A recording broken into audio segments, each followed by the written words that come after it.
Buon Natale a tutti amici telespettatori di Telepace, siamo in diretta dal porto di Chiavari in una giornata primaverile, Cristina? Sì, buon Natale a tutti i telespettatori, direi decisamente una giornata calda quasi, almeno al momento, con un mare calmo e un panorama davvero suggestivo.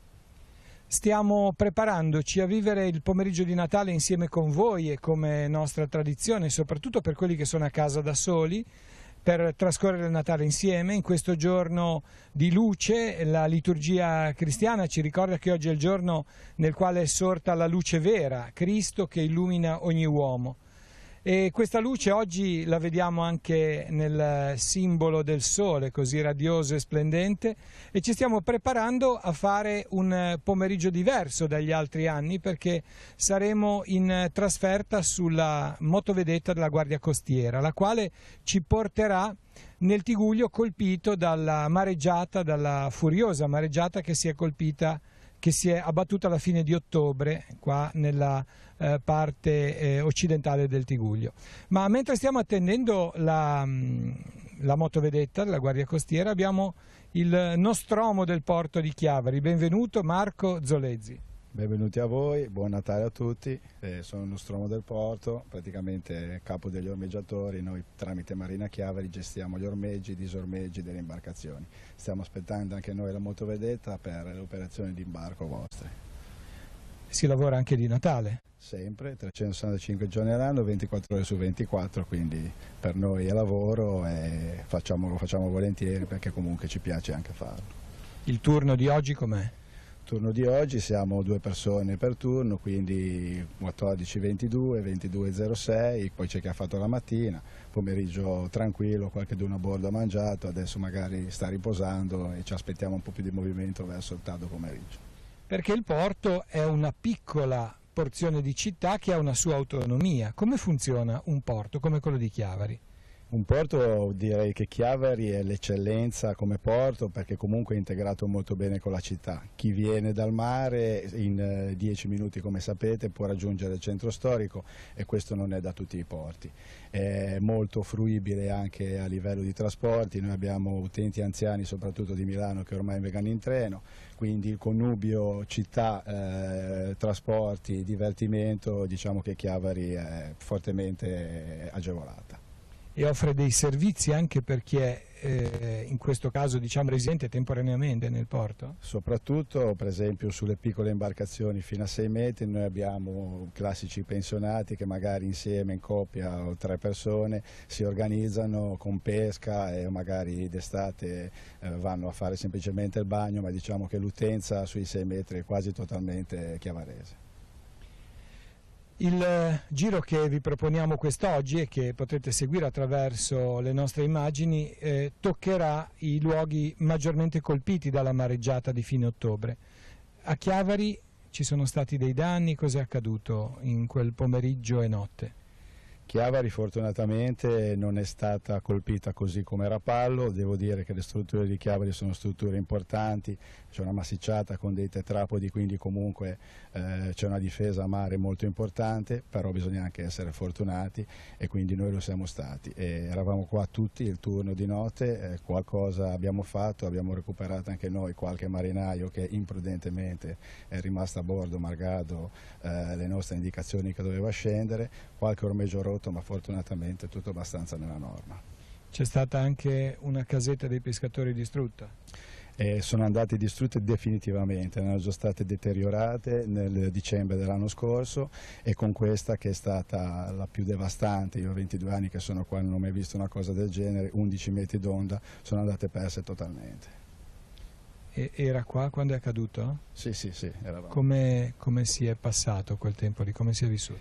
Di attesa, consapevoli che era una cosa mai vista perché i bollettini lo davano fin dal mattino. 11 metri d'onda, io faccio riferimento anche alla Capanina, al Gruppo del Sale, dove da bambini andavamo, era un piccolo bunker a fare i tuffi, non c'è più. Tra l'altro non c'è neanche più la Madonnina, la stiamo cercando, abbiamo mandato anche i vigili del fuoco sommostatori che vengono qua ogni mese a fare delle immersioni, la troveremo e la rimetteremo lì perché è un simbolo anche per noi. Ecco, Anch'io da ragazzo andavo là, quindi è un ricordo per noi del quartiere degli Scogli, ecco, ti ricordi? Sì, si saltava, quando si riusciva a saltare dalla Madonnina vuol dire che te la cavavi, ecco, e allora bisogna ritornare a metterla. Anche questo magari vi terremo informati su quando sarà rifatto questo riposizionamento, appena viene ritrovata. Certo, la vita nel porto oggi, adesso, è tranquillissima, non si vede anima viva. Ripeto, il Natale non è che la gente proprio venga qua, però abbiamo qualche utente milanese che ha mangiato a bordo, sappiamo che ci sono venuti a farci gli auguri e poi chiaramente si movimenta un po' più verso il tardo pomeriggio. Bene, amici, mentre state guardando le nostre immagini che arrivano dal porto di Chiavari, lo dico a beneficio di quelli che si sono messi adesso in collegamento con Telepace, sarà un lungo pomeriggio vissuto insieme per vivere e rivivere le cose che ho domandato a Marco Zollezzi, le ascolteremo anche da altri che hanno subito dei danni ben diversi da quelli occorsi a Chiavari.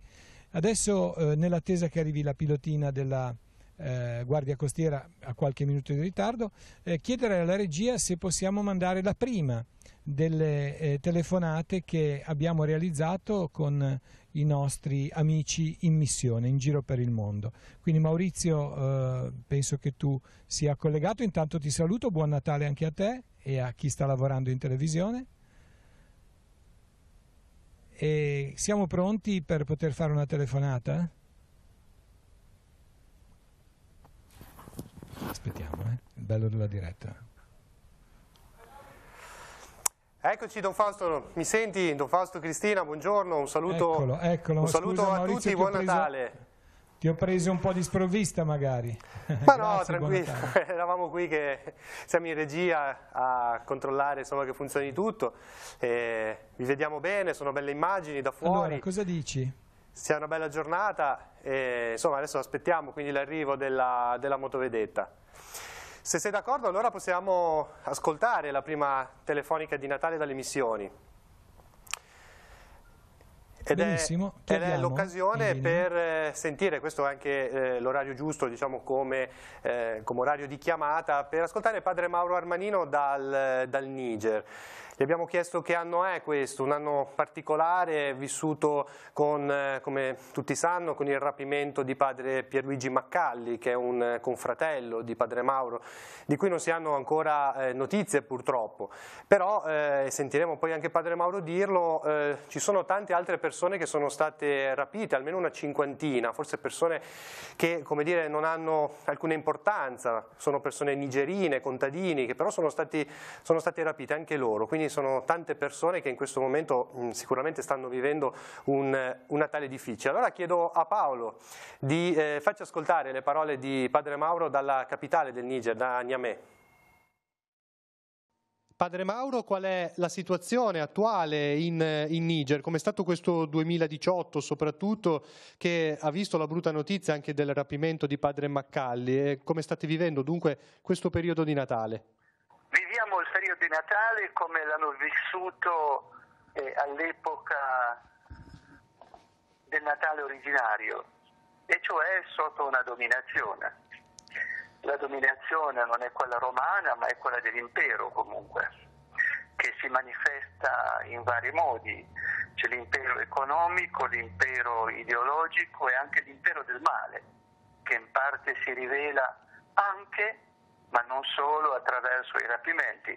Tu facevi allusione a quello che ci riguarda più da vicino, evidentemente, quello di Pierluigi, nostro compagno di viaggio, ma non dimentichiamo che ci sono almeno 54 persone nigerine che sono state rapite e di cui praticamente nessuno parla, perché non si tratta che di poveri contadini e in buona parte ragazze di meno di 20 anni che sono state portate via presumibilmente da membri di Boko Haram, e poi queste realtà ancora fragili ai confini con l'Algeria, con la Libia, fragilizzate per tutto il discorso di repressione alle migrazioni che ci tocca anche da vicino, e mettiamo e condiamo il tutto con le presenze militari, e ogni tanto i Rafale che ci passano sulla testa, per quello che dicevo che la nostra realtà natalizia si avvicina alquanto a quella originaria. Si avvicina al 2019, che cosa vedi per il prossimo anno? Qual è il tuo auspicio? Soprattutto se c'è una via d'uscita da questa situazione così complicata. Vedi, io penso che dovremmo avere anzitutto una buona lucidità, rimparare a sguardare il mondo, ma dal sud, e cioè da quelli che sono considerati i perdenti. Io penso che qui abbiamo un osservatorio privilegiato in questo. Secondo, da ogni parte, quella che chiamiamo la paresia, e cioè questo coraggio di dire la verità. E il coraggio di dire la verità anche pagandone le conseguenze. E penso che all'interno di questi due elementi ci sia quello che Pierluigi, vorrei concludere con lui, visto che abbiamo iniziato anche con lui, nel 2017, il Natale scorso, Pierluigi diceva che la vita è in qualche modo un incontro profondo, lui diceva in francese un enlace, un qualcosa che unisce tra gioie e dolori, e lui portava come esempio la gioia dei pastori e il grido di sofferenza delle donne delle madri a cui hanno ucciso i figli, diciamo i santi innocenti. In qualche modo dice, questo è un proprio esempio della vita, che in fondo è una mescolanza di gioie e di dolori, e però è condivisa da questo Dio che si fa sabbia in mezzo a noi, e quindi l'ultima parola non è il dolore ma è la speranza. Occhio.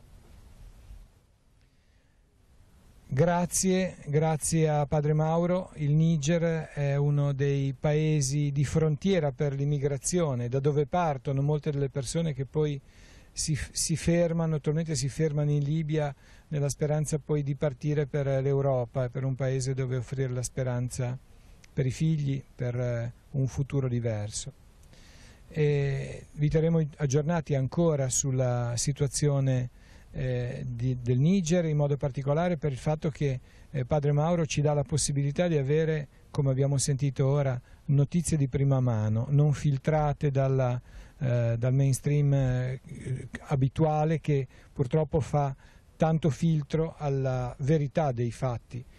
E anche in questo caso Mauro è un testimone della verità, come ci ha detto essere il suo confratello. Ricordo, Padre Mauro fa parte della SMA, la Società Missioni Africane, è una società missionaria che è impegnata proprio in questi paesi di confine, di frontiere. Ci sono anche territori di confine nei paesi del terzo mondo, non è tutto lo stesso terzo mondo.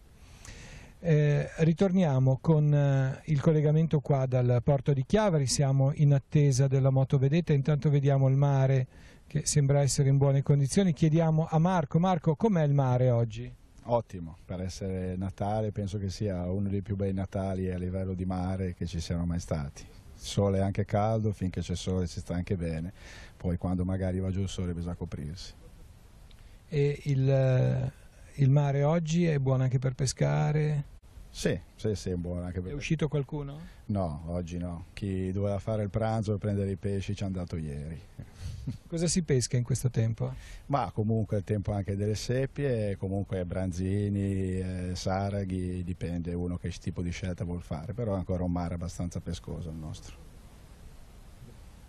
Cristina, sì. Così non ci siamo mai stati.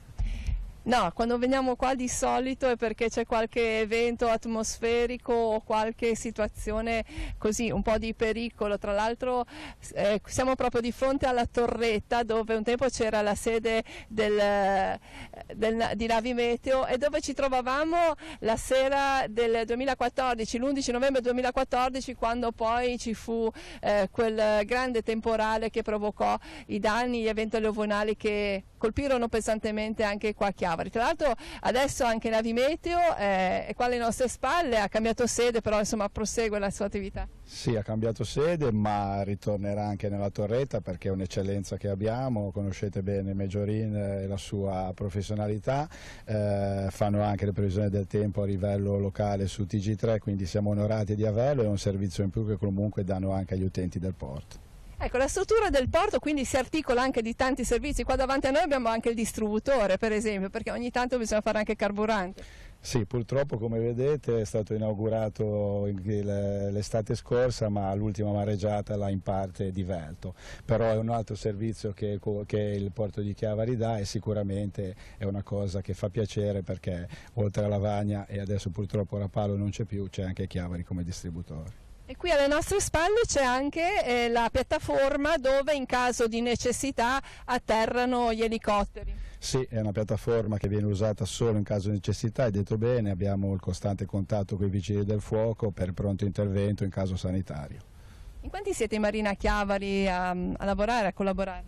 Come ormeggiatori siamo 12 più 2 persone in ufficio, quindi siamo 14 in tutta la struttura. Quindi anche una realtà importante anche dal punto di vista occupazionale. Sì, è una realtà molto importante dal punto di vista nazionale, noi e poi c'è tutto l'indotto anche degli artigiani, di chi fa carene, di chi fa manutenzione sulle barche. Che tipo di imbarcazioni sono ormeggiate qua a Chiavari? Ci sono anche pescherecci, ci sono yacht, che tipo? Abbiamo le zone divise, i pescherecci sono là sotto la diga foranea che sono prettamente professionali, ne abbiamo solo 4-5 di quelli che praticano la pesca in modo professionale e poi invece abbiamo la parte nostra più turistica dove abbiamo delle barche dai 6 metri fino a un massimo di 25 metri, sia yacht, motoscafi che vela. Sentivamo prima, ricordavate quando ci si tuffava dallo scoglio della Madonnetta, se non ho capito male, a livello di pesca è cambiata un po' anche la conformazione di Chiavari, forse o era un'attività più sviluppata un tempo?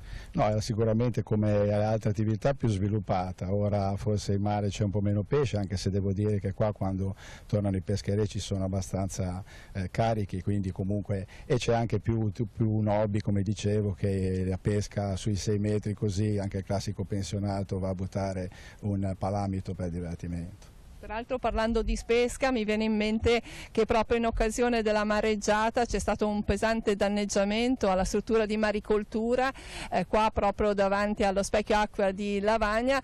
Questo però ha comportato una pesca che non so se Don Fausto ci passa il termine, ma una pesca miracolosa per molti. Sì, purtroppo i danni ha subito l'acqua e la società, però c'è chi ha mangiato, continua a mangiare branzini e orate in grande quantità, perché quelli che sono uscite, molte sono state ripescate. Speriamo anche che questa attività si riprenda, anche questa è una realtà produttiva, insomma, e la mareggiata del 29-30 ottobre diciamo così che ha provocato un ingente danno anche all'economia locale, perché anche in queste imbarcazioni, anche se adesso ci sembrano disabitate, lei peraltro mi diceva prima che c'è qualcuno che ha passato il Natale in barca. Sì, non è così usuale il Natale perché la gente magari preferisce andare a altri luoghi, magari anche case di montagna, però c'è chi ha passato il Natale in barca, sono venuti a farci gli auguri, hanno fatto da mangiare, come ripeto è abbastanza vivo anche il giorno di Natale. Anche quando non ci sono i proprietari, poi ci sono degli equipaggi, soprattutto nelle imbarcazioni più grandi, che tengono bene la nave, se ne curano.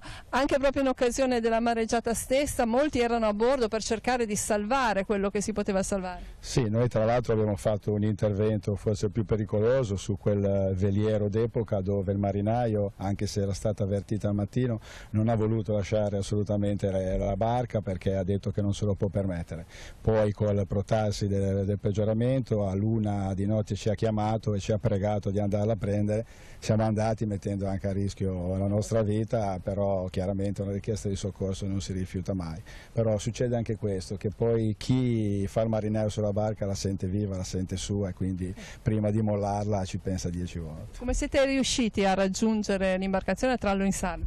Noi abbiamo un gomone proprio per i soccorsi e quindi siamo riusciti ad arrivare a malapena sotto la barca perché era completamente avvolta dalle onde e il marinaio si è calato direttamente sulla nostra barca, è stato imbragato e siamo riusciti a portarla a terra. Dicevamo una mareggiata l'abbiamo definita in una trasmissione la mareggiata del secolo, però sicuramente a memoria di uomo non si ricorda un evento così. No, io ho 52 anni e 22 anni che sono qua, 11 metri d'onda non l'ho mai vista, e poi, come ho detto a voi, quando è stato portato via il pezzo della Madonnina, che comunque era sui 7-8 metri, e il bunker che era anche superiore ai 10 metri, e quindi vuol dire che dagli anni 40 una mareggiata così non si era mai vista. È stata anche lunga, perché tutta la mattina e tutto il pomeriggio con vento forte da scirocco è stato veramente pesante. Va detto che forse Chiavari è stata lambita meno proprio come intensità delle onde? Sì, come ripeto, c'è anche quel discorso lì, c'è anche il discorso che comunque noi abbiamo una diga veramente importante, sotto è formata da tetrapodi che sono praticamente dei manufatti in cemento armato che, collegandosi uno con l'altro, riescono a spazzare e a spezzare le onde, quindi è una diga importante, e poi chiaramente ci vuole anche fortuna, e noi lo siamo stati in quel punto lì. E diciamo che comunque complessivamente, anche chi ha subito dei danni, il Tigullio è stato fortunato, non ci sono state vittime, che in un evento così devastante sicuramente è quasi un miracolo, o comunque, diciamo così, una cosa che è inaspettata. Sì, questa è la cosa principale, e fa pensare, perché veramente con quello che è successo poteva andare molto peggio a livello di vite umane. Speriamo nella ricostruzione che questa cosa ci dia forza, perché comunque il territorio ha bisogno di questo indotto e ha bisogno di strutture come queste, e quindi, anche se è successo quello che è successo, si ci rimette in piedi, perché noi viviamo di questo. C'è stato movimento in queste feste di Natale qua come turismo? Moltissimo, devo dire che la gente ha apprezzato anche l'impegno in città, dove vedo che ci sono delle illuminazioni particolarmente gradite agli ospiti, e anche in porto si farà un veglione molto importante, quindi diciamo che Chiavari ce la sta mettendo tutta per ritornare quello che era comunque una città turistica. Bene, bene, grazie. Allora noi stia qua con noi che attendiamo l'arrivo della motovedetta. Forse, mi dice Don Fausto, stiamo vedendo all'orizzonte qualcosa che sta arrivando. Intanto approfittiamo per salutare anche tutta la squadra che è qua con noi al porto turistico. Le immagini che vi arrivano nelle vostre case sono di Cristian Vogni e Stefano Noiold, poi c'è Alex Apollaro come assistente e Antonio Solinas, Giacomo Rizzi che fa da assistente alla troupe, che poi si sposterà di qua non in barca ma in automobile, perché in qualche modo noi andremo a fare questo viaggio lungo il litorale del Tigullio, sia via mare che via terra. Don Fausto. Sì, saremo collegati dalla motovedetta, e poi quando arriveremo a Portofino, a Santa Margherita, a Rapallo, sbarcheremo, e poi ci sarà qualcuno invece che ci aspetta dalla costa, e quindi avremo modo di sentire le voci sia di chi ha vissuto la mareggiata di fine ottobre presente con noi sulla motovedetta, che anche di chi sta ricostruendo, sta sistemando, sta lavorando per riportare alla normalità la situazione così ferita dalla mareggiata che abbiamo sentito definita del secolo. Noi abbiamo visto poco fa la motovedetta all'orizzonte, probabilmente la rotta impone di stare sulla destra, Marco, per entrare, più sotto costa, quindi sta rispettando le regole, se non le rispettano loro. Ecco, quindi fra poco la vedremo spuntare dal molo di Chiavari, e il mare è assolutamente tranquillo. Quindi quanto ci vuole da Chiavari a Santa Margherita con la motovedetta? Ma 10 minuti, motovedetta. Si fa più presto che sull'Aurelia? Ah beh, certamente. Non ci sono semafori? Non ci sono semafori, poi con un mare così è veramente un divertimento. Bene. Saremo con la motovedetta della Guardia Costiera di Genova? Non lo so, penso con Santa Margherita. Ma è quella da 20 metri. Ah beh, allora sì, allora siete fortunati, perché non sempre si riesce, penso, a salire su una motovedetta del genere. Sì. E ce lo spiegherà il comandante Piras poi quali sono le dotazioni di bordo. Qua in porto a Chiavari avete anche dei mezzi di soccorso? Sì, abbiamo un gommone comunque che usiamo per piccoli interventi dove possiamo intervenire, chiaramente, perché per i grossi interventi 1530, che è il numero di referenza in mare per le operazioni di soccorso, che poi è il riferimento della Guardia Costiera. E la capitaneria più importante qua da noi è a Santa Margherita, riferimento per tutto il Tigullio. Quindi fino a Sestri Levante, o anche Moneglia, Deiva? No, so che poi là qualcosa hanno più su Spezia, però comunque Santa Margherita è il centro di riferimento. Bene, allora mentre attendiamo l'arrivo, voi siete intanto qua adesso in assoluta tranquillità, controllate che non succeda niente? No, controlliamo che non succeda niente perché siamo sempre in mare e quindi può sempre succedere qualcosa. Poi bisogna comunque ormeggiare la barca, la ormeggiamo all'inglese, quindi vuol dire a fianco della banchina, 2 cime, le mettiamo sulle bitte, vi facciamo salire e aspettiamo. Voi avete capito cosa sono le bitte?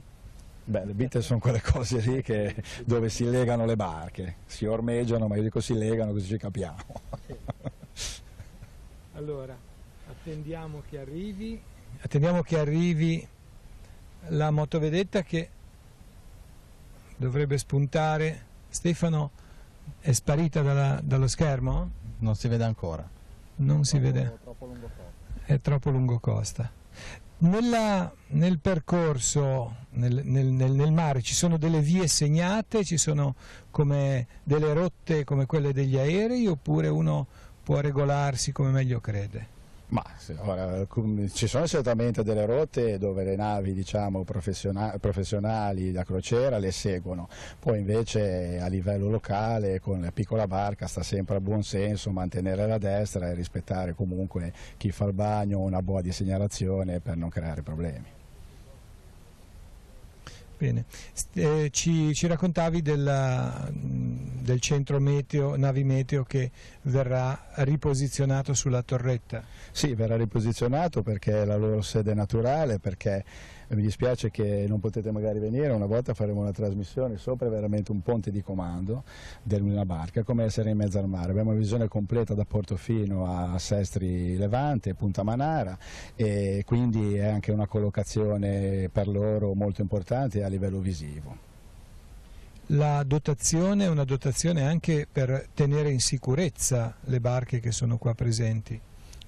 Sì, sicuramente. C'è un radar? Sì, ci sono vari strumenti, tra cui l'anemometro, quello che quella notte segnava 78 nodi, che vuol dire 150 all'ora. Quindi fare varie strumentazioni, abbiamo una serie di strumenti che ci aiutano a capire com'è il mare adesso, ma soprattutto come sarà nelle prossime ore, perché essendo sempre in evoluzione noi dobbiamo sempre pensare cosa succede dopo. Sta arrivando la motovedetta. Eccola, la vediamo. Grazie allora Marco, buon lavoro, adesso ti vedremo lavorare perché la ormeggerai. Certo, adesso faccio il mio lavoro e non parlo più, che forse è meglio. Grazie, buon Natale. Grazie, buon Natale.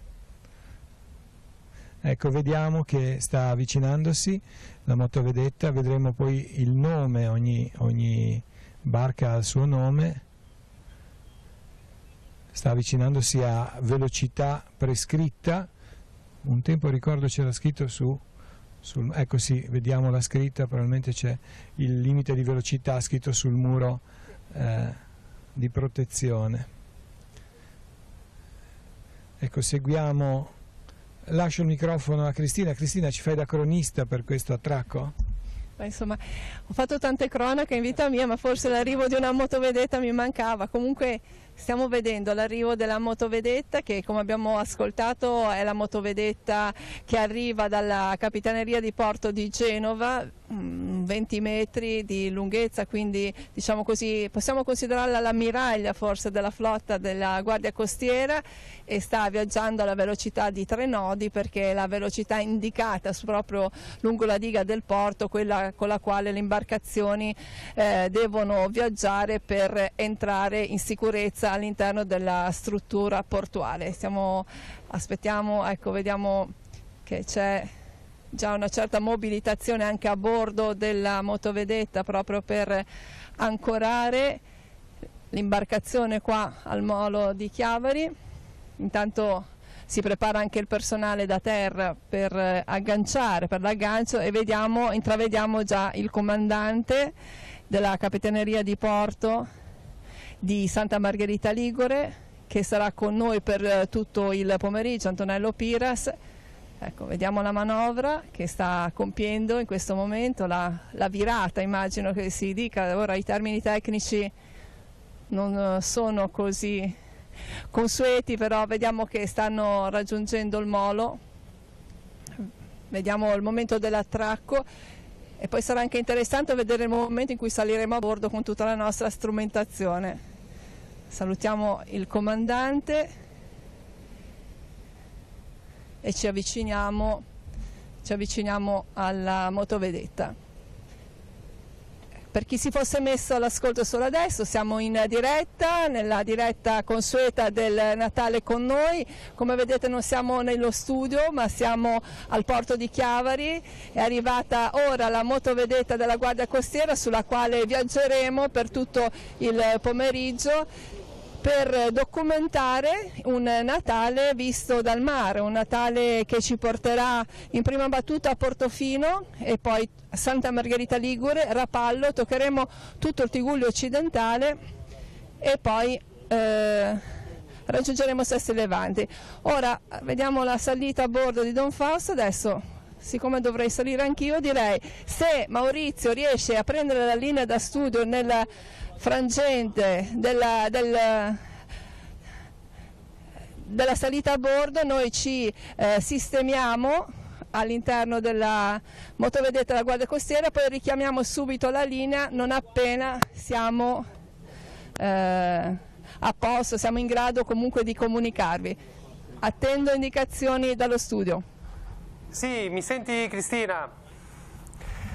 Eccoci, stiamo vedendo le immagini, stiamo vedendo le immagini dell'arrivo della motovedetta della Capitaneria di Porto, quindi vi seguiamo in questa fase di salita a bordo della motovedetta che vi accompagnerà appunto nei luoghi, lo ricordiamo ancora, nei comuni che sono stati colpiti dalla mareggiata di fine ottobre. Quindi la prima tappa sarà il borgo di Portofino, dove ad attendervi c'è il sindaco, ci sarà il sindaco Matteo Viacava, dopodiché toccherete Santa Margherita Ligure, anche in questo caso ci sarà il sindaco ad aspettarvi, Paolo Donadoni, e poi ancora toccheremo la costa che è stata colpita dalla violenta mareggiata che ha causato il crollo di una porzione della provinciale 227 che ha causato gravi problemi alla viabilità, problemi che in questo periodo si sta cercando di risolvere. Ricordiamo che è stata posta una passerella temporanea. Di lì quindi andremo a Rapallo, toccheremo anche Rapallo dove non sarà possibile attraccare in porto, ma grazie sempre a un gommone messo a disposizione dalla Guardia Costiera potremo comunque raggiungere l'area portuale, quindi il lungomare rapallese. E di lì poi la zona della costa fino a Zoagli, Chiavari, che potremo vedere naturalmente dalle vostre immagini, dalle telecamere, non si potrà naturalmente attraccare, e lì fino a Sesti Levante, che è l'altro dei comuni che è stato pesantemente colpito dalla mareggiata. Lo ricordiamo, i danni alla diga di Portobello e soprattutto alla zona di Renà, dove si contano milioni di danni, e lì dovremo avere appunto in collegamento sempre in diretta il sindaco Valentina Ghio. E poi il rientro verso il porto di Chiavari e quindi poi nella sede di Telepace per la conclusione di questa lunga diretta. Intanto abbiamo seguito le immagini, quindi Don Fausto, Cristina, Christian, Alex hanno preso posizione sulla motovedetta e quindi immagino che a breve questo viaggio possa iniziare. Quindi subito la linea Don Fausto, a te Don Fausto. Grazie Maurizio, allora la motovedetta avete visto attraccato, tutto bene, è più facile del previsto salire? Sì, devo dire che è stato facile, anche grazie alla gentilezza dell'equipaggio a bordo.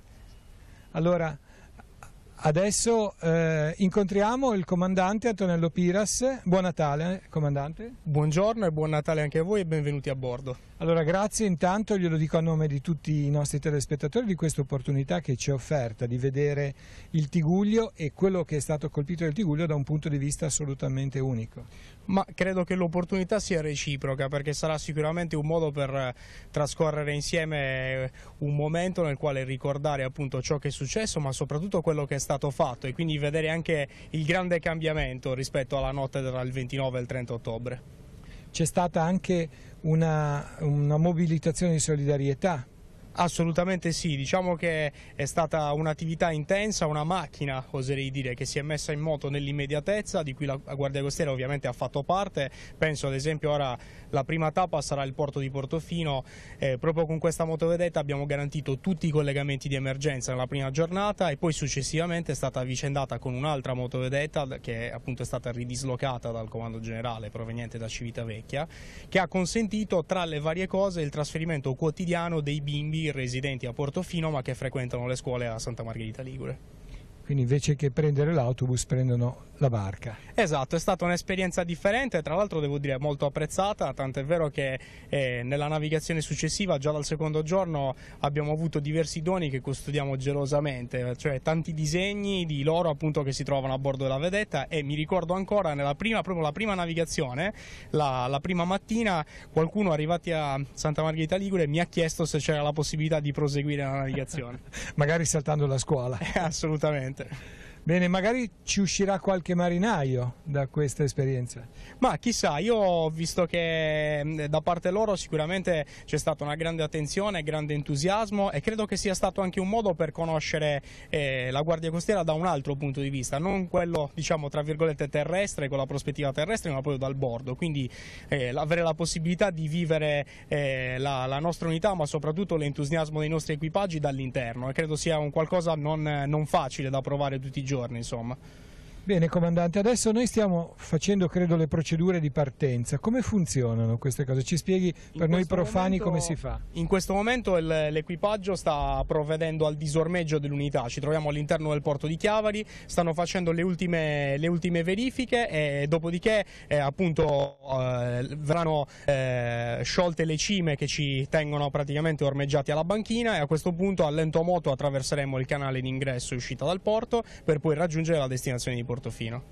Ecco, la barca sulla quale noi siamo, la motovedetta si chiama? È la motovedetta Charlie Papa 311, è una motovedetta d'altura della Guardia Costiera che fa base a Genova e che oggi è stata per l'occorrenza ridislocata qui a Santa Margherita Ligure per poter appunto effettuare questa navigazione nel Golfo del Tiguglio. D'altura cosa significa? Scusi per me profano. Motovedetta d'altura significa che è una motovedetta che ha la capacità di proiettarsi a notevole distanza dalla costa, quindi viene utilizzata soprattutto per effettuare quei soccorsi, penso al canale di Sicilia, al Mediterraneo, quindi soccorsi molto particolari che sono connotati dalla necessità di navigare non più sotto costa ma invece in mare aperto, quindi in alto mare. Quindi possiamo dire che sono motovedette come queste che soccorrono coloro che fuggono dalla Libia? Sì, esatto, c'è una turnazione da tutta Italia, vengono appunto ridislocate a Lampedusa all'occorrenza, ma vengono utilizzate molto spesso anche nella quotidianità. Capita magari un'emergenza che a bordo di una nave che si trova a navigare quindi in alto mare, che può essere ad esempio tra la Sicilia e la Sardegna, tra la Sardegna e il Lazio, quindi parliamo proprio al centro ad esempio del Tirreno. Allora a quel punto viene scelto di intervenire con questa motovedetta perché ha delle grosse capacità di tenuta del mare e soprattutto è molto veloce. Che velocità raggiunge? Questa arriva a una massima velocità di circa 25 nodi. Che vogliono dire? 25 nodi sono quasi 50 km/h, è lunga 20 metri, quindi capite bene che insomma raggiungere quella velocità con una stazza del genere non è poco. E poi sul mare i chilometri non sono come sulla strada? No, assolutamente, assolutamente. Bene, allora adesso vediamo il nostro amico ormeggiatore che sta lavorando dall'altra parte, ormai sulla terraferma, e seguiamo le procedure. Ecco. Cri, lascio a te un pochino di cronaca ancora. Grazie. Ma io mi farei aiutare dal comandante perché forse è più appropriato. Adesso che cosa stiamo... Abbiamo due membri dell'equipaggio, uno che si trova a prora, questo davanti a me, che ha appena recuperato la cima d'ormeggio appunto che ci assicurava la bitta qui davanti, e dietro in questo momento abbiamo appena liberato. In questo modo i due marinai hanno dato appunto il feedback al comandante dell'unità, che adesso inizia a manovrare per poter uscire dal porto. Allora salutiamo tutti gli amici che hanno atteso l'arrivo della motovedetta della Guardia Costiera. Con alcuni ci rivedremo poi a Santa Margherita Ligure, perché come abbiamo già avuto modo di anticipare c'è una troupe di terra che ci seguirà, Immaginiamo di arrivare prima noi, probabilmente perché, come dicevate già con Don Fausto, c'è meno traffico a via mare. Sì, decisamente, poi soprattutto mentre il percorso terrestre è molto più tortuoso, ora seguiremo una navigazione diretta da Chiavari a Portofino e quindi guadagneremo sicuramente tempo. In questo periodo delle feste ci sono state persone che hanno comunque approfittato anche di giornate. Oggi è una giornata un po' eccezionale, però ci sono state anche delle belle giornate per fare giusto una gita in barca o per approfittare utilizzando la loro imbarcazione. Sì, assolutamente. Proprio ieri, la vigilia di Natale, ho notato a Santa Margherita Ligure che dei canoisti con il cappellino di Babbo Natale, insomma, hanno effettuato una navigazione all'interno del porto di Santa Margherita Ligure. Quindi ecco, l'utenza sicuramente ne approfitta quando ci si trova davanti a giornate incantevoli come questa. Meno traffico rispetto all'estate, immaginiamo, in questo periodo. Sì, se dovessi fare un paragone, ora è assente il traffico in mare rispetto all'estate. Siete anche un pochettino più tranquilli? Sì, diciamo che abbiamo la fortuna di poterci dedicare maggiormente a tutta quell'attività amministrativa, attività di controllo in materia di pesca, attività di monitoraggio ambientale, che ovviamente d'estate esiste, ma deve essere ovviamente bilanciata con l'attività di soccorso. E in questo momento particolare il fatto che non ci sia... Tanto siamo usciti dal porto, perché appunto le immagini vi giungono in diretta e stiamo uscendo proprio dal porto di Chiavari. Sì, esatto, siamo praticamente, come si suol dire, alle ostruzioni del porto, quindi all'uscita del porto. E vediamo Chiavari, la vediamo dal mare, quindi tutto il litorale, tutto col Valparaiso, sullo sfondo la colonia Fara, quindi è sempre molto suggestivo rivedere queste immagini dal mare, è una visione capovolta quasi, no? Sì, tra l'altro non so se per voi è la prima volta, ma in ogni caso ogni volta che ci si trova a navigare davanti a queste coste si riesce sempre a cogliere degli aspetti differenti, molto belli, e soprattutto quando in situazioni anche di luce come questa il sole poi illumina praticamente le varie realtà locali. Lei come si è avvicinato a questa attività? Lei viene dalla Sardegna? Quindi sì. Sicuramente il mare in Sardegna non manca. Sì, diciamo che è la mia passione, tant'è vero che terminato insomma il ciclo di studi delle scuole superiori, quindi conseguita la maturità scientifica, ho scelto appunto di presentare la domanda per poter sostenere il concorso per l'ammissione all'Accademia Navale di Livorno, con l'obiettivo proprio di poter far sì che la mia professione fosse quella di poter vivere sul mare e per il mare, e quindi questa è stata insomma la rotta che io ho seguito, no? È partito dalla passione proprio. Sì, questo lavoro, anche perché chiamarlo lavoro è riduttivo, diciamo che questa missione è un qualcosa che si intraprende soltanto se veramente sei appassionato, perché comunque comporta tanti sacrifici, ma che sacrifici non lo diventano nel momento in cui tu nel fare il tuo lavoro di fatto ti diverti anche, no? E poi com'è stato il suo cammino, diciamo, quando lei ha scelto, dove è stato anche in servizio, dove ha prestato servizio in questi anni? Ma dopo i 5 anni d'accademia, quindi l'iter formativo a Livorno, sono stato destinato nella Capitaneria di Porto di Olbia, dove ho prestato servizio per quasi 7 anni e mezzo con diversi incarichi. E dopodiché sono stato trasferito al Comando Generale con l'incarico di ufficiale addetto al Comandante Generale, quindi a Roma. E dopo l'esperienza centrale sono ritornato in periferia a luglio dell'anno scorso per assumere il comando dell'ufficio circondariale marittimo di Santa Margherita Ligure. Come si trova qua? Molto bene, molto bene. Tra l'altro voi marinai avete un senso dell'equilibrio incredibile, perché io già mi devo tenere e siamo solo alla partenza. Stavo pensando alla stessa cosa, Cristina, e mi domandavo quanto sono alte le onde oggi? Ma oggi praticamente non esistono onde, c'è una leggera increspatura e come potete vedere il mare è assolutamente calmo. Noi fatichiamo a stare in piedi con questo. No, non possiamo assolutamente parlare di onde oggi. Allora, le chiedevo questo per immaginare con le onde di 11 metri si può navigare? Allora, il problema è che se anche si potesse navigare, l'equipaggio dovrebbe essere in grado di stare in piedi con 11 metri d'onda. Questa motovedetta nella quale ci troviamo oggi come caratteristiche è definita ogni tempo, ciò significa che può uscire con qualsiasi condizione metamarina e soprattutto ha la capacità di essere autoraddrizzante, per cui qualora si dovesse ribaltare, tant'è vero che nella prova insomma, di varo in cantiere una delle prove principali è proprio quella, cioè di immergere la ribaltata, lei si va a raddrizzare da sola. Ovviamente però dovete pensare che, come in tutte le cose, come giusto che sia, il mezzo meccanico, la strumentazione è sempre nelle mani dell'uomo, e quindi per l'uomo invece affrontare una navigazione con 11 metri d'onda non è per niente una cosa insomma, pensabile, plausibile. Il vostro lavoro riguarda questo specchio di mare che sta di fronte al Tiguglio o si estende oltre, e quanto a largo comunque la vostra competenza? Allora, la giurisdizione dell'ufficio che comando è appunto quindi quella del circondario marittimo di Santa Margherita Ligure, e va da San Fruttuoso di Camogli escluso fino a Moneglia.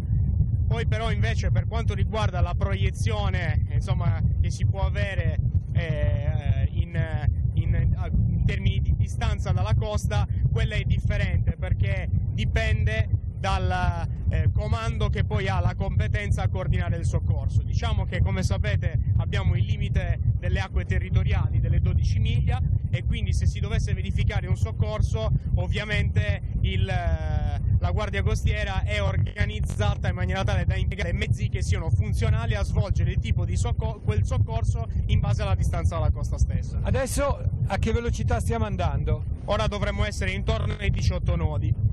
18 ore, quindi siamo a mezza potenza, un pochino più di mezza potenza. Un po' più di mezza potenza, sì.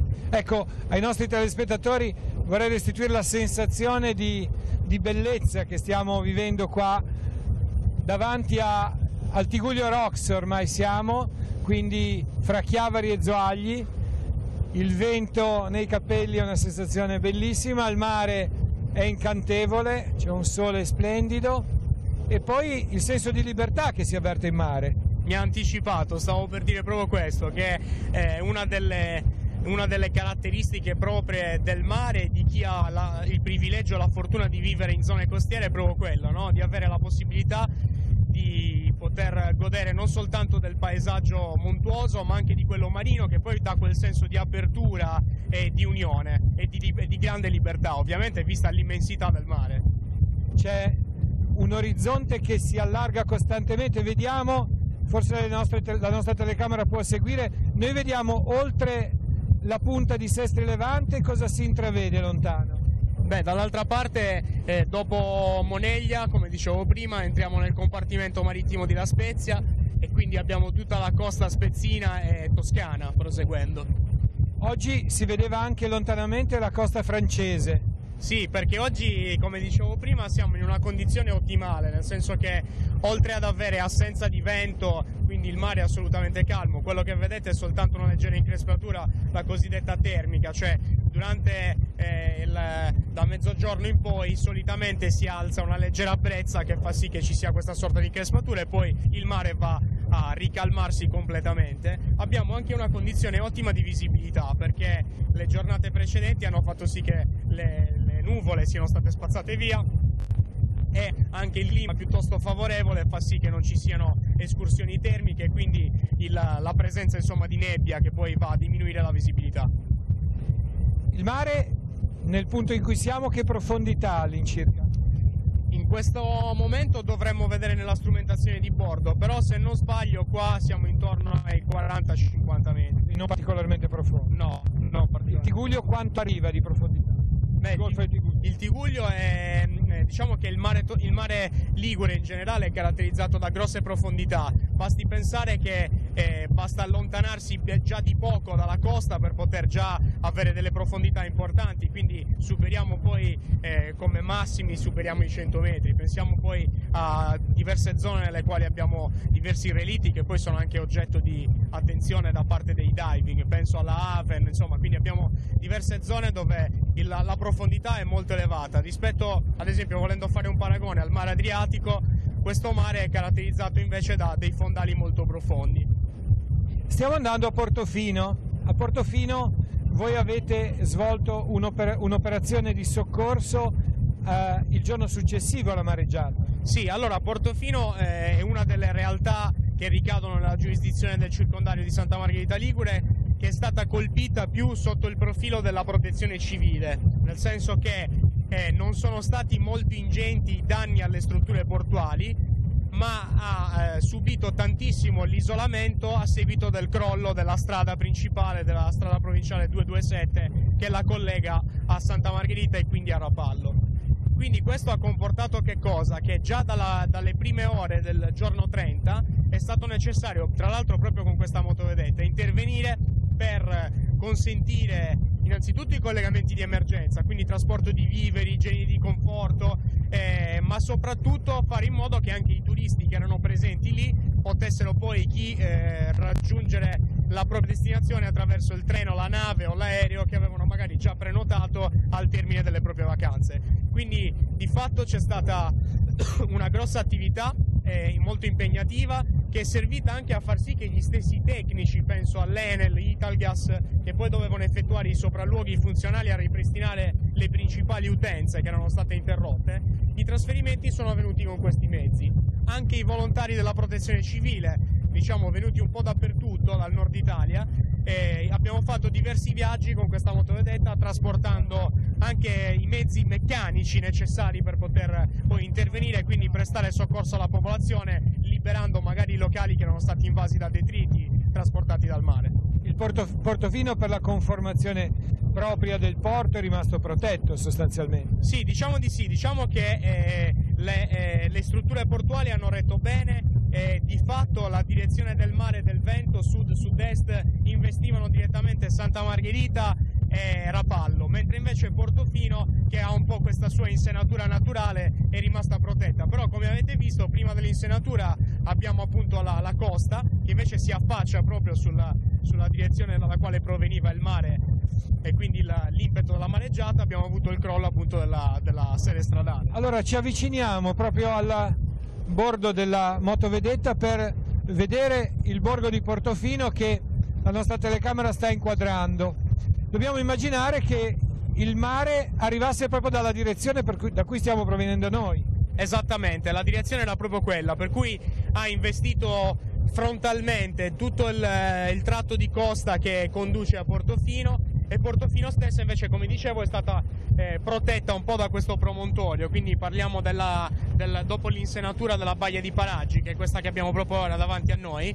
Subito dopo c'è un'altra piccola insenatura che si chiama Baia Cannone, e poi si entra nel vero e proprio golfo di Portofino. Noi stiamo avvicinandoci, entreremo nel porto, e dal porto chi ci aspetta? Al porto avremo, oltre al nostro personale che fa servizio lì, ci sarà il sindaco di Portofino, Matteo Viacava, con il quale al quale mi lega insomma un rapporto di vicinanza particolare, così come con gli altri sindaci del Tigullio. Devo dire che questa mareggiata, questa emergenza ci ha unito ancora di più. Siamo stati poi fortunati a esserci ritrovati tutti quanti insieme, ma con la voglia di andare avanti e di riprendere quanto prima la normalità.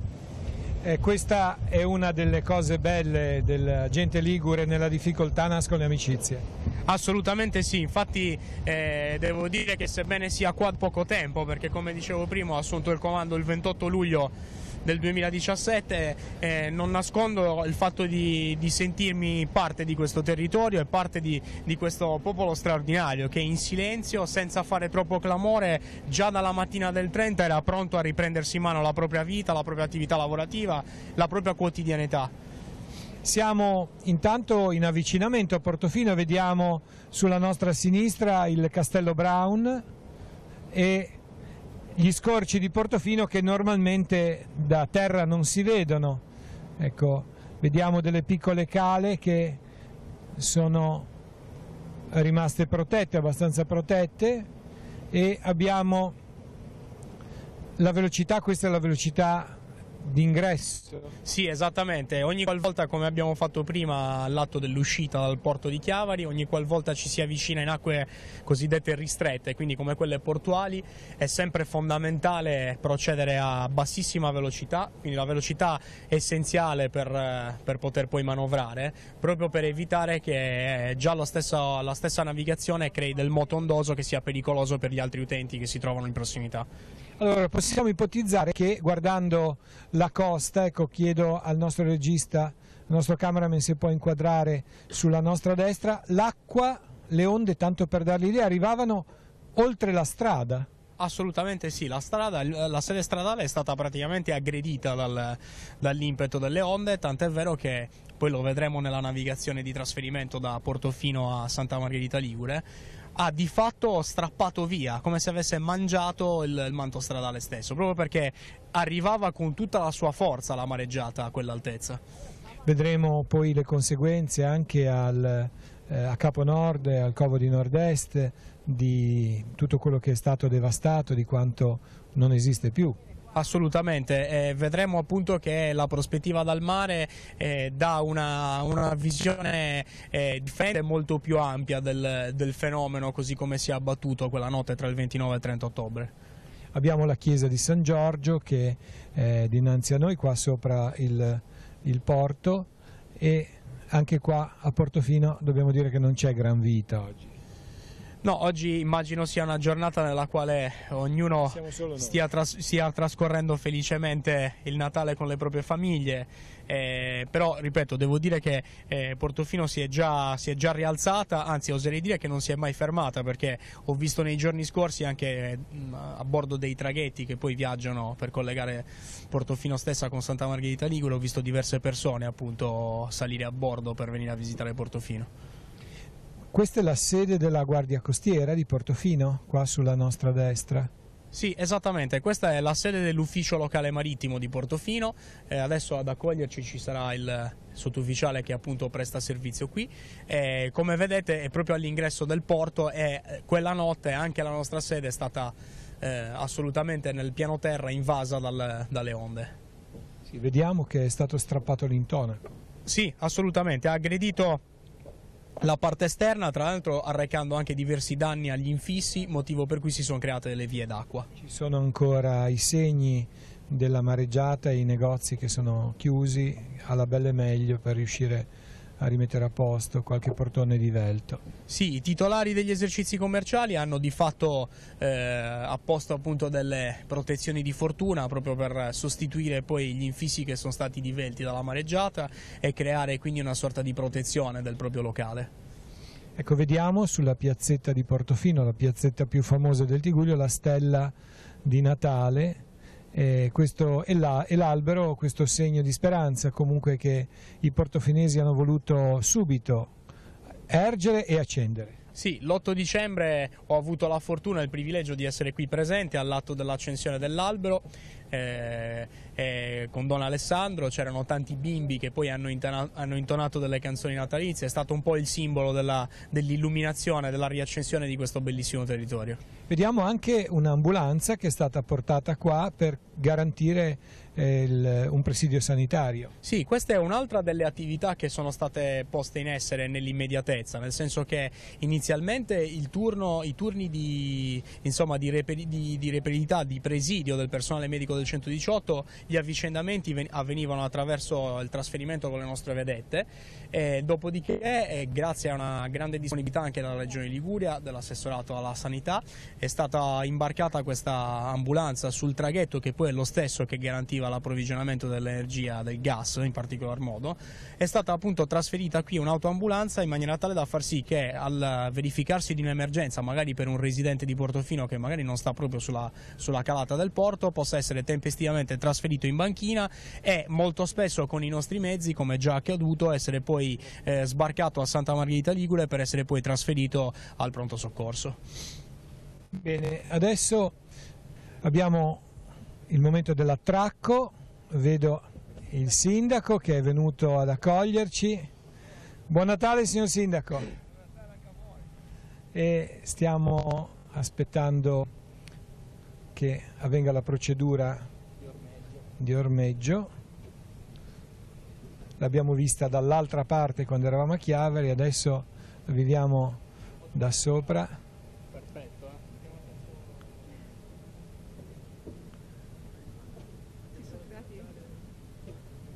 Ecco, poi presenteremo anche l'equipaggio, faremo dopo.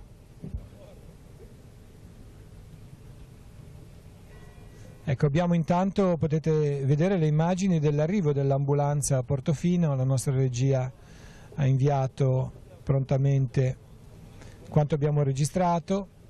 Il porto è in ordine qua, Sì, assolutamente, ma come dicevo prima la popolazione locale non si è mai fermata. Io ricordo già nei primi giorni in cui venivamo per garantire i trasferimenti di emergenza a vedere i pescatori, tutti i vari utenti subito al lavoro, pronti a rimettere in ordine ciò che appunto il mare aveva di fatto devastato, o comunque i detriti che lo stesso impito delle onde avevano di fatto riversato sulla calata del porto. E come vedete adesso è una situazione assolutamente regolare. Allora scendiamo. Prego. Prego, la seguo. Ecco, sbarchiamo a Portofino. Vediamo se si riesce senza...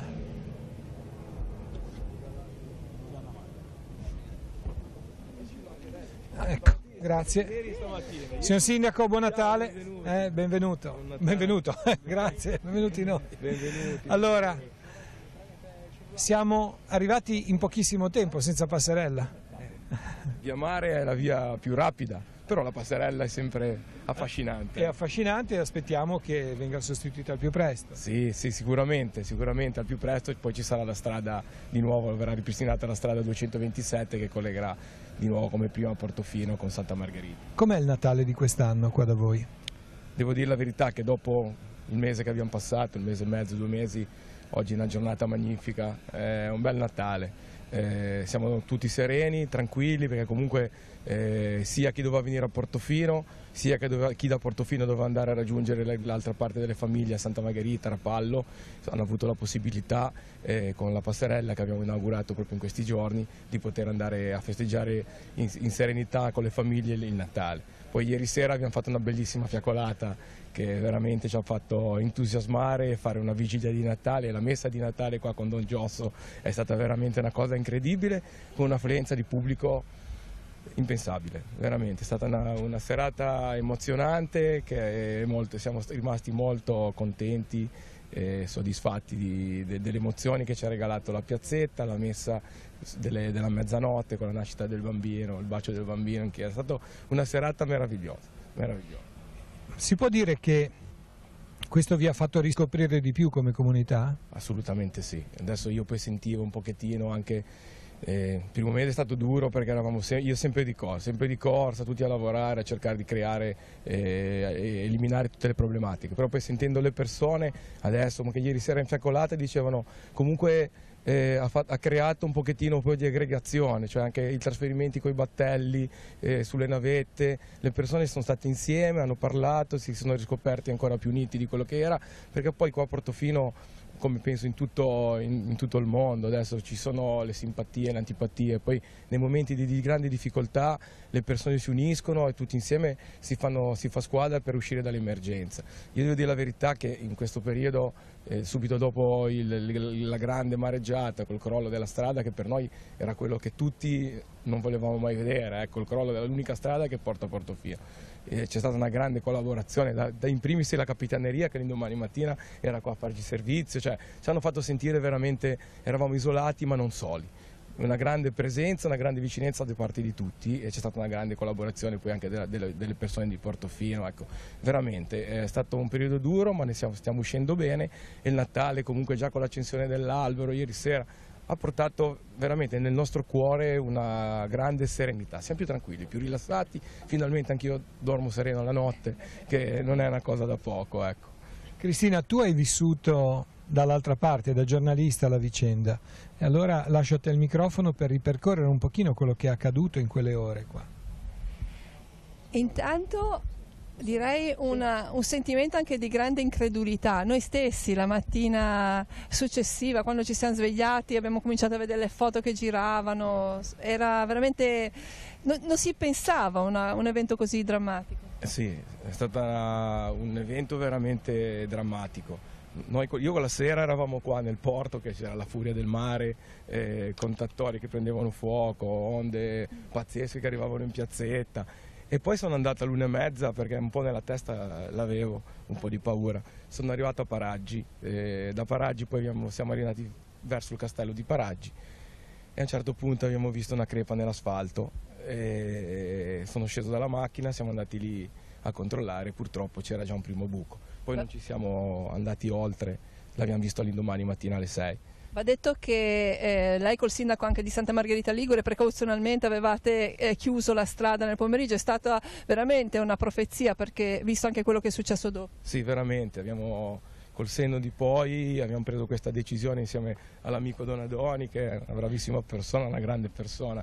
Ci siamo trovati ad affrontare questa emergenza in sinergia, giorno minuto per minuto in collegamento, e poi la sera al pomeriggio ci siamo sentiti alle 5, vedendo che il mare continuava ad aumentare, abbiamo deciso insieme di chiudere la strada, che sicuramente ha salvato la vita di qualcuno. Ecco, quello sì, è stata una decisione presa con magari anche qualche insulto da qualche persona, però è stata una decisione fondamentale per la tutela delle persone, perché diciamo è stata una mareggiata incredibile, sono stati tantissimi danni, però la grande cosa, la grande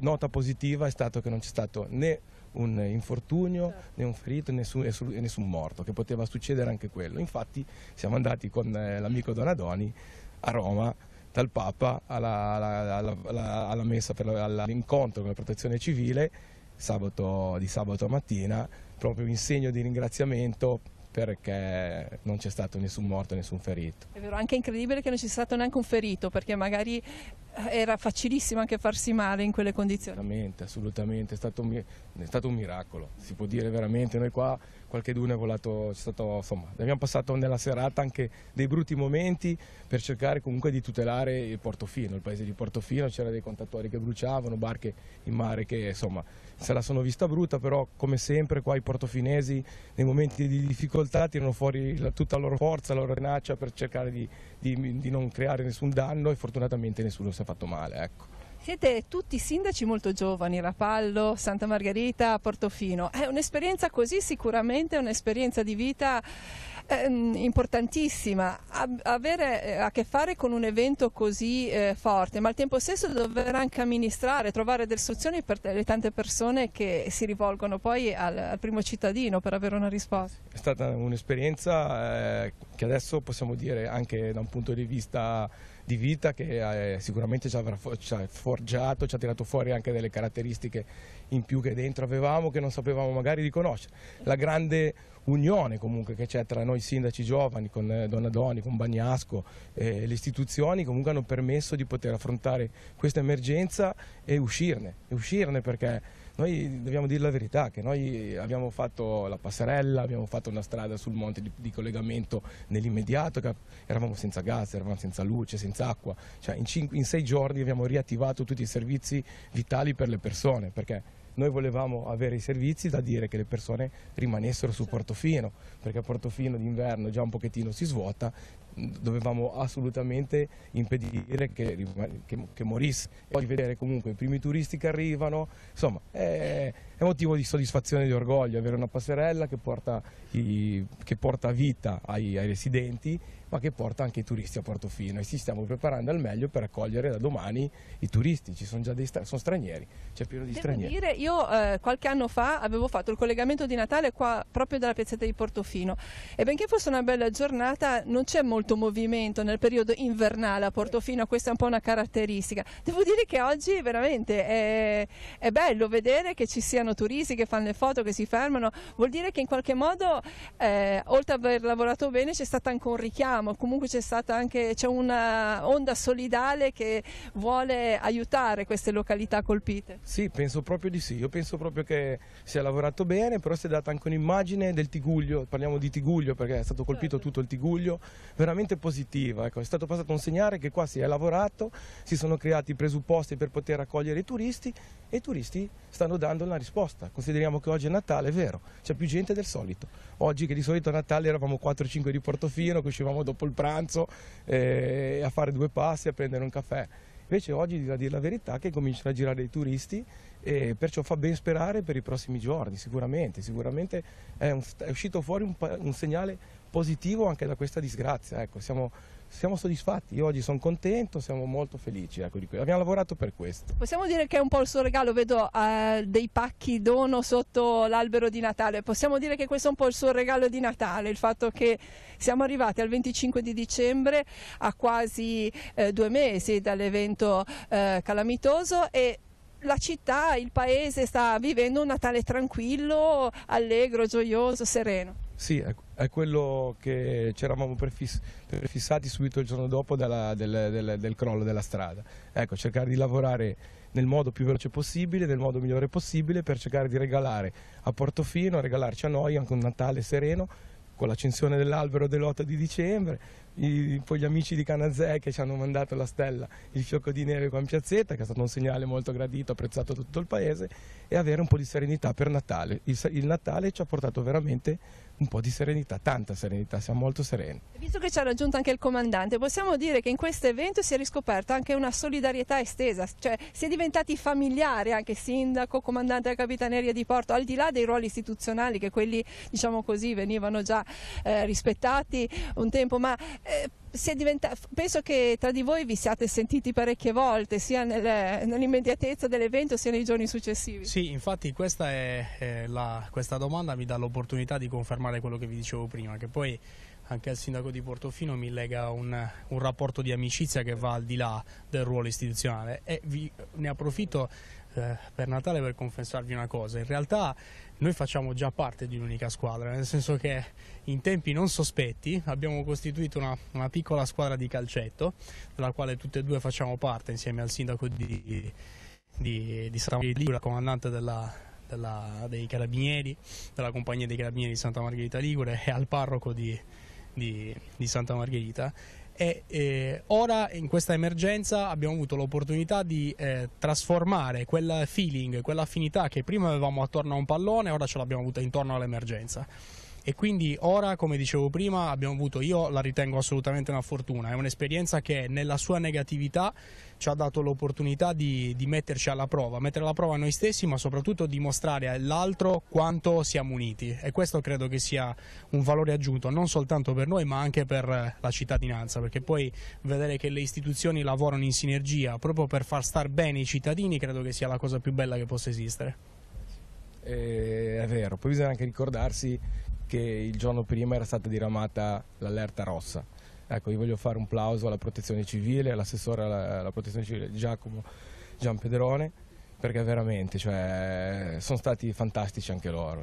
Poi anche nel dopo, nell'emergenza sui nostri paesi hanno fatto un lavoro eccezionale, ma l'allerta rossa secondo me aveva dato comunque dentro tutti di noi già facciamo attenzione signori, perché a volte vengono e non succede niente, invece avevano allertato per tempo, e perciò un ringraziamento alla Protezione Civile della Regione Liguria, perché sono veramente delle persone in gamba che stanno cercando di fare il lavoro per il meglio, per salvare delle vite umane. Questo è importantissimo. Il fatto anche di essere stati qui proprio il giorno successivo, nell'immediatezza dell'evento, testimonia una vicinanza, al di là di quello che poi a volte si può fare, perché nell'immediatezza a volte è anche difficile subito intervenire, però sentire vicine le istituzioni, sia tra istituzioni diciamo, ma anche con la cittadinanza. Sì, è stato fondamentale sentire la vicinanza di tutte le istituzioni, le persone sentivano che erano seguite, abbiamo avuto il 118 dopo 2 ore, domani mattina abbiamo un presidio medico ancora adesso del 118 H24 su Portofino, che durerà ancora fin quando ci sarà ancora questo stato di emergenza. Bisogna dire la verità, sono stati molto vicini, tempestivi nell'intervento, e alle persone, anche ai nostri anziani soprattutto, perché poi Portofino, ricordiamoci che adesso in questo periodo abbiamo 100 anziani che vivono qua a Portofino, i quali non pensano minimamente di abbandonare questo paese, e a vedere la Protezione Civile, il 118, i nostri vigili, la Capitaneria, i Carabinieri presenti sul territorio, sono quelle presenze che danno fiducia alle persone, sicurezza, rimango a Portofino, sono sicuro perché sono curato, sono seguito dall'amministrazione, dai portofinieri e da tutte le istituzioni. È stata veramente una cosa molto importante. Allora, a proposito di presenze adulte, diciamo, insomma, che da tanti anni abitano a Portofino, inviterei Enzo Cioffi a raggiungerci. Intanto buon Natale. Grazie anche a lei e a Teleface. Allora, che Natale è stato? Il sindaco lo troviamo sereno, il comandante della Capitaneria di Porto anche ci ha portato qua con la motovedetta della Guardia Costiera, che ormai, diciamo così, Portofino è un po' come Venezia, perché si raggiunge in barca. Chiaro. Senta, Natale è un momento di raccoglimento, è un momento di meditazione, di riflessione, di unione della famiglia. E la famiglia Portofino è riunita in questo momento. Le dico questo perché poco fa ero seduto su quella panchina Una signora argentina che già l'anno scorso aveva visitato Portofino mi ha posto una domanda sulla quale io ritengo necessario riflettere. Mi ha detto: senta, io avverto un particolare silenzio in questo posto. Solitamente non è rumoroso, ma quest'anno lo avverto particolarmente. E io ho risposto: sì signora, ragiona, lei certamente saprà quello che è successo, e quindi il silenzio che lei avverte quest'anno è un silenzio che parla, perché Portofino è anche magia e riesce a trasmettere attraverso il silenzio la concretezza, il non parlare con enfasi, ma affrontare i problemi e le avversità che la vita ci ha riservato con grande concretezza, con solidarietà. È rimasta, dice: ma quanti siete a Portofino? E dico: una famiglia non molto grande, ma una famiglia certamente unita, solidale. Si raccoglie in questo momento, vuole affrontare i problemi, superare le avversità che lo hanno colpita.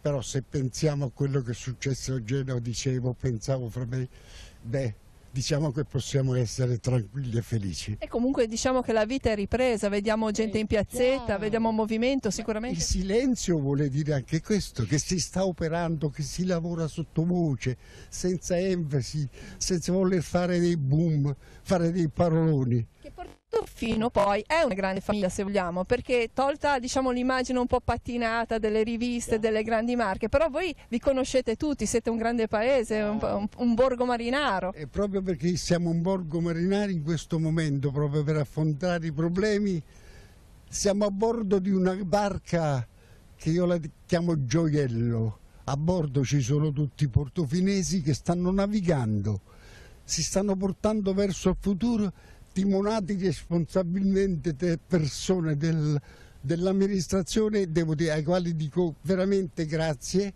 e si dirigono verso un porto sicuro. Il 2019 con forza, con concretezza, sperando nel futuro. Indro Montanelli, che spesso visitava Portofino e scriveva su Portofino, amava dire, perché noi siamo tradizione oltre che magia, amava dire: chi ignora il suo ieri non può avere certamente il suo domani. Portofino è concreto, avrà il suo domani, il 2019, l'anno che verrà. Bene, allora iniziamo dall'oggi però, Sindaco. Allora, diciamo che la passerella è stata aperta ed è transitabile sino a quando? La passerella è stata aperta dal 22, da sabato, H24, fino al giorno 6, il giorno del Bifania. Sarà aperta a tutti, ai residenti e a tutti i turisti, proprio per cercare di trovare anche in questo momento un pochettino anche di lavoro per Portofino, dopo un mese e mezzo praticamente di mancanza di turisti. Ora stanno incominciando ad arrivare, poi dopo il 6 riprenderanno i lavori sulla strada a ritmo ancora più sostenuto. Ecco. E la prospettiva invece per quanto riguarda la strada? Avete già un cronoprogramma? Sì, c'è un cronoprogramma sicuro, certo. È stata fatta la conferenza dei servizi giovedì tra tutte le istituzioni, hanno tutti firmato con pareri positivi.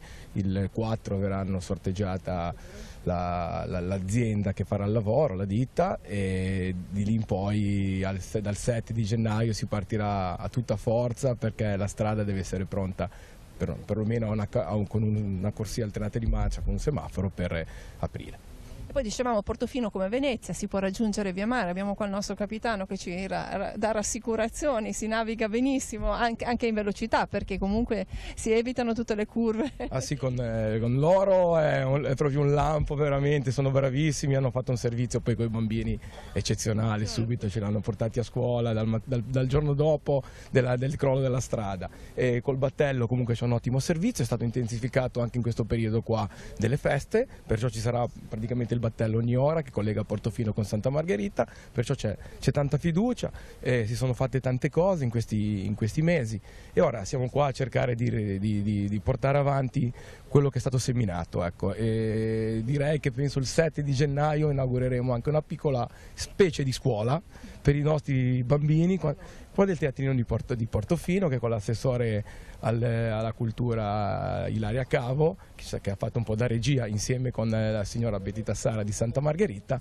siamo riusciti a creare questa piccola aula nel teatrino di Portofino con dei portatili. I ragazzi potranno essere collegati direttamente con la loro classe. È un regalo che vogliamo fare per Natale ai nostri ragazzi. L'8, il 9 di gennaio sarà presentato questo bellissimo progetto, ecco, una delle tante cose che abbiamo lavorato subito nel post emergenza, ecco. Quindi potranno ritornare a scuola rimanendo però a Portofino? Sì, andranno a scuola quando ci sarà invece il mare agitato, giornate brutte, si è deciso di tenerli insieme a un insegnante nel teatrino, che avrà un insegnante che li fa scuola, in più collegamento direttamente col loro portatile personale, con la loro aula. Perciò direi che sia una cosa veramente che siamo soddisfatti anche di questo, ecco. Bene, bene, allora comandante, direi che Portofino non solo non è isolata, ma sta rinascendo, e sta rinascendo con più servizi di prima quasi. No, dicevamo alle ostruzioni del porto che Portofino non si è mai fermata, anche la testimonianza che ha portato poco fa il sindaco, nella quale appunto ha fatto riferimento a una regia e soprattutto un'attività molto importante anche da parte dell'assessorato alla protezione civile della regione Liguria, che devo dire che prima si parlava del fatto della presenza immediata. Devo dire che la presenza immediata è stata non soltanto formale ma anche sostanziale. Lo dimostra il fatto che tutto ciò che vedete è stato frutto proprio di una macchina che funziona, costituita da tante parti, dove ogni parte, ogni soggetto svolge il suo ruolo fino in fondo, non limitandosi a dire ma questo non mi compete, oppure non è appunto compito mio. Tutti quanti abbiamo messo al primo posto la necessità di restituire ai cittadini la loro ordinarietà, e il risultato appunto è questo. Natale passato, lei parlava prima della fiaccolata, avesse in mente qualche altra manifestazione in questo periodo delle feste, momento di aggregazione? Ma guardi, adesso abbiamo fatto la fiaccolata ieri sera, che è stata bellissima, poi ora sicuramente faremo una cosa un po' riservata ai residenti, però il Capodanno magari un momento di nuovo di unione, di stare un po' tutti insieme, anche di distensione da quello che è successo, ecco, per chiudere questo 2018, che era stato un anno da certi punti di vista anche molto bello, però poi ci ha riservato, insomma, dal 14 di agosto col crollo del ponte al crollo della nostra strada il 29 di ottobre, insomma è stato un fine d'anno veramente duro e difficile per i comuni e per la regione Liguria. Ecco, adesso diciamo un po' di distensione il Natale ce l'ha portata, aspettiamo l'anno nuovo, sicuramente io spero che sarà un 2019 che ricompenserà un attimo gli sforzi che stiamo facendo in questo fine 2018. Ecco, c'è comunque sempre la disponibilità da parte di tutti per lavorare al meglio, per cercare di mettere le basi anche per impostare un nuovo 2019 molto importante. Faremo qualche festa sicuramente, comunque il fine dell'anno, una cosa però in forma riservata, ecco, non faremo la festa che abbiamo fatto l'anno scorso, perché poi anche a portare materiali, a creare le situazioni, insomma c'è sempre da riflettere, e la prima cosa bisogna pensare all'incolumità pubblica. Adesso avevamo pensato di fare il cenone di Capodanno qua in piazzetta, però poi il portare persone via mare, farli ritornare su Santa Margherita e Rapallo non ci dava la massima sicurezza dal punto di vista, insomma magari sono serate che qualche bicchierino di più lo beve, e farla andare sull'imbarcazione, non ci siamo sentiti sicuri di poter fare questo evento. Allora facciamo con chi è su Portofino, chi verrà qua a Portofino, chi sarà magari anche nei B&B o in casa, e sicuramente troverà qualche ristorante da poter essere insieme e fare una bella serata anche quel 31, il fine dell'anno. Bene, allora io devo chiedere al nostro comandante e anche al nostro direttore il cronoprogramma, perché anche noi oggi abbiamo la giornata abbastanza scandita, la sosta a Portofino e poi la ripartenza leggermente in ritardo sulla tabella di marcia, dobbiamo partire per Portofino. Signor Sindaco, ci lascia andare? Assolutamente sì, grazie di essere venuti, veramente siete stati presenti sempre nell'emergenza, è un grande piacere poter avere delle persone come voi che fanno vedere comunque i problemi che ci sono stati, e ora anche siete pronti sempre a lavorare per poter fare l'immagine del nostro Tiguglio, di farlo risplendere. Vi ringrazio, siete persone speciali veramente. Nel giorno successivo o 2 giorni dopo alla mareggiata anche noi abbiamo avuto 2 dispersi della pace, perché Cristian con uno dei nostri ragazzi, con Giacomo, sono arrivati qua in modo avventuroso e poi non riuscivano a tornare a casa. Ecco, poi alla fine abbiamo detto ma li abbiamo recuperati e sono rimasti a Portofino. Dobbiamo dire che avevamo anche un po' insistito, perché effettivamente in quei giorni lì era anche venivano dissuase le persone dal venire, ma perché c'era un'emergenza in atto. Sembrava giusto venire a documentare. Sì, perché il problema era sempre nella grande difficoltà che c'era, che insomma la sicurezza di tutti, anche dei giornalisti, di voi, assolutamente. Poi bisogna dire la verità, che con la Capitaneria questo problema è stato sorpassato, perché quando c'era difficoltà rimaneva qualcheduno qua su Portofino, perché poi arrivavano anche a piedi dal monte, poi la sera dobbiamo tornare. Comandante Antonello, perché poi siamo guarda che qua c'ho bisogno di poter venire, portare fuori. Subito arrivava la motovedetta e ci accompagnava fuori. Veramente è stata un'esperienza molto brutta dal punto di vista personale, perché comunque sono giorni stati vissuti veramente pesanti, però dico adesso che siamo più sereni si deve anche andare a esaminare proprio l'organizzazione, tutto quello dalla stampa, dalle istituzioni. Io veramente, abbiamo avuto una vicinanza incredibile. Adesso siamo sereni, rilassati, grazie anche a questa unione di tutti, perché noi qua da soli, io quella mattina che ho visto gli alpini qua in piazza mi si è aperto il cuore, perché il paese siamo pochi, anziani, i ragazzini, c'era da fare anche qua al paese, da risistemare, da rimettere. Quando ho visto gli alpini della Protezione Civile di Genova, dopo 2 giorni ho detto un sospiro di sollievo,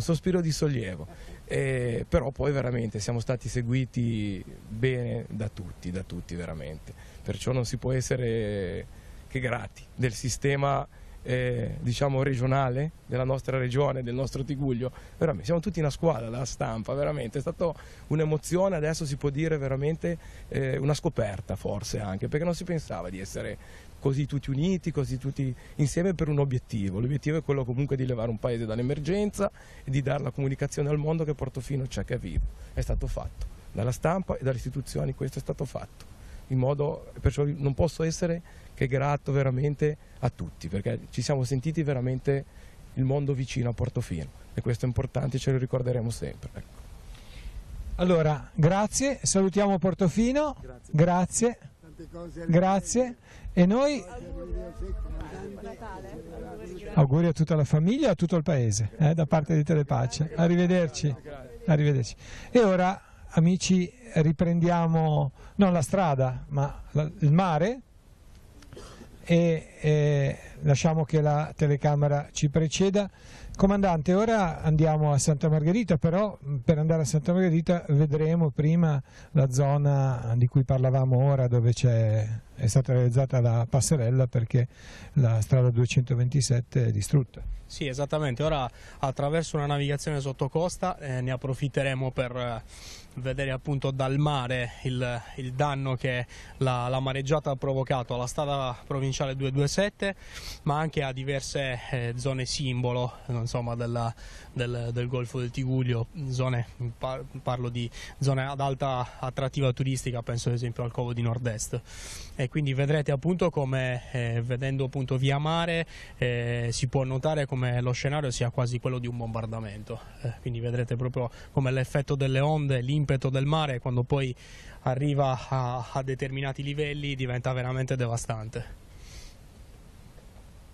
E poi invece proseguiremo per Santa Margherita Ligure, dove attraverso l'ingresso al porto potremo verificare invece i danni che la mareggiata ha provocato alla diga foranea, sia dalla parte esterna che dalla parte interna al porto. A Santa Margherita potremo attraccare perché il porto è agibile. Il porto è agibile, nel senso che abbiamo soltanto l'interdizione della diga foranea perché è stata gravemente colpita dalla mareggiata, abbiamo una frattura nella parte finale che poi noteremo, frattura che non soltanto nella parte superficiale ma anche nella parte sommersa, quindi proprio per questo motivo, per ragioni di sicurezza, ho dovuto appunto adottare un'ordinanza che ne preclude la navigazione e l'ormeggio, ma diciamo che per il resto tutto sommato non abbiamo altri danni, nel senso che gli ormeggi anche dei pescatori insomma sono ancora agibili. Niente, invece i vari gestori dei pontili galleggianti, quindi mi riferisco alle piccole realtà che poi però sono quelle molto presenti sul territorio, si sono già attivate per rimettere a posto e ripristinare al pieno le funzionalità del proprio sistema d'ormeggi. Bene, allora amici, ora noi saliamo sulla motovedetta. Maurizio, se tu sei pronto potremmo provare a mandare un'altra delle nostre interviste, passare da Portofino a quale altra parte del mondo. Intanto noi abbiamo un attimo di procedura per salire a bordo e poi per uscire dal porto di Portofino. Va bene, allora Don Fausto prendiamo la linea dallo studio proprio per sentire un'altra voce dalle missioni. Sono le 16, l'ora di sentire la Repubblica Centrafricana, andiamo nel cuore dell'Africa, per ascoltare quest'anno una voce nuova, quella della famiglia Bettarramita. In particolar modo contattiamo padre Beniamino Gusmeroli, che dopo diversi anni di attività nel cuore di Buar, che è questa grande città in una provincia che si trova nel nord-ovest del paese, si è spostato nella capitale a Bangui, in un quartiere veramente molto ampio, per portare avanti, potremmo dire, un nuovo tipo di lavoro. Quindi dalla campagna alla grande città, con tutti i problemi chiaramente che una capitale comporta, soprattutto la Repubblica Centrafricana, che ha vissuto un altro anno di tensioni e di difficoltà, con diversi morti in attentati che ci sono stati in questa zona del paese. Ne abbiamo parlato ancora alcune settimane fa. Ma sentiamo padre Beniamino Gusmeroli. Qual è la situazione attuale in Repubblica Centrafricana? Quali scenari si possono aprire per il 2019? La Repubblica Centrafricana è ancora un paese senza pace. Il 65% del territorio del paese è ancora in mano ai gruppi armati ribelli. I momenti più difficili vissuti nel 2018 proprio sono stati 3 grossi attentati che sono crimine contro l'umanità in 3 campi di rifugiati a Ipi, a Lindao e Batangafo nel centro-est. La situazione più critica e che più da pensare è il fatto che proprio in queste località sono dislocati dei gruppi, dei campi militari dell'ONU con prima missione quello della protezione della popolazione, cosa che non è avvenuto. Su questo ci si domanda veramente allora qual è le vere intenzioni della MINUSCA, l'ONU, qui nella Repubblica Centrafricana. C'è addirittura una inchiesta che è stata lanciata sia dal cardinale di Bangui sia dalla Nunziatura di fare verità su queste 3 situazioni che sono veramente incomprensibili e inaccettabili. Quindi, come si vede, la pace è ancora lontana. La famiglia Bettarramita ha aperto un nuovo progetto proprio a Bangui, nella capitale, e ti vede protagonista, possiamo dire, di questo cambiamento, quindi dalla parrocchia di Nostra Signora di Fatima in centro a Buar, in centro a Bangui. Allora, ci vuoi parlare di questo progetto e di che cosa c'è bisogno in questo momento? L'obiettivo principale si può riassumere in 2 aspetti. Primo, creare una parrocchia. Secondo, raccogliere e raggruppare dei giovani universitari che sono in cerca della loro vita, della loro vocazione e aiutarli in questa ricerca. A livello di strutture non c'è ancora nulla, si può dire, dovremmo ancora cercare il terreno per costruire la chiesa, delle sale per incontri, insomma le strutture parrocchiali. L'aspetto meraviglioso è che le persone ci hanno accolto con gioia. Ci aspettavano, si può dire, anche perché la strada per arrivare alla alla parrocchia è piuttosto lunga, 2-3 chilometri e più. Questo ci dà l'idea della dimensione di questo quartiere. E ci stiamo organizzando e esistono per il momento 2 cappelle nei vari quartieri in cui facciamo il servizio liturgico e le varie attività della parrocchia. Come vi siete preparati per festeggiare il Natale e anche la popolazione centroafricana, nonostante le difficoltà, come si è preparata a festeggiare questo appuntamento? C'è una grande aria di festa semplice.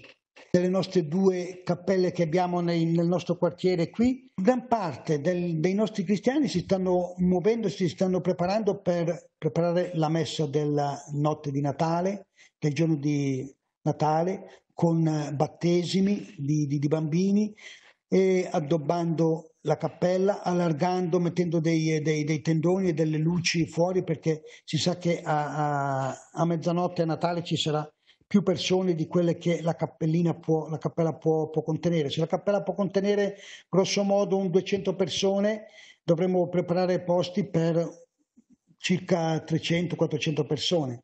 Interessante anche il fatto che a livello di consiglio di cappella si stanno facendo delle raccolte per aiutare i poveri della parrocchia in termini di beni naturali, vestiti, cose da mangiare e anche soldi che poi verranno distribuiti come regalo di Natale. Così da non perderla.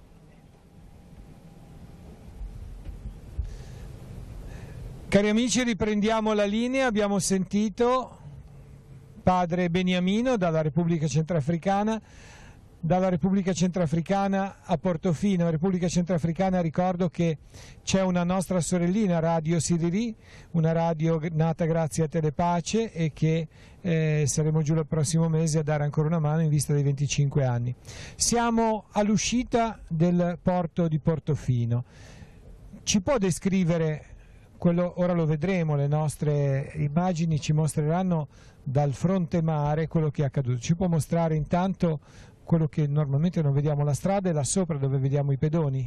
Sì, esattamente, tra l'altro quello è il tratto di strada che è rimasto integro, perché in realtà la porzione di viabilità stradale che è crollata la troveremo ora una volta che usciamo appunto dal porto di Portofino, quindi andando verso la baia di Paraggi, da lì che inizia poi l'interruzione. Notiamo che c'è molta gente però, cioè in assoluto non tanti, ma relativamente agli altri anni c'è più gente. Sì, e poi siamo fortunati perché di questa giornata ne hanno approfittato in parecchi. Vedo che molti camminano, quindi ne hanno approfittato magari per fare una camminata in questo pomeriggio, tra l'altro non molto freddo e soprattutto accompagnato dal sole. Ecco, stiamo uscendo, intanto volevo chiederle, c'è una boa, vedo, cos'è? Quello è un segnalamento marittimo che individua la zona di fonda delle navi da crociera, perché nel Golfo del Tigullio esistono 3 zone di fonda, Portofino, Santa Margherita e Rapallo, dove solitamente arrivano le navi da crociera, vanno all'ormeggio in questo specchio acque, e quelle boe sono le boe che, oltre a delimitare l'area, costituiscono anche un ausilio per il comandante dell'unità, perché gli garantiscono, diciamo, aiutano nel far sì che l'unità rimanga all'interno di uno specchio acqueo ben stabilito, quindi in sicurezza, e qualora l'unità dovesse appunto uscire fuori da questo specchio acqueo predeterminato, ci sono degli allarmi che appunto vengono poi rilanciati in sala operativa nella Capitaneria di Porto, dove poi provvediamo appunto a richiamare l'attenzione del comandante dell'unità per verificare che cosa è successo. Ecco, da qui dove siamo ora si comincia a vedere, siamo di fronte a Paraggi, si cominciano a vedere i segni della devastazione. Esatto, questa è la baia di Paraggi che ha avuto come danno principale ovviamente l'isolamento derivante dal crollo del manto stradale, ma anche i vari diciamo, gestori dei stabilimenti balneari, quindi strutture alberghiere ivi presenti, hanno avuto diversi danni soprattutto ai vari pontili che erano installati, alle strutture che si affacciano principalmente sul mare. Anche loro si sono immediatamente rimessi in moto per cercare di ripristinare l'ordinarietà, e devo dire che l'attività di supporto che gli è stata prestata da parte anche delle amministrazioni comunali è stata molto importante. Sarà importante il ripristino della viabilità in questa prima fase, ancorché della viabilità pedonale, è determinante per far sì che appunto chi volesse comunque raggiungere Paraggi a piedi lo può fare attraverso la passerella che ora stiamo per raggiungere. Vediamo che la strada nella parte fra Paraggi e Portofino però è integra, non ha subito danneggiamenti. Sì, assolutamente. Diciamo che da Portofino fino a subito dopo Paraggi abbiamo una situazione assolutamente tranquilla, nel senso che la viabilità non ha subito danni. Invece il grave danno lo abbiamo subito dopo scapolato, insomma, la baia di Paraggi, perché ora, come iniziate a vedere, dove si vede appunto quella rete di protezione arancione qua proprio davanti a noi, lì esiste praticamente la prima area di cantiere. Abbiamo avuto danni in questa parte, soprattutto nella parte sottostante al manto stradale. Di fatto ora non si vede tanto perché già sono stati riposizionati dei massi nella parte frontale, e l'impeto delle onde ha di fatto sgrottato la parte sottostante del manto stradale, creando una sorta di arco dove all'interno penetrava appunto l'acqua. Ecco, vediamo infatti il muro sgretolato poco prima della passerella. Sì, assolutamente, la situazione è proprio questa: il mare ha eroso la parte sottostante alla strada, superato Paraggi appunto, e poi invece in questo tratto, accanto al cosiddetto scoglio della Carega, che abbiamo proprio davanti a noi, il manto stradale invece è stato completamente divelto, quindi il mare non si è limitato a portare via la parte rocciosa che si trova alla base della strada stessa, ma ha portato via anche la strada. La passerella è lunga circa 200 metri? La passerella è lunga circa 150-180 metri, è stata anche illuminata proprio per consentirne il transito anche in orario notturno in sicurezza. Vedete appunto che ci sono diversi utenti appunto che ne stanno attualmente fruendo, e come vedete qua il segno della devastazione si fa molto importante. Abbiamo appunto addirittura dei pezzi di manto stradale che sono appoggiati di fatto sulla scogliera che si trova alla base della strada stessa, quindi si capisce benissimo come il mare qui abbia eroso in maniera importante, abbia danneggiato in maniera importante tutta quanta la struttura, la rete di collegamento stradale. Sotto ci sono anche i servizi che sono stati ripristinati.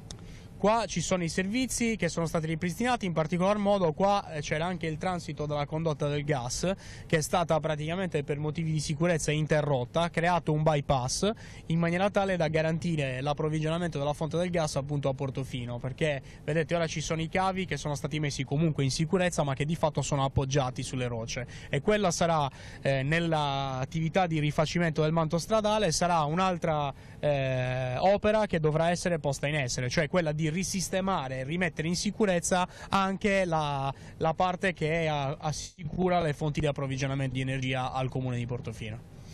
Ecco, vediamo, penso che le nostre immagini ve lo documentino, un pino che ha resistito su uno scoglio dove un gabbiano ha preso il volo. Ecco, vediamo, sembra l'esempio della resistenza questo. Sì, è lo scoglio della Carega. Io penso che questo poi di fatto sia diventato anche il simbolo dell'animo dei liguri, no? Che non si piegano, non si spezzano, nonostante la mareggiata sia riuscita addirittura a portar via la strada, ma lui è rimasto lì e non si sposta. Ecco, adesso stiamo andando, mentre vedete ancora le immagini che vi giungono, siamo in diretta, ricordo amici, siamo in diretta dal Golfo del Tigullio, siamo tra Paraggi e Santa Margherita Ligure. Quello che vedete è il profilo della passerella che è stata realizzata per consentire di raggiungere Portofino, altrimenti isolata. Siamo a bordo della motonave CP 311 della Capitaneria di Porto di Genova, con il comandante Antonello Piras che ci sta aiutando a vedere quello che è accaduto e anche a ricordare quanto è accaduto. Anche qua le onde erano 11 metri. Allora, qui le onde di 11 metri sono quelle che sono state rilevate come altezza massima dalla boa di Capomele, che si trova ovviamente al largo, non sotto costa. Le onde da questo lato probabilmente sono arrivate sicuramente intorno agli 8 metri, ma vi assicuro che già onde di 8 metri, tra l'altro con l'impeto con il quale sono arrivate e con la costanza, perché ecco, una delle peculiarità della mareggiata di questa volta è stata non soltanto la forza con l'altezza delle onde, sia l'altezza massima che l'altezza significativa, ma è stata anche la durata, perché di fatto siamo stati esposti all'impeto delle onde dalle 17:30 fino alle 2 del mattino circa, quindi capite bene che non è facile per qualsiasi opera resistere a un impeto di questo genere. Qua davanti invece, dove vedete questa casupola bianca, era un'altra località, un'altra struttura ricettizia, era una sorta di ristorante con la possibilità anche di poter noleggiare qualche ombrellone. Era il cosiddetto Capo Nord il nome, cioè quello che resta, sì. Perché dove vediamo la piazzola c'era un edificio. Assolutamente sì, è stato praticamente tutto abbattuto. Lì c'era una sezione molto particolare, perché vi era una sorta di piattaforma naturale nella quale uno poteva andare tranquillamente a consumare il proprio pranzo, la propria cena, proprio affacciato al mare. Ora di fatto non esiste più nulla, perché è stato totalmente invaso dall'impeto delle onde, e questo è ciò che resta, insomma. Ecco, stiamo andando in direzione di Santa Margherita. Vedremo fra poco quello che resta, anche in questo caso, del Covo di Nord-Est. Lo abbiamo a prua, ho detto giusto? Assolutamente sì, proprio la nostra prua abbiamo il Covo di Nord-Est, anch'esso una struttura storica per il Golfo del Tigullio, che di fatto ora vedremo avvicinandoci è stato totalmente devastato. È una cosa veramente impressionante vedere una struttura, tra l'altro vedete sono strutture in pietra, quindi anche abbastanza resistenti, non parliamo di costruzioni precarie o comunque le classiche costruzioni che vengono di facile rimozione, che vengono posizionate soltanto nel periodo estivo. Vedete che l'impeto delle onde anche qui non ha risparmiato nulla, di fatto ha distrutto tutto ciò che ha trovato. Mentre ci avviciniamo al Covo di Nord-Est abbiamo in collegamento anche Emanuela Castello, che è a Santa Margherita e ci sta aspettando. Manuela, buon Natale, siamo in leggero ritardo. Mentre passiamo davanti al Covo volevo salutarti e lasciare un momento la linea, se poi ce la restituisci, così possiamo commentare le immagini che continueranno ad esservi proposte.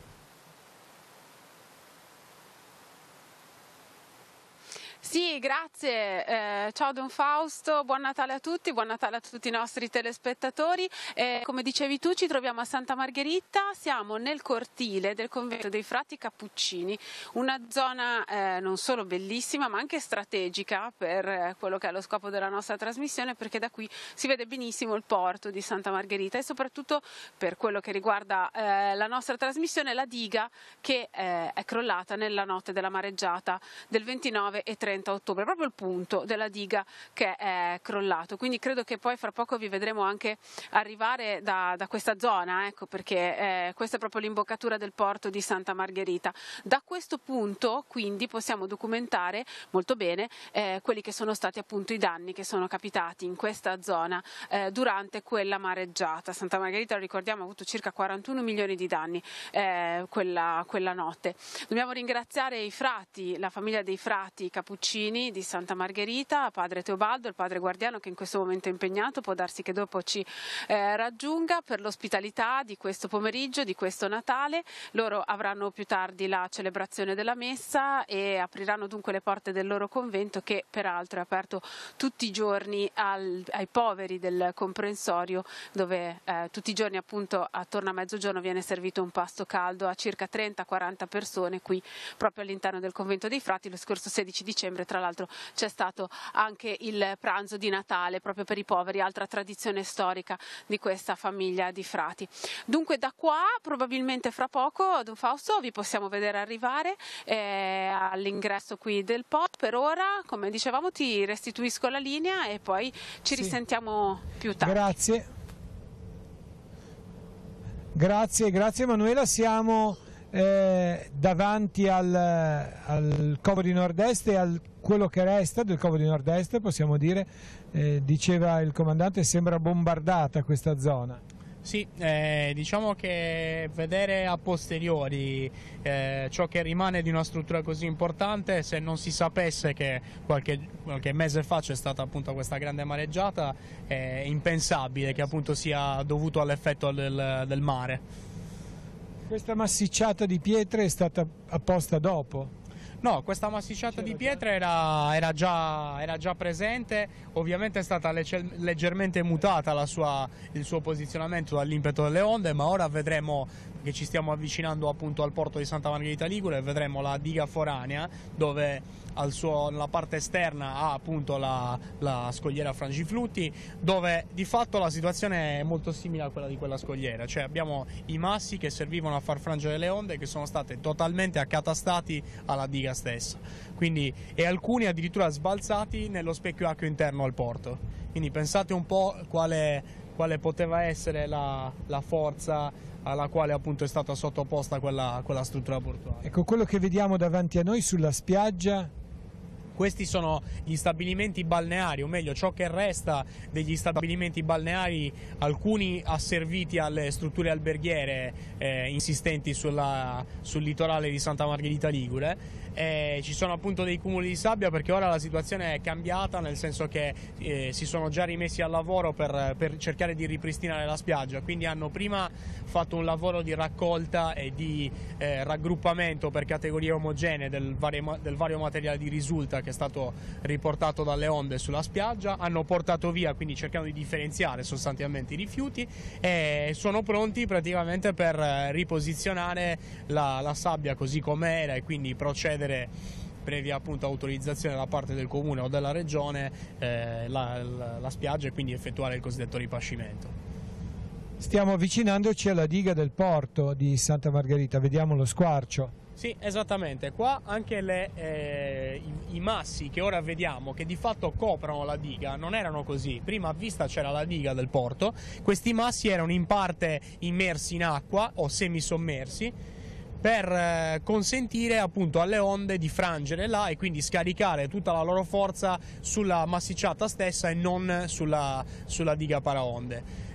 Mano a mano che noi proseguiamo possiamo vedere appunto che c'è questa vera e propria fenditura nella diga foranea. Di fatto il muro è stato aperto, spostato, e da un'ispezione del nostro nucleo subacqueo, dei subacquei appunto della Guardia Costiera, abbiamo potuto apprezzare che esiste una via d'acqua anche nella parte sommersa, quindi di fatto c'è un ingresso d'acqua anche al di sotto di questa apertura. Il porto non isola più di fatto? Diciamo che è cambiata la circolazione interna delle acque, perché chiaramente ci siamo resi conto che anche in presenza di una lieve quantità d'onda possiamo notare come sia aumentata la risacca nei moli interni.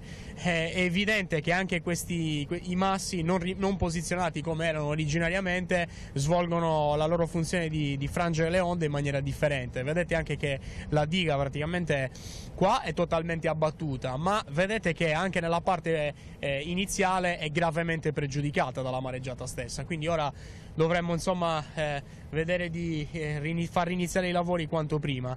Mi piace sottolineare però, come segno di ripresa, adesso al nostro ingresso sul lato sinistro abbiamo un fanale rosso. Questa boa rossa era inizialmente stata trasportata letteralmente dal mare sulla spiaggia di Ghiaia all'ingresso di Santa Margherita Ligure. Proprio qualche giorno fa il comune di Santa Margherita Ligure ne ha ripristinato la funzionalità e ha provveduto a reinstallarla esattamente dove era. Questa è una cosa molto importante, perché nella navigazione notturna a questo punto abbiamo la possibilità di poter entrare in porto mantenendo bene la rotta e quindi sapendo qual è il canale di ingresso sicuro al porto stesso.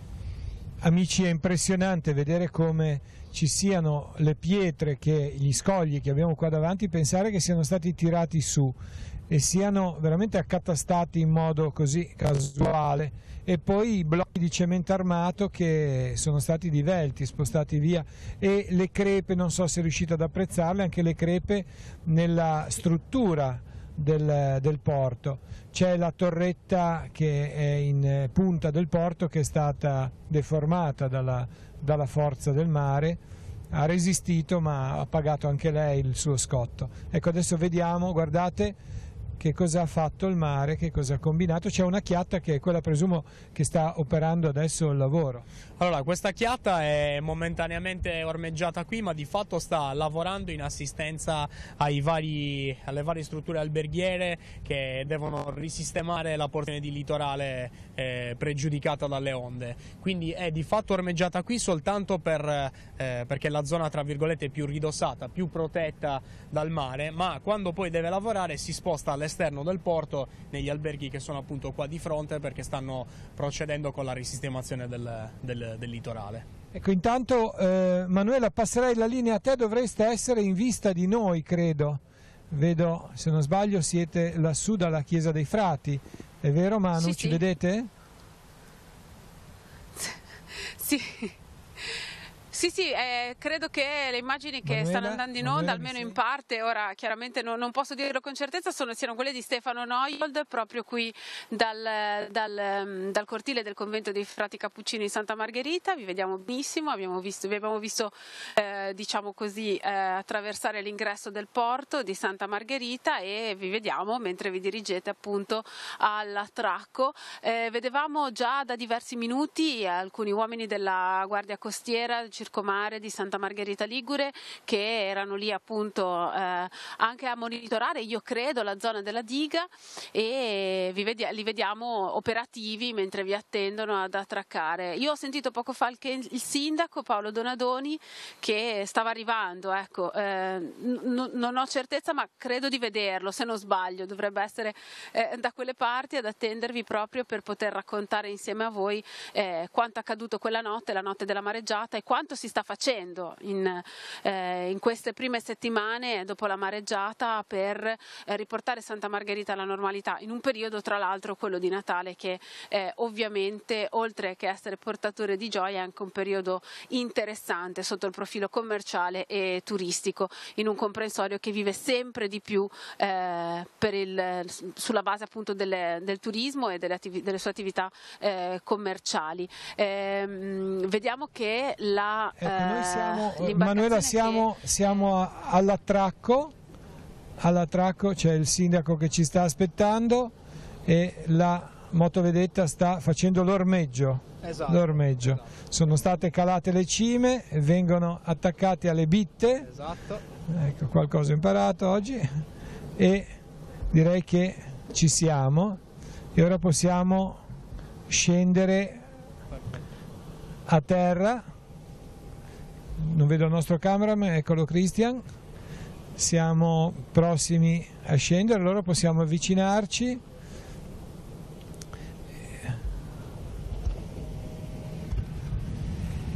Grazie.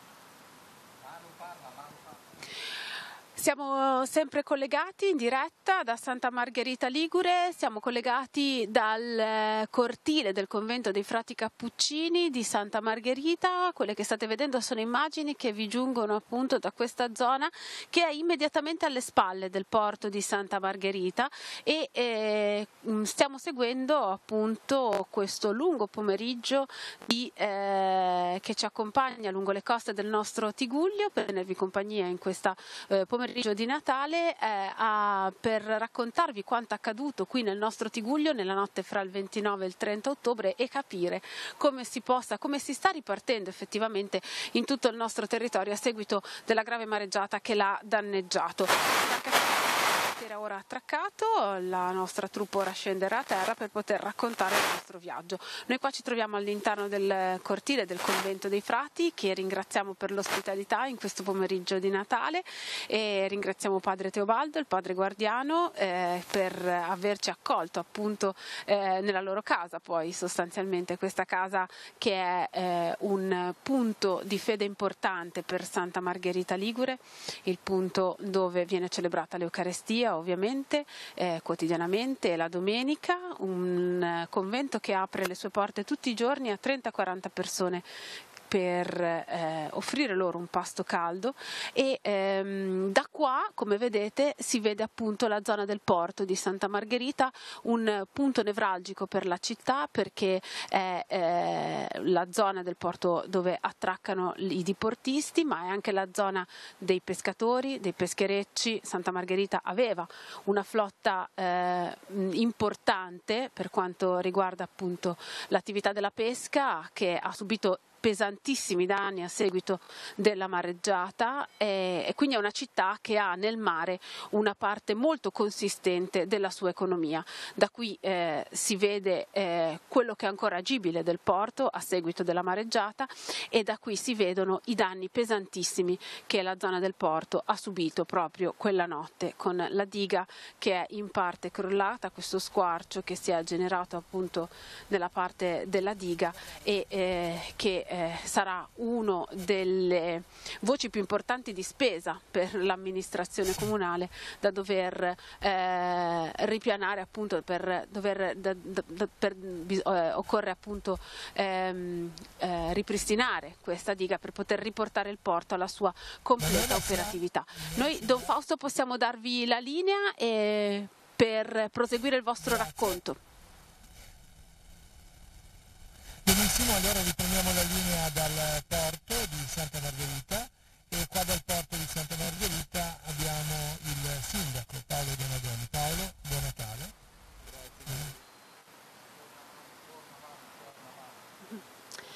Sì. Proseguiamo tra poco il racconto dal porto di Santa Margherita con il sindaco Paolo Donadoni, che assieme al nostro direttore Don Fausto Brioni racconterà appunto quello che è stato fatto nell'immediato in questa città così duramente colpita dalla mareggiata, due soprattutto le zone fortemente danneggiate, la zona tra la Cervara e Paraggi dove è crollata la strada, e poi questa zona appunto del porto dove è crollata la diga, quindi dunque il porto non può ritornare al momento alla sua completa e piena operatività. Occorreranno lavori ingenti che occorrerà fare. In questa fase però di Natale, nonostante i danni che ci sono stati, le manifestazioni proseguono, gli eventi proseguono. La zona del Santa Village, che prima veniva ospitata nei giardini a mare, a seguito della mareggiata è stata spostata invece più a ridosso, più verso, diciamo così, l'interno, in ghiaia, ma comunque continua ad attirare turisti e altre famiglie in questo periodo, alla ricerca appunto di momenti di svago e di tranquillità. Dunque una città che cerca di ripartire e che vi racconteremo fra poco. Ora però diamo la linea a Maurizio Garreffa. Grazie Emanuela, auguri anche a te naturalmente. Riprendiamo la linea dallo studio prima di collegarci ancora con Don Fausto dalla Capitaneria di Porto di Santa Margherita Ligure per ascoltare un'altra voce dalle missioni. Questa volta dopo l'Africa ci spostiamo in Sud America, andiamo in Perù per ascoltare Danilo Roccati. La famiglia Roccati a fine novembre è partita per la missione di Lucma e qui rimarranno 2 anni per guidare una scuola di falegnameria. Non sono partiti da soli, con loro anche i loro 3 figli piccoli. Abbiamo sentito Danilo, insomma questa situazione sta andando molto bene in questo periodo, è trascorso circa 1 mese e allora lo ascoltiamo. Ora siete a Lucma da circa 1 mese, come sta andando? Sta andando bene, sì, siamo arrivati dopo aver fatto un giro nel nord del Perù a vedere altre scuole per prendere un po' ispirazione, capire un po' quali sono i problemi, le cose da fare eccetera. Adesso siamo arrivati da una ventina di giorni, stiamo bene, ci stiamo ambientando sia noi che i bambini, però il posto è molto bello, ci sono altri bambini sia peruani che di famiglie italiane che vivono qua, quindi i bambini si trovano molto bene e il posto è bello, la casa è un po' da mettere a posto, però diciamo che è molto bella, accogliente così, e niente, ci stiamo preparando ai lavori da fare dei prossimi mesi. Ecco, vi trovate a Lucma, ci puoi descrivere questo villaggio, ecco, dove vi trovate? Sì, Lucma è un paesino che è 2800 metri e adesso in questo periodo sta iniziando la stagione delle piogge, quindi piove abbastanza spesso, è una pioggerellina leggera però continua, che specialmente di giorno, di notte va avanti sempre, quasi tutte le notti. Però il paesaggio qua è molto verde perché appunto sembra che piove tanto, è molto verde, insomma, anche se siamo quasi a 3000 metri c'è molta vegetazione, alberi così, e niente, il paese è piccolino, c'è un fiume che passa in mezzo, la gente vive sempre del lavoro che dà la terra, più di alcune piccoli negozi che hanno, vendono qualcosina in paese. E niente, un paesino molto semplice, le case sono fatte ancora così con i mattoni di fango e paglia, così, e niente, questo è più o meno l'ambiente. Diciamo che fa caldo adesso qua, anche se piove però fa molto caldo, se c'è il sole si sta in maniche corte tranquillamente. Ecco, puoi ricordare qual è il progetto che vi vede impegnati a Lucma per i prossimi anni? Sì, noi siamo venuti qua per 2 anni per aprire una scuola di falegnameria che era stata chiusa un po' di anni fa, e diciamo che la struttura c'è, però bisogna rimetterla in piedi, quindi riattrezzarla e riorganizzarla, quindi sia dal punto di vista pratico sia dal punto di vista logistico. C'è da invitare i ragazzi a una scuola di falegnameria dove i ragazzi, essendo che vengono da posti molto lontani della stessa valle, vivranno con noi, e quindi bisogna accoglierli, quindi renderlo un posto accogliente, abitabile, bello, pulito, ordinato, insomma. I ragazzi vivranno con noi da lunedì al venerdì, al sabato, poi il sabato e la domenica vanno a casa, ritornano a casa, poi il lunedì rientrano.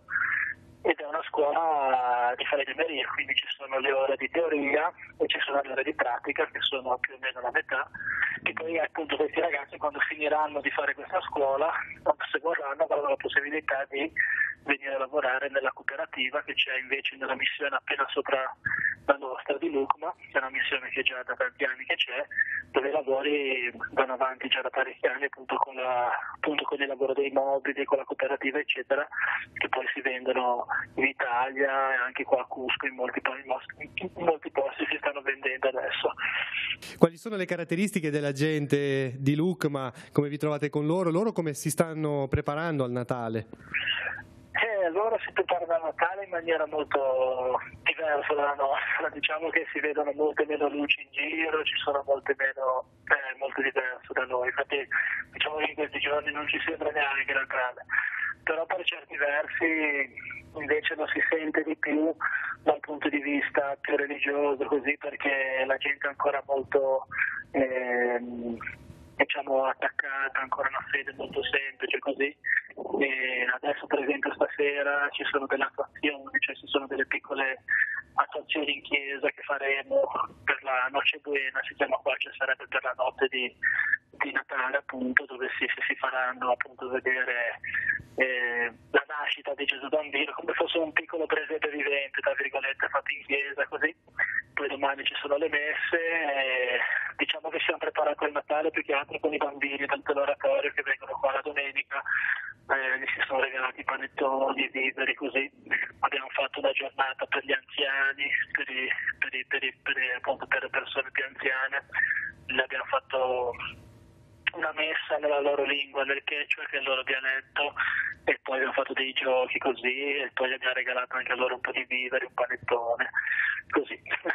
Questo è quello che stiamo facendo. Paolo, avvertimi, Bene, adesso avete sentito la voce del nostro cameraman, e Paolo ci ha avvertito, e siamo con un altro Paolo Donadoni. Allora Paolo, questa volta il collegamento funziona. Allora è un Natale diverso da tutti gli altri, ma un Natale più ricco a livello di rapporti umani.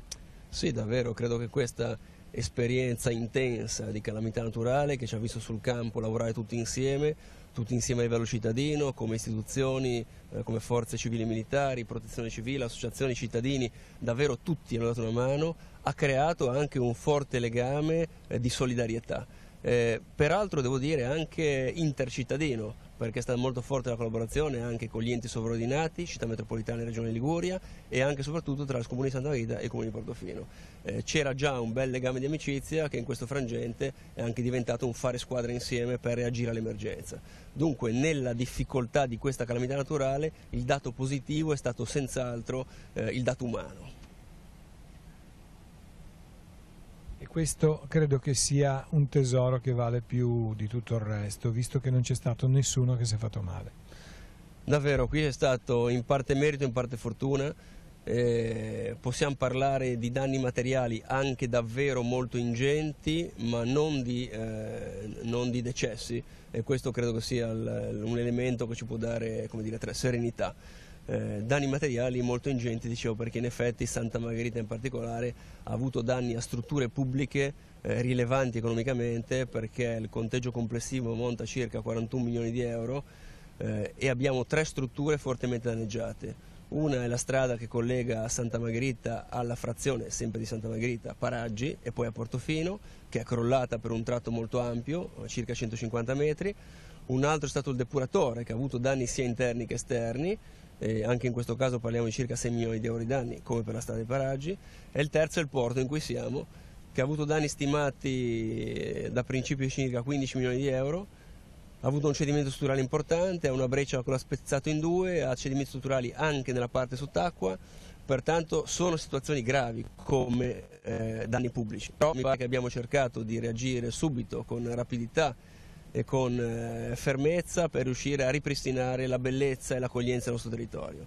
E oggi, a 2 mesi di distanza, di questi 3 grandi danni, i primi 2 hanno già improntato una soluzione, perché grazie a Città Metropolitana e Regione Liguria la strada per Paraggi e Portofino vede già una passerella pedonale che consente un collegamento a piedi e vede una conferenza dei servizi che settimana scorsa ha già approvato il progetto per il definitivo. Pertanto a gennaio partiranno i bandi di gara e poi i lavori, e confidiamo per primavera-estate avere la strada pronta. Una tempistica, come dire, che ci dà davvero fiducia per il futuro, perché rispetto a quello che consuetudinariamente si pensa sulla tempistica dei lavori pubblici in Italia, questo invece è davvero un tempo breve, rapido, che dimostra la solerzia che tutti insieme vogliamo mettere. E il depuratore abbiamo trattato con i reti, che devo dire è stata molto sensibile nel considerare l'importanza del nostro depuratore e l'entità del danno, e anche questi lavori partiranno già ad inizio gennaio. Pertanto vediamo la luce in fondo al tunnel almeno per 2 dei 3 grandi danni. Sul terzo, quello del porto, stiamo trattando, grazie anche alla collaborazione della Capitaneria, del Provveditorato, del Ministero delle Infrastrutture e degli Interni. Qua è stato a fare un sopralluogo, una volta il Ministro Toninelli, 4 volte il Vice Ministro Rixi. Stiamo cercando una soluzione in maniera che ognuno faccia la sua parte per riuscire a coprire un danno che è veramente esorbitante. Il Comune cercherà di partire subito con le progettazioni per avere poi un progetto pronto e consentire di eseguire i lavori non appena ci fossero i finanziamenti. Il Provveditorato e il Ministero metteranno una cifra di circa 600.000 euro per fare i primi micro interventi, e sul grosso della cifra confidiamo tra fine di quest'anno e inizio dell'anno prossimo di riuscire col Ministero a trovare le risorse necessarie. Sappiamo che sono temi urgenti, perché purtroppo l'urgenza non è stata soltanto l'emergenza dell'evento calamitoso, ma anche l'urgenza di ricostruire, perché attorno a questo porto, ad esempio, ruota non soltanto la sicurezza della città, che non ha più una protezione di una diga da sopraffutto, ma ruota anche un mondo economico fatto di piccola pesca, di pescherecci, di battellieri, nautica di porto, pontilisti, tutte persone che vedono a rischio la loro attività lavorativa se non riusciremo a ripristinare la sicurezza del porto. Cristina, tu hai visto questa zona immediatamente dopo la mareggiata, come hai ritrovato? La mattina successiva eravamo insieme al sindaco in località Ghiaia, dove veramente c'era una distesa di sabbia. Ricordo un'intervista, la prima persona che ho incontrato per strada era una ragazza che terminava quel giorno lì il suo servizio in uno degli alberghi della zona di Santa Margherita Ligure, e con le lacrime agli occhi guardava la devastazione. Diceva: per me oggi era l'ultimo giorno, perché comunque aveva finito la sua stagione, però lasciare la città così veramente le spezzava il cuore, ecco, una persona che lavorava in questo albergo. Sì, credo che la situazione disastrata che si è vista quella mattina nelle primissime ore, le 3 alle 4 di mattina, quando è finita l'allerta rossa, ci ha veramente ferito il cuore, ma non ci ha avviliti. La città ha reagito subito.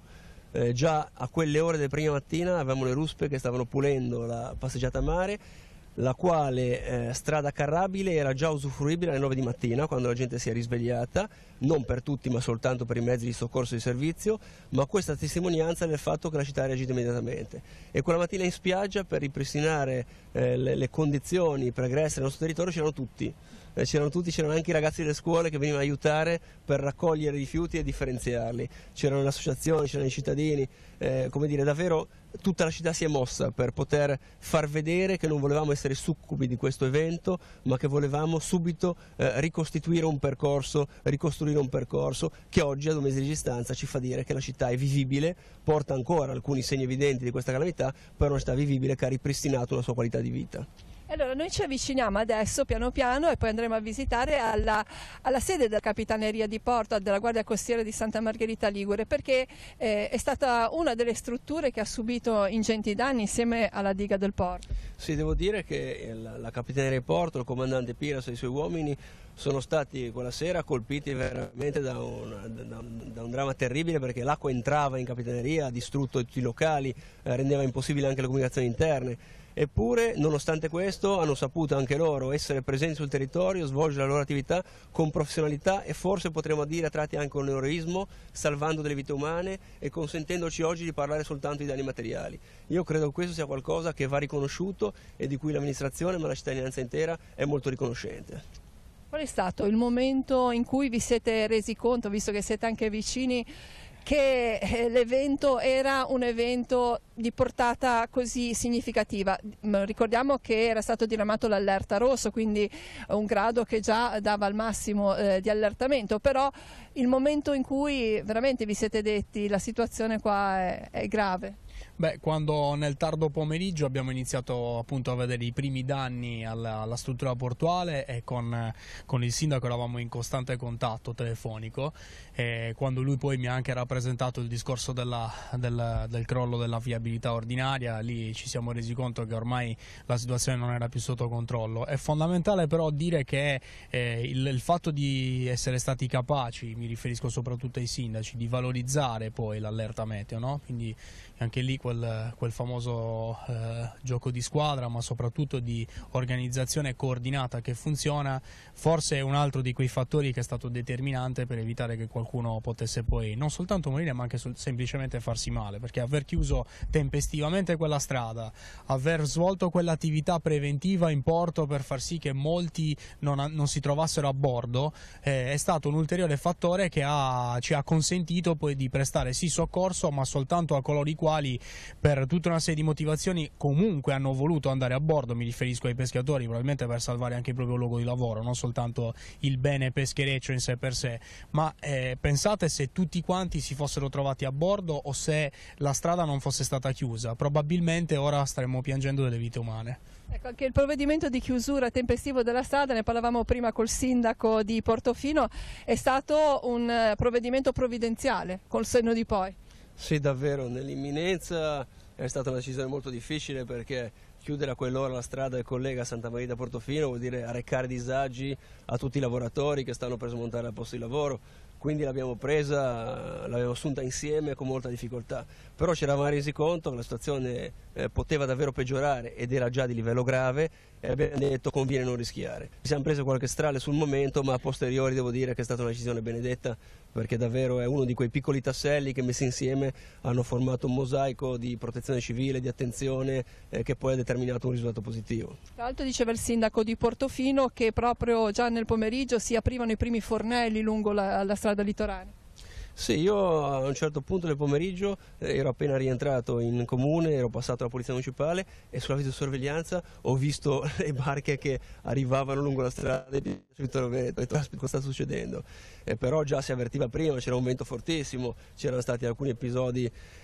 Diciamo che il territorio ha retto molto bene sulla parte interna, tutte le attività che erano state svolte per pulire i fiumi, le caditoie, i tombini hanno consentito di non avere nessun disagio né tantomeno danno sulla parte del territorio. È arrivato dal mare questo maltempo veramente esorbitante e imprevedibile, sul quale a quel punto non più di tanto si poteva fare. È andato bene che ognuno ha saputo reagire in maniera positiva per poi evitare maggiori danni. Ecco, intanto che siamo qui con questa visuale possiamo inquadrare la chiesa di San Giacomo di Corte, la chiesa dei Frati Cappuccini. Salutiamo Emanuela Castello che è dall'altra parte, non so Sindaco se vuol farlo saluto. Sì, ciao Emanuela, vediamo se riusciamo a sbracciare per... No, questa è una bella postazione che ci consente di vedere alcuni luoghi caratteristici di Santa Margherita, insomma il convento dei Frati Cappuccini, la chiesa di San Giacomo, Villa Durazzo. Fra l'altro lì, subito dopo l'Epifania, inizierà un'opera edile molto importante che è il restauro del portale porticato di Villa Durazzo, l'antico accesso al mare che non è mai stato accessibile da quando il bene è proprietà pubblica, e quindi un lavoro che aspettiamo da quasi 60 anni e inizierà subito dopo l'Epifania, quindi per noi è una grande soddisfazione. Ecco. Non so, Don Fausto, così per sincronizzarci come spostamenti. Allora, adesso farei raccontare al comandante quello che è accaduto quella sera, perché qualche giorno fa mi ha raccontato ed è stato un racconto drammatico e però pieno di cose belle, anche possiamo dire, perché siete riusciti a far fronte ad una situazione veramente difficile, ma non è successo niente poi a nessuno di grave, non c'è stato nulla, se non alle strutture. Adesso andiamo a visitarle. Lei ci racconti quella serata, che ore sono intanto quando comincia ad esserci problema? Allora, l'emergenza è iniziata intorno nel primo pomeriggio, già iniziava ad arrivare l'acqua sul lato posteriore dell'ufficio circondariale marittimo, quindi sul lato di via Miraglio Canevolo. Il primo danneggiamento importante l'abbiamo avuto intorno alle 17, quando l'acqua ha invaso totalmente il locale mensa. Tant'è vero che anche i tentativi di creare degli argini, delle ostruzioni ai vari accessi sono risultati vani. Quindi ho fatto praticamente dichiarato inagibile il locale, nel senso che ho fatto evacuare tutto il personale che si trova in quella parte e l'ho trasferito nei locali che ora stiamo per visitare. Intanto vediamo tutti i mezzi a vostra disposizione qua sulla banchina. I mezzi sono appunto questi qua, abbiamo la motovedetta, la 883, che poi è quella che utilizziamo principalmente per l'attività di soccorso, il battello veloce, questo è un battello gemello a quello che è intervenuto la notte per trarre in salvo i vari naufraghi presenti all'interno dello specchio portuale, perché di fatto è stato gravemente danneggiato e questo mezzo invece ci è stato ridislocato temporaneamente dalla direzione marittima della Liguria per poter continuare a svolgere la nostra attività. E questo è un altro mezzo minore, lui invece è proprio quello che ha operato, è un altro di quelli che ha operato. Abbiamo già fatto dei piccoli interventi perché la notte devo dire che lo specchio acqueoportuale era caratterizzato da numerose unità alla deriva che collidevano tra di loro e all'interno del porto erano presenti numerosi detriti, per cui si è scelto di non impiegare la motovedetta, la 883, perché quella motovedetta ha come motorizzazione dei motori ad idrogetto che quindi aspirano tutto ciò che si trova in acqua, quindi la presenza di molto materiale di risulta trasferito dalle onde ne avrebbe comportato l'avaria e quindi l'inoperatività.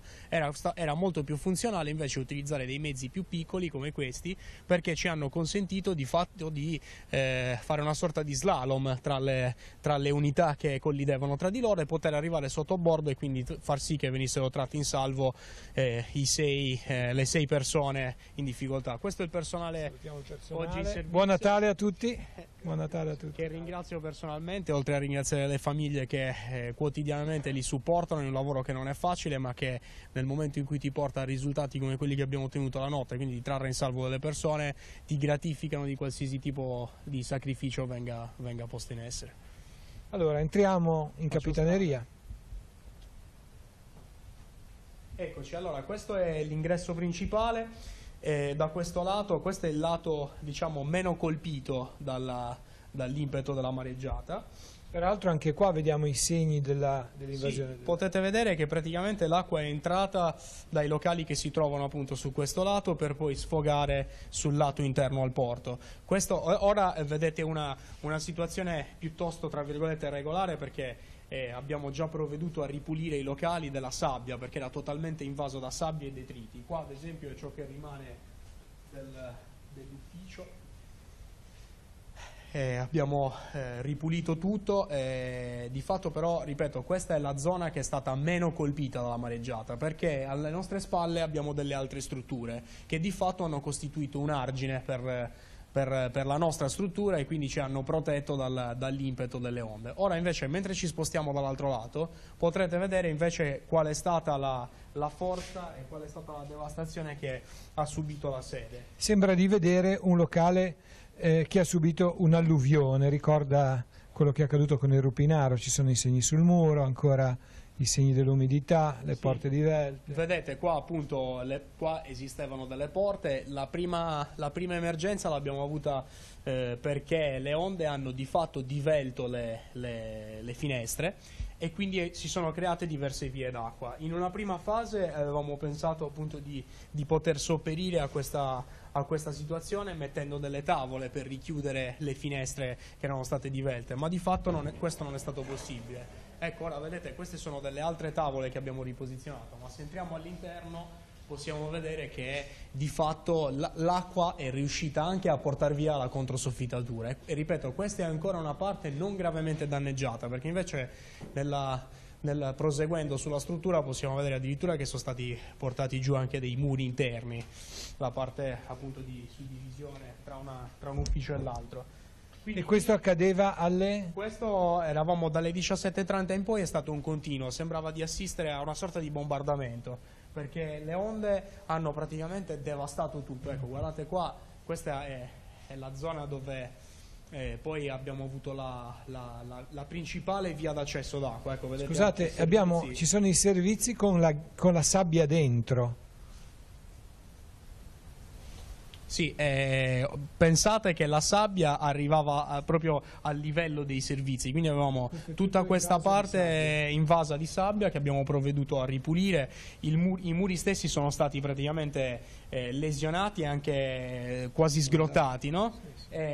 Quindi questo è avvenuto fino alle ore 20 circa, perché io alle ore 20, quando poi mi sono reso conto appunto che la situazione non era più sotto controllo, ho dato l'ordine di evacuazione, quindi ho fatto appunto trasferire tutto il personale e poco dopo abbiamo avuto questa situazione, cioè qua è crollato il muro, anche qua c'era un muro divisorio che è stato portato via con l'ausilio di piccoli Bobcat che sono entrati appunto qua dentro per ripulire e bastava insomma qualche minuto di ritardo e purtroppo qualcuno qua avrebbe potuto rimanere intrappolato. Questo è il locale mezzi nautici tra l'altro, cioè l'ufficio di coloro i quali svolgono il servizio H24 a bordo della motovedetta per la ricerca e soccorso in mare, quindi sarebbe bastato veramente poco per avere poi una situazione molto più grave. Però fortunatamente cosa abbiamo fatto? Ho dato l'ordine di evacuazione, abbiamo abbandonato la struttura in sicurezza, ci siamo trasferiti nella parte superiore, io personalmente appunto sono salito sopra in sala operativa. Considerate che eravamo al buio perché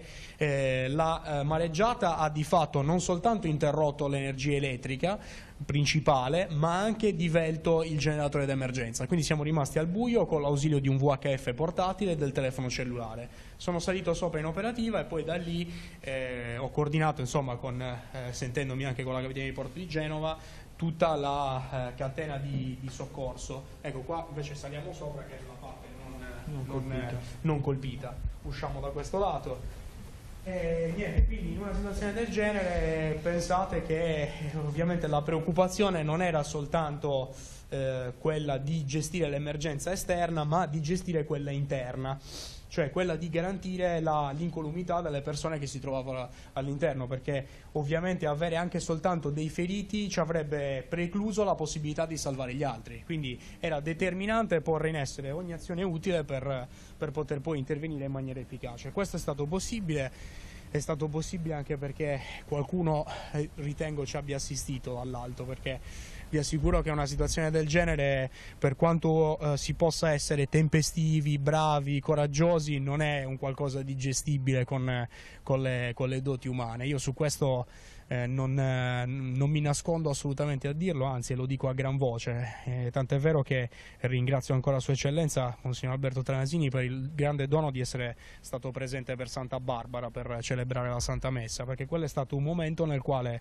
con la vicinanza di tutte le autorità e della cittadinanza, abbiamo voluto ringraziare in quel caso Santa Barbara, no, la nostra patrona, per averci supportato, protetto e dato la forza comunque in una situazione del genere di andare a prestare soccorso agli altri.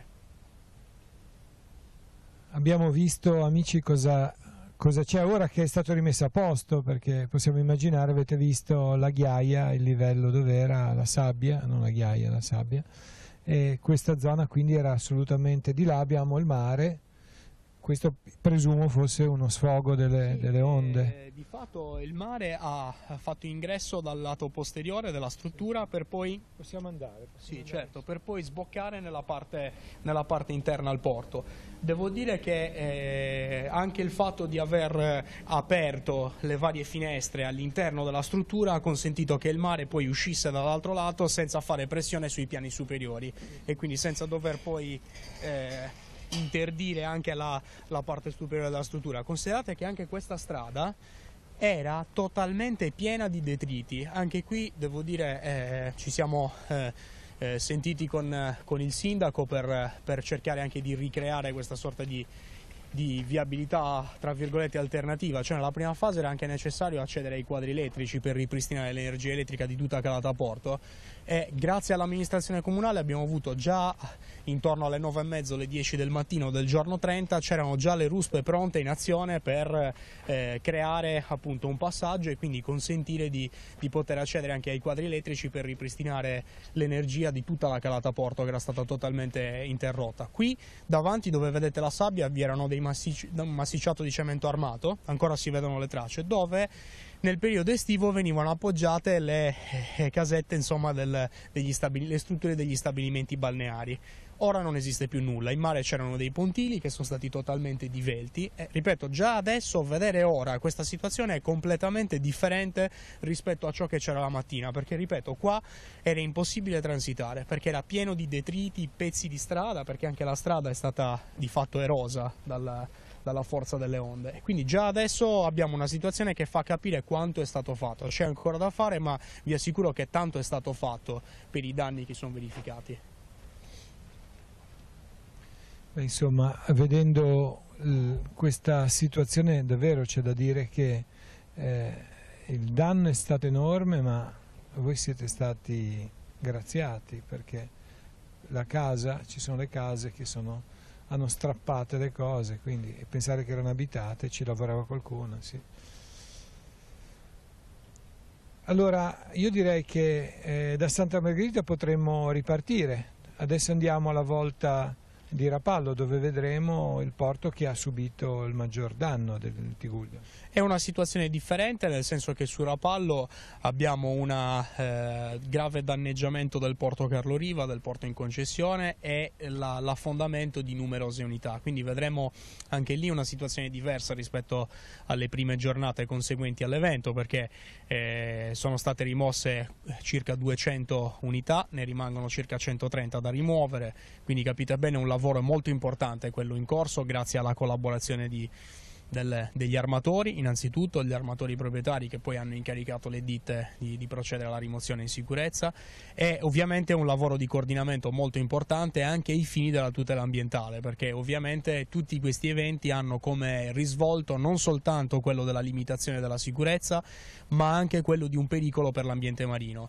Infatti non dobbiamo dimenticarci che proprio accanto a Santa Margherita Ligure abbiamo, quindi dall'altezza della zona Paraggi, abbiamo l'area marina protetta di Portofino, quindi una perla da tutelare, e la possibilità che il semplice carburante potesse riversarsi lì sarebbe stato veramente un danno all'ambiente e quindi un danno anche alle attività economiche che si svolgono. Per questo motivo abbiamo richiesto ed ottenuto la presenza dei mezzi della società Castalia, quindi i mezzi convenzionati con il Ministero dell'Ambiente da tutela del territorio del mare per l'attività antinquinamento all'esterno del porto, perché ovviamente la parte ambientale è relativa alla rimozione delle unità, compete l'attività antinquinamento al proprietario / armatore, mentre invece la protezione dell'ambiente marino in generale è di competenza statale. Quindi cosa abbiamo fatto? Con la direzione marittima della Liguria abbiamo richiesto e ottenuto la presenza di questi rimorchiatori, uno dei quali tra l'altro lo avevamo ormeggiato nel porto di Chiavari, che di fatto era l'unico porto più vicino che poteva ospitarlo, pronto all'occorrenza per far sì che ci fosse un intervento tempestivo qualora del prodotto inquinante fuoriuscisse dal porto di Rapallo o di Santa Margherita e che potesse quindi interessare le altre parti di costa, quale ad esempio l'area marina protetta. Proprio per questo nella parte iniziale il porto di Rapallo e in parte anche quello di Santa Margherita Ligure erano caratterizzati dalla presenza di numerose panne galleggianti di tipo assorbente che svolgevano proprio la funzione di filtrare l'acqua e assorbire il prodotto inquinante presente in superficie. Bene, io direi che mentre vediamo un cielo che si colora di rosso, che dovrebbe dirci che domani sarà ancora una bella giornata, potremmo riavviarci in direzione di Rapallo. Salutiamo allora Paolo Donadoni, il sindaco di Santa Margherita. Paolo, buon Natale e auguri a tutti. E possiamo, mentre vediamo che si accendano anche le luci della costa, Chiavari, e le vedremo ancora meglio fra poco perché diventa davvero un'immagine da presepe quasi quella che vediamo. Io direi, Maurizio, potrei lasciarti la linea mentre noi ci imbarchiamo e lasciamo l'ormeggio di Santa Margherita alla volta di Rapallo. Bene, grazie Don Fausto. Allora riprendiamo la linea dallo studio, intanto anche per dire che mentre parlavate, mentre ci mandavate le immagini da Portofino e Santa Margherita Ligure, è arrivato anche un comunicato stampa del comune di Portofino per parlare della prima fiaccolata di Natale che ha unito idealmente i comuni di Santa Margherita Ligure, Paraggi e Portofino. A quasi 2 mesi dal crollo della provinciale 227 i due comuni si sono abbracciati, potremmo dire, all'inizio della Cervara sulla prima asse della passerella nella notte della vigilia di Natale, questo per percorrere insieme questo tratto di strada. Insieme al primo cittadino di Portofino, via Cava, il vice sindaco Dalia, c'erano anche Paolo Donadoni, sindaco di Santa Margherita Ligure, e all'incirca 200 persone. Al termine di questa fiaccolata il gruppo ha raggiunto la chiesa di San Martino per la messa di Natale celebrata a mezzanotte da Don Alessandro Giosso. Dopodiché è stato svelato il presepe all'interno dell'oratorio di via Roma, un presepe che si potrà visitare sino alla fine delle vacanze. In questo momento potremmo sentire invece le parole del nostro vescovo, Monsignor Alberto Tanasini. Chiedo alla regia se si può mandare, parole pronunciate nella messa di questa mattina in cattedrale a Chiavari. Per capire il mistero del Natale occorre un approccio meditativo, ha detto Monsignor Tanasini. In particolar modo ha spiegato che la bellezza del mondo porta l'impronta di Dio, e di qui la domanda: riusciamo ad alzare lo sguardo per cercare questa bellezza? Allora ascoltiamo un passaggio del nostro vescovo. Siamo capaci ancora di guardare in alto, oltre quello che è la nostra esperienza quotidiana? Facciamolo. Ma a questo punto la meraviglia. Ecco il sentimento di oggi, la meraviglia. Quello che è così eterno, irraggiungibile, impensabile, si fa carne, scende al nostro livello, diventa uno di noi. Ecco il mistero del Natale. L'Altissimo ha cura di noi, ha desiderio del nostro bene, della nostra salvezza, non vuole che andiamo perduti, e per questo il Figlio di Dio, vero Dio, si fa vero uomo. Da una parte tutto questo ci dice che Dio si è abbassato al livello della creatura,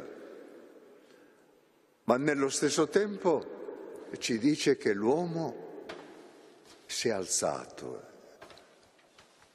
si è portato in alto, ha scoperto la sua dignità, la sua grandezza, il suo valore.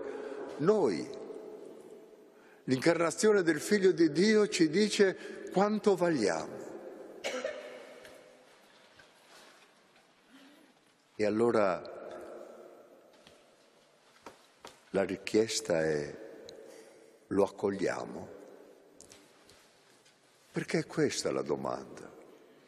Il Vangelo ha continuato dicendo: è venuto tra la sua gente, ha posto la tenda in mezzo a noi, si è fermato, non è passato, non ha fatto un tragitto rapido, si è fermato, è davvero uomo, ha vissuto la nostra vita, ma i suoi non lo hanno accolto. A quanti però lo hanno accolto, ha concesso di diventare a loro volta figli di Dio. Anche questa è meraviglia. Noi povere creature, noi abbassati al livello del compimento del male, noi nella nostra fragilità e nella nostra peccabilità, noi siamo stati chiamati ad essere figli di Dio. Ecco, dicevo, meraviglia a pensare l'incarnazione, meraviglia a pensare la nostra elevazione. E allora noi possiamo chiedere: ma questa meditazione a che cosa ci porta? Semplicemente a questo: accogliere Gesù. Celebrare davvero il Natale vuol dire accogliere Gesù. Ma noi siamo qui, siamo credenti. Cosa ci dice accogliere Gesù? L'abbiamo accolto, ma è cambiata la tua vita. Cambia la tua vita. Ti rendi conto di cosa significa essere figlio di Dio? Vuoi vivere da figlio di Dio? In fondo, tutto l'anno di preghiera della Chiesa, l'anno liturgico, vuole essere un accompagnamento a incontrare sempre più il Figlio di Dio, ad accoglierlo nella nostra vita, a tradurre la sua parola nella nostra carne. Questo vuol dire. Questo è veramente il mistero cristiano. Ecco, questo è la meditazione che vi propongo di fare oggi, la contemplazione del mistero di Dio. Questo è l'impegno che vi propongo ancora una volta. In principio era il Verbo, e il Verbo era presso Dio, e il Verbo era Dio. E il Verbo si è fatto carne e venne ad abitare in mezzo a noi. A tutti quelli che l'hanno accolto ha dato il potere di diventare figli di Dio. Sia lodato Gesù Cristo.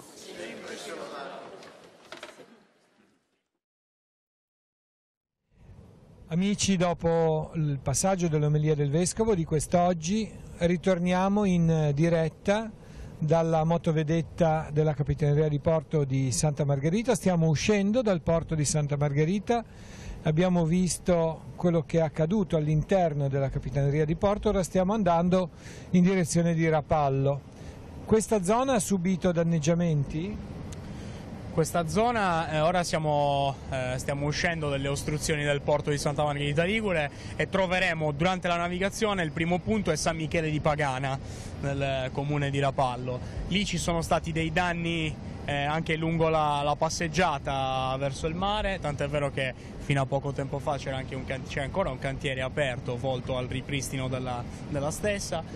Diciamo che la realtà di Rapallo è stata gravemente colpita perché l'intera diga del porto Carlo Riva è stata totalmente abbattuta, quindi a differenza di quanto abbiamo visto per il porto di Santa Margherita Ligure, lì abbiamo la presenza dei soli massi frangiflutti, ma è sparita completamente la diga foranea e conseguentemente all'interno sono affondate tutte le unità, la maggior parte delle unità che erano appunto ormeggiate all'interno del porto Carlo-Riva. Quelle non affondate, molte sono di fatto state trasportate direttamente sul lungomare. Come vi accennavo prima, l'attività di rimozione dei relitti è ancora in corso, noi abbiamo gli uffici aperti tutti i giorni per dare appunto quel servizio giusto all'utenza e far sì che le attività, le operazioni si svolgano in maniera coordinata, perché poi capite bene che avendo un numero così ingente di unità affondate e competendo a ciascun armatore proprietario l'obbligo, l'onere di rimuovere le unità, è chiaro che poi ognuno giustamente attiva la propria procedura, si rivolge ad una ditta specializzata, ma poi è necessario avere una sorta di coordinamento proprio per far sì anche che le operazioni stesse si svolgano in sicurezza e nessuno poi si faccia male, perché poi quello che interessa è, non dobbiamo assolutamente fare in modo che quello che non ha generato la mareggiata la notte poi lo generino le operazioni di messa in sicurezza del porto. Per questo sono state emanate delle ordinanze che ho sottoscritto personalmente, delle ordinanze che disciplinano tutte le procedure di rimozione delle unità, anche in modo semplificativo, perché poi è stato accluso all'ordinanza un modulo, un facsimile che va compilato in ogni sua parte per istruire la pratica volta all'autorizzazione alla rimozione del relitto. La rimozione del relitto può avvenire in due modi sostanzialmente, cioè viene recuperato dal fondo, ovvero estratto dal lungomare dove si trova, viene sottoposto ad una visita per stabilire se lo stesso ancora detiene le condizioni di galleggiabilità. Se detiene le condizioni di galleggiabilità viene trasferito a rimorchio nel cantiere di destinazione. Se invece è talmente lesionato al punto tale da non galleggiare più, allora a quel punto viene posizionato al di sopra di un pontone galleggiante e attraverso il pontone viene comunque trasferito nel cantiere di destinazione, dove poi il proprietario decide che cosa farne. Questa è la situazione che appunto si sta svolgendo, tant'è vero che ora, entrando in porto, vedremo all'interno del porto ci sono appunto delle gru e dei pontoni galleggianti, che sono quelli che vengono utilizzati dalle varie ditte per la rimozione dei relitti. Ecco, qua vediamo che il porto non c'è, che la diga del porto non c'è, perché cercavo di incrociare la diga del porto, ma non possiamo più incrociarla. Come mai si è staccato, scusate il termine, così facilmente? Su questo aspetto ovviamente ci sono degli accertamenti in corso, ma di fatto l'impeto delle onde ne ha provocato il crollo totale, quindi sono rimasti, anche qua vediamo i massi che sono stati accatastati, esatto, quindi situazione molto simile a quella verificata sia a Santa Margherita Ligure, solo che qui il muro è materialmente crollato, quindi non esiste più una diga foranea ma soltanto la massicciata di protezione. Quindi adesso Rapallo è esposta alle onde in maniera quasi piena, solo protetta da questa massicciata. Esatto, non ha più le caratteristiche di ormeggio nel porto Carlo-Riva, tant'è vero che sono presenti soltanto i mezzi che vengono utilizzati per la rimozione dei relitti. Adesso già all'orizzonte, dove vedete questa gru, lì c'è un pontone galleggiante con sopra delle unità che sono state recuperate e posizionate sopra il pontone perché non potevano essere rimorchiate in sicurezza. Quello che è rimasto è il moncone che vediamo qua all'estremità. Esatto, è l'unica parte che si è tra virgolette salvata, ma di fatto, come vedete, anche qui i segni della devastazione sono evidenti. Ora, fra poco, per poter accedere al porto ci accingeremo a un trasbordo, cioè passeremo su un'altra nostra motovedetta un po' più piccola, che quindi la CP883, che ci consentirà di raggiungere in sicurezza lo specchio acqueo interno al porto, perché al suo interno ci sono diverse unità, diversi relitti depositati sul fondo, e quindi per poter navigare in maniera più sicura e più agevole dovremmo farlo appunto con l'ausilio di un mezzo più piccolo. Allora, abbiamo davanti a noi l'altra motovedetta della Guardia Costiera e fra poco effettueremo il trasbordo dall'una all'altra, perché, come ci veniva detto dal comandante, non è possibile con questa. Quanti sono ancora i relitti presenti sul fondo? Sono circa 130 all'interno del Porto Carlo Riva, quindi questo che abbiamo ora noi alla nostra sinistra, e poi ne abbiamo circa una decina ancora nella parte privata. Considerate che proprio la settimana scorsa è stato rimosso uno dei relitti simbolo, quelli che si trovavano appunto accanto al castello di Rapallo, quindi c'è un'attività che prosegue incessantemente, senza sosta, e che testimonia per l'ennesima volta quella macchina che non si è mai fermata per restituire l'ordinarietà ai cittadini. Vediamo, ecco, le immagini ci possono mostrare le barche ancora accatastate e alcune sui pontoni che sono state raccolte, ma vediamo sulla destra ancora quelle che sono arenate e che sono sicuramente un segno ancora esplicito di quello che è accaduto. Anche accanto al castello di Portofino abbiamo una barca incastrata. Come vediamo anche le gru con i pontoni che stanno lavorando per ripristinare l'agibilità del porto, perché come ci diceva il comandante, il porto lavora a scartamento ridotto, potremmo dire, per via di questi relitti che sono ancora disseminati in questo specchio acqueo. Forse riusciamo ad entrare, ci stanno facendo strada, vediamo il monitor con, se non sbaglio comandante, c'è il monitor con l'ecoscandaglio, quindi sta vedendo, mi sembrava di vedere, quindi forse riusciamo a sbarcare con il natante più grande. Sì, ecco. Sì, stiamo entrando. Ecco, questa zona del porto è in funzione però. Allora, qua di fronte abbiamo il pontile in concessione alla Lega Navale, che è ancora appunto in stato di operatività, sono stati ripristinati i lievi danni. Qua invece siamo nella parte Carlo Riva, questo è il distributore di carburanti, è il punto nel quale appunto ora ci avvicineremo per poter sbarcare. Quindi rifaremo la stessa procedura di passaggio dei cavi in banchina, ci ormeggiamo e poi possiamo scendere. C'è, credo, la nostra troupe di terra che ci sta seguendo in questo pellegrinaggio, diciamo così, lungo il litorale, e credo che siano appostati da qualche parte Emanuela con Stefano. Dove siete, Emanuela? In che zona? Guarda, vi vediamo, siamo esattamente di fronte a voi, Cristina, perché ci troviamo praticamente accanto al pontile del Circolo Nautico Rapallo e vi vediamo, siamo di fronte a voi, vi stiamo vedendo mentre state proseguendo nella manovra di attracco. Io mi trovo con Mentore Campodonico, presidente del Consiglio Comunale di Rapallo, e con Nadia Molinaris del Circolo della Pulce, che sta portando avanti una campagna di raccolta fondi dal titolo quanto mai sintetico ed efficace, il Tiguglio non molla.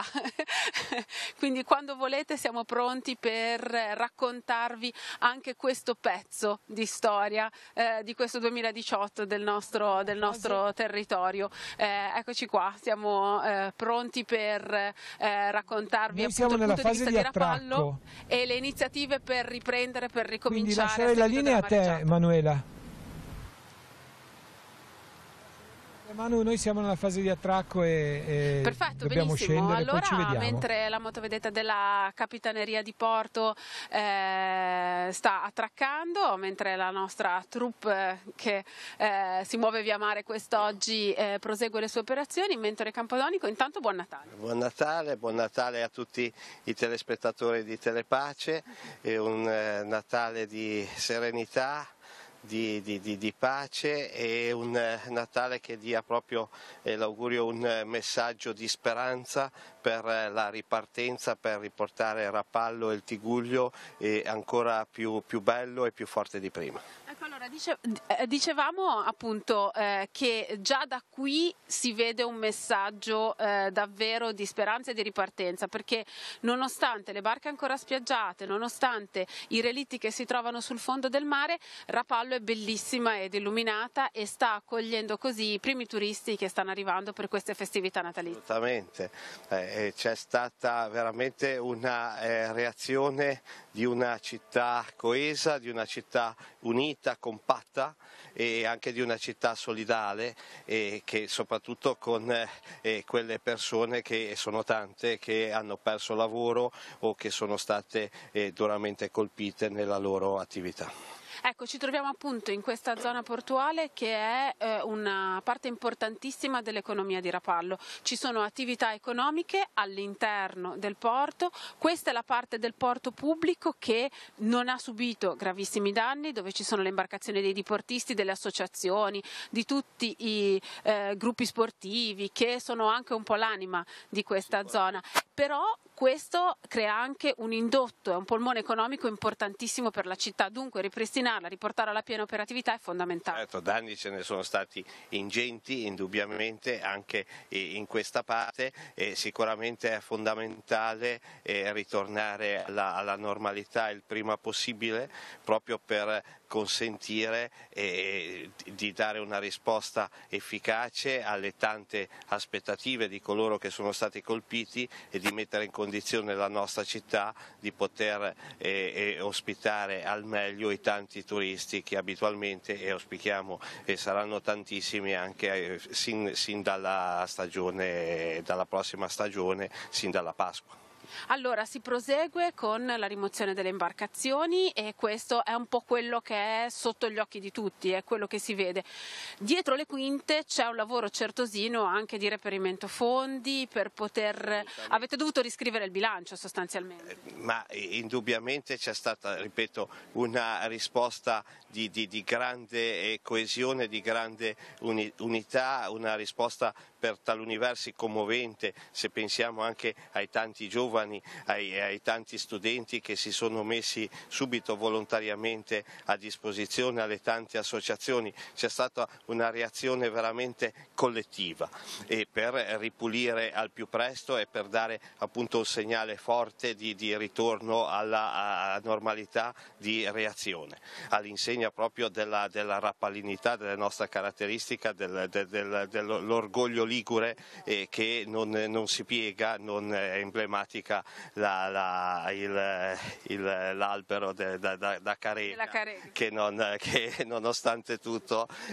continua in mezzo al mare a dare proprio un segnale di speranza e anche una testimonianza della tenacia e della caparbietà ligure. E poi adesso c'è sicuramente da parte degli armatori su sollecitazione dell'autorità marittima che è competente in questo settore, con le ordinanze che ha emanate, che stanno provvedendo alla rimozione di tutte le imbarcazioni con tutte le problematiche che sono sottese.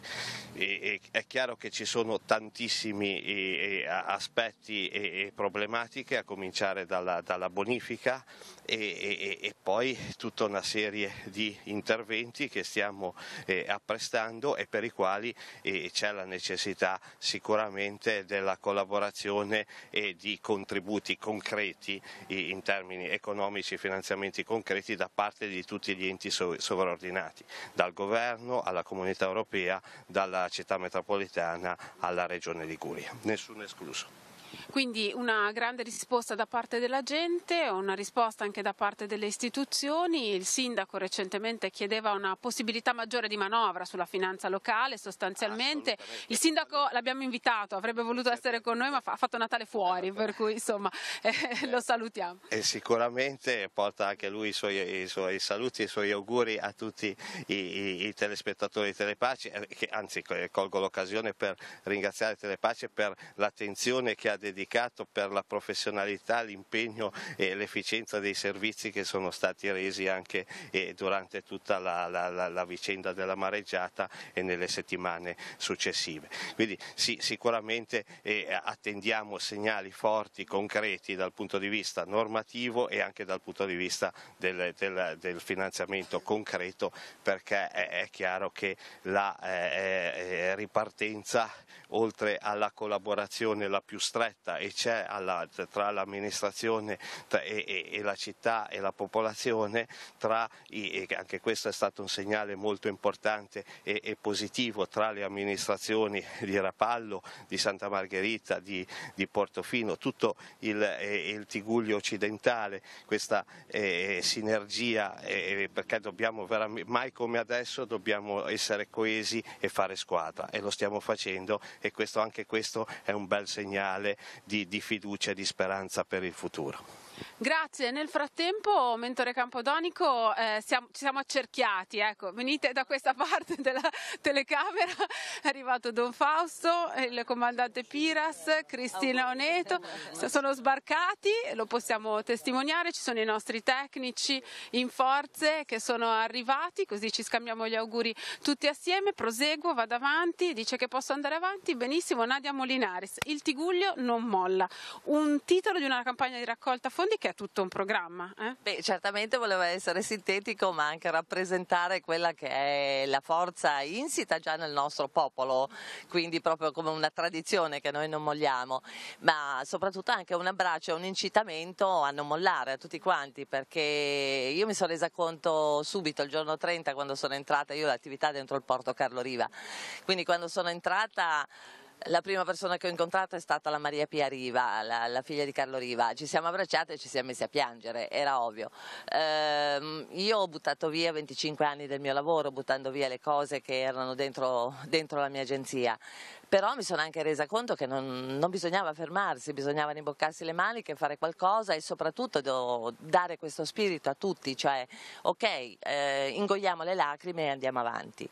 Quindi questa è stata un po' la scelta del Tigullio non molla, anche perché fa proprio parte del nostro DNA, no? Mi sono senese non me mollo, quindi voglio dire è proprio classico nostro. E qui hanno risposto i 4 sindaci dei 4 comuni maggiormente danneggiati, Zoagli, Rapallo, Santa Margherita e Portofino, che hanno aderito subito a quest'idea, per cui abbiamo creato un logo univoco per consigliare, diciamo, a tutte le associazioni, a chi si stava adoperando per raccogliere fondi per le attività danneggiate dalla mareggiata, a convogliarle tutte su un unico conto.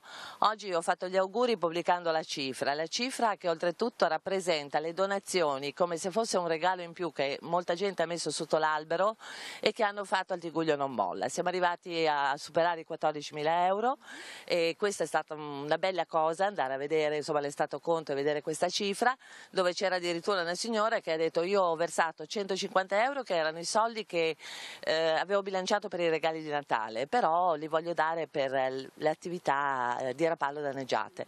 E ognuno ha messo anche una causale, quindi hanno già, devo dire, indirizzato quello che è la loro donazione. Io dico solo: andate sul sito il Tigullio non molla, www.tigullio non molla, leggete, guardate, anche voi fate un regalino in più sotto l'albero, come se fosse un amico in più a cui fare un pensierino, perché tutti insieme ce la faremo, ecco, non dobbiamo lasciare indietro nessuno. Ecco, Nadia Molinaris, forse con lei possiamo anche fare un accenno importante però alle attività che sono dentro il porto Carlo Riva e che hanno avuto il mare in casa praticamente. Certo. Come spesso succede, come è successo anche in Passeggiata Mare a Rapallo, ci sono attività a 1 metro da me che non hanno avuto neanche una goccia d'acqua e altre come la mia dove l'onda ha aperto la porta e mi sono ritrovata le sedie sopra la scrivania. Questo perché è stato veramente una situazione anomala, però come attività all'interno del porto, cioè tra, diciamo, quelle che lei vede prima della sbarra e all'interno della sbarra, sono 23 attività. Se aggiungiamo anche quella di guardianaggio arriviamo a 24 e molti magari non lo sanno, ma sono tutte collegate a quella che è il porto, quindi alle barche. Non è che si possono trasferire oggi perché non hanno la loro clientela. Quindi se non ci sono i diportisti non ci sono i clienti. Esatto. cioè non c'è proprio la clientela adatta al prodotto che queste aziende propongono. Però le dico, siamo tutti abbastanza fiduciosi, nel senso che ogni decisione la prenderemo a febbraio, perché adesso il porto, come adesso è buio, magari non lo vedete, ma sta proseguendo con i lavori, la massicciata della diga è per un buon 70% già ultimata, quindi tutta quella che è quella manutenzione che per la sicurezza è partita subito, tolta il periodo dei tempi burocratici, come spesso succede, e stanno lavorando veramente molto alacremente giorno e notte, perché di notte le barche ad esempio che possono essere trasportate via terra vengono spostate di notte, anche quelle che vengono recuperate in passeggiata vengono poi colte dentro il porto e di notte, quando non c'è traffico, vengono trasportate. Quindi direi che questa ripresa c'è proprio questa volontà di non piangersi addosso.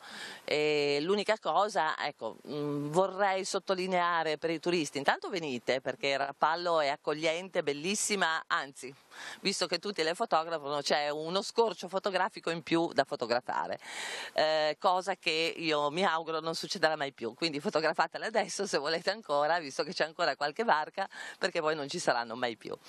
Però volevo dire, ecco, non guardiamo solo le barche o il nome dell'armatore della barca, che magari essendo altisonante e conosciuto passa questo messaggio, ma guardiamo cosa c'è dietro. Ci sono 500 marinai che ovviamente sono senza lavoro, ci sono queste aziende all'interno del porto che stanno aspettando, anche se fiduciose, però con l'incertezza, e dietro a tutte queste persone ci sono altrettante famiglie.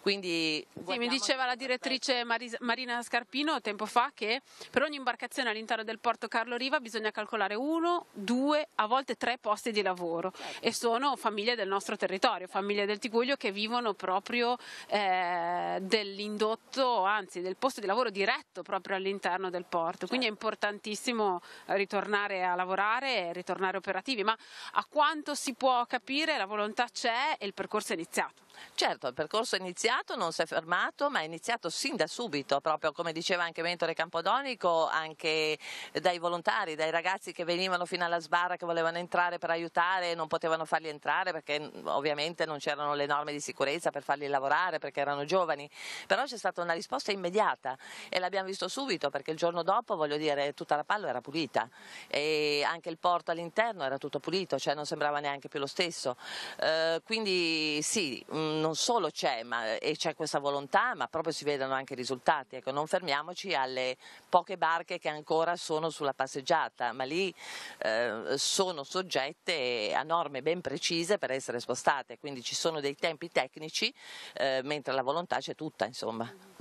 E il Tiguglio non molla, lo ricordiamo un'altra volta, per poter contribuire andiamo sul sito internet, acquistiamo le magliette, giusto? Allora, intanto ci sono queste magliette che se fosse stato un altro momento vi facevo vedere dentro la mia agenzia, ormai è diventata un deposito, ho scatoloni di magliette che ovviamente essendoci le feste di mezzo abbiamo ordinato anticipatamente ed è comunque, anche se non la mettete eccetera, un ricordo e un modo di aiutare, quindi basta telefonare anche al numero che c'è sul sito www.tiguglio non molla e io sono a disposizione.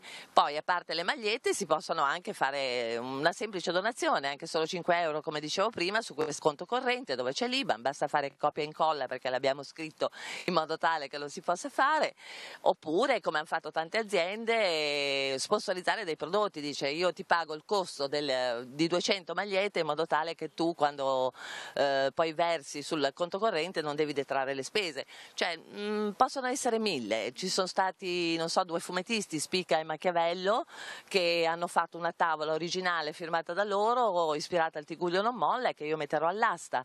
I modi sono tantissimi, cioè fatelo perché contribuirete anche voi a questa bellissima rinascita. Oggi è Natale, io sono all'antica, per me è nato il bambino Gesù e quindi rappresenta. Questa è una notizia sempre attuale, non è essere all'antica.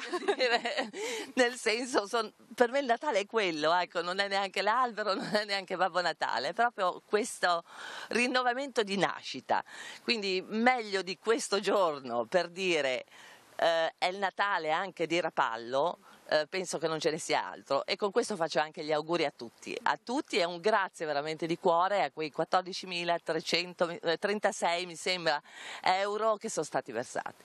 Grazie Nadia Molinaris, è bellissimo concludere con questo messaggio di speranza, che è più di un messaggio, perché è la certezza, come diceva giustamente lei, la nascita di Gesù nel giorno di Natale può essere tutti i giorni, no? Si rinasce, si riparte, si rinasce tutti i giorni, e quindi anche il nostro territorio riparte, dopo quanto è successo riparte anche con queste iniziative di solidarietà. Abbiamo documentato così questa, che è una iniziativa, ce ne sono poi anche tante che sono venute fuori in questo periodo, e anche tanti segnali di speranza, di rinascita, di ripartenza. Telepace ve li sta raccontando. Cristina. Allora, Natale, auguri. Tanto buon Natale. Noi vediamo un pochettino di vantaggio adesso, perché voi siete in macchina, quindi impiegherete più tempo per raggiungere l'ultima tappa del nostro viaggio, che è Sestri Levante. Ci sta congedando. No, vi diamo questo vantaggio qua perché noi insieme al capitano, al comandante della Capitaneria di Porto, facciamo ancora una panoramica sul porto di Rapallo, sulla situazione attuale del porto di Rapallo, e poi ci imbarchiamo e veniamo a trovarvi a Sestri Levante. Allora a tra poco. Allora a dopo, ci rivediamo a tra poco, e buon proseguimento. Insieme al comandante Antonello Piras siamo qua davanti al porto di Rapallo. Ora, con queste immagini, con queste luci suggestive anche natalizie, sembrerebbe quasi una situazione di normalità, ma in realtà diciamo qual è adesso la situazione, quante imbarcazioni ancora sono sotto il livello del mare e quali interventi sono già stati approntati. Sono state rimosse all'attualità circa 200 unità, ne rimangono ancora 130 a Carlo Riva, quindi il porto in concessione, e circa 15 ancora invece quelle presenti nell'area pubblica. È un lavoro molto importante quello che è in corso, grazie alla disponibilità totale degli armatori e proprietari delle unità, a cui compete appunto la rimozione del proprio natante o della propria imbarcazione o nave da diporto a seconda delle dimensioni, e una grande sinergia con l'amministrazione comunale e le varie autorità che poi giocano un ruolo fondamentale. Noi dal nostro punto di vista come Guardia Costiera stiamo garantendo un supporto costante fin dalle prime ore dell'evento, perché c'è stata tra virgolette l'emergenza dovuta appunto alla mareggiata della notte tra il 29 e il 30 ottobre, poi è iniziata tutta invece un'attività di gestione delle operazioni di rimozione dei relitti. Come abbiamo visto prima, durante l'ingresso in porto ci sono ancora dei pontoni sui quali si trovano dei relitti che sono stati rimossi dal fondale. Questa attività prosegue, ma per proseguire deve essere ovviamente coordinata e soprattutto svolta in sicurezza, perché quello che ci preme sottolineare è la necessità che le operazioni si svolgano con la giusta urgenza e velocità, ma sempre nel rispetto delle norme di sicurezza, per tutelare la sicurezza dei lavoratori che poi si trovano ad effettuare questo tipo di servizio. Allora, da un lato la stagione estiva sembra quasi essere alle porte, stiamo per iniziare il nuovo anno, ma nell'arco dei prossimi 5 mesi occorrerà affrettarsi per ripristinare la situazione. Dall'altro è anche vero che siamo in pieno inverno e quindi potrebbero anche verificarsi eventi atmosferici sfavorevoli, speriamo non di entità grave come quella del 29 ottobre, però insomma qui la situazione è di un porto che è privo di protezione. Sì, monitoriamo con attenzione questa volta non soltanto lo stato di allerta relativo appunto alla pioggia, vento o neve, ma anche lo stato del mare, perché ovviamente le mareggiate che ci preoccupano sono soprattutto quelle derivanti da venti sud-sud-est, perché sono quelle per le quali queste realtà portuali, quindi sia quella di Rapallo che quella di Santa Margherita Ligure, sono fortemente esposte. Proprio per questo motivo c'è una capillare diffusione delle allerte, come del resto facevamo anche prima, ma ora ovviamente con un occhio in più, e proprio in quest'ottica andiamo anche a sospendere le operazioni di recupero di unità in prossimità al verificarsi di situazioni di allerta dello stato del mare, riferite allo stato del mare.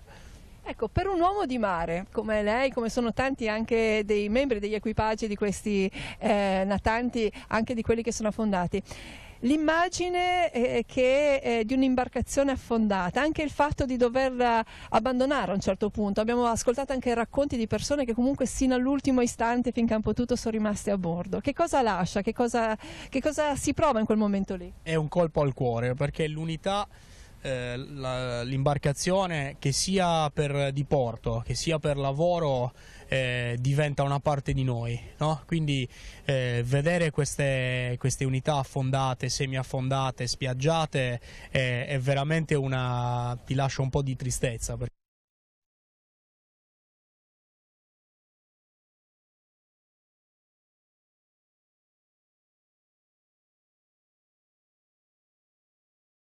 Penso ad esempio ai pescatori, e chiaramente ti lascia quell'amaro in bocca, però bisogna poi avere la capacità di metabolizzare le cose e soprattutto di pensare al fatto che è meglio vedere un'unità affondata senza nessuno a bordo e quindi essere riusciti ad abbandonarla in tempo utile o essere stati salvati, piuttosto che invece trovarsi a dover piangere delle vite umane, perché le unità comunque ci vorrà tanto tempo, ma potranno essere riacquistate, ricostruite, la vita delle persone non può essere recuperata una volta svanita.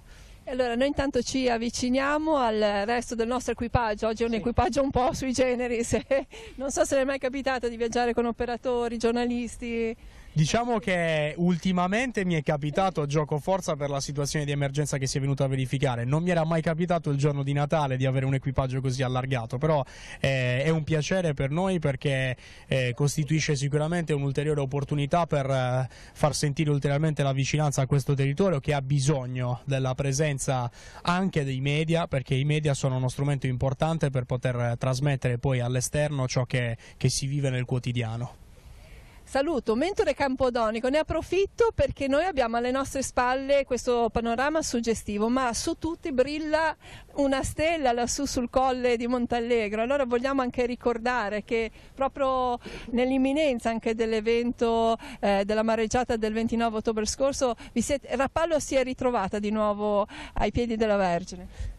Assolutamente sì, ne abbiamo avvertita ancora una volta la sua protezione che come in tante circostanze nel corso dei secoli non a caso proprio il Consiglio Comunale di Rapallo all'unanimità caso unico nel nostro paese ha deliberato l'inserimento della M Mariana proprio nello stemma ufficiale della città. Proprio tutte le forze politiche, nessuna esclusa, 70 anni or sono, e l'abbiamo proprio ricordato grazie a un'iniziativa di Nadia che abbiamo convintamente appoggiata e sostenuta.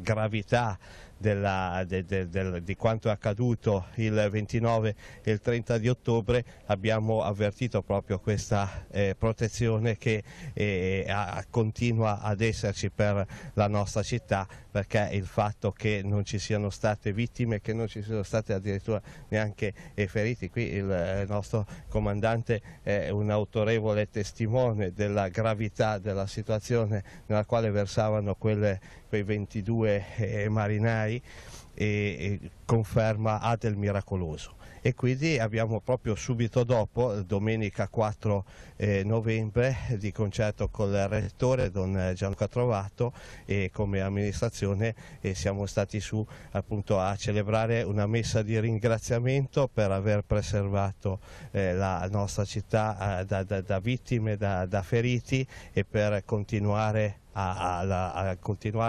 proteggere e nel contempo consolidare quel rapporto così bello che ha caratterizzato generazioni e generazioni di rappallesi fin da quel lontano 2 luglio 1557, quando proprio la Madonna apparve e disse al Chicchizzola: va e di ai rappallesi che desidero essere onorata qui.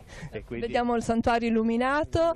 E poco fa, forse rientrando da Santa Margherita, le riprese dei vostri bravissimi operatori avranno filmato quel rosa, quel tramonto così bello, così suggestivo, e credo che sia anche un messaggio di fiducia, di speranza per Rapallo, per tutto il Tigullio, per una ripartenza, e ripeto come dicevo poc'anzi, perché possano ritornare più belle e più forti di prima.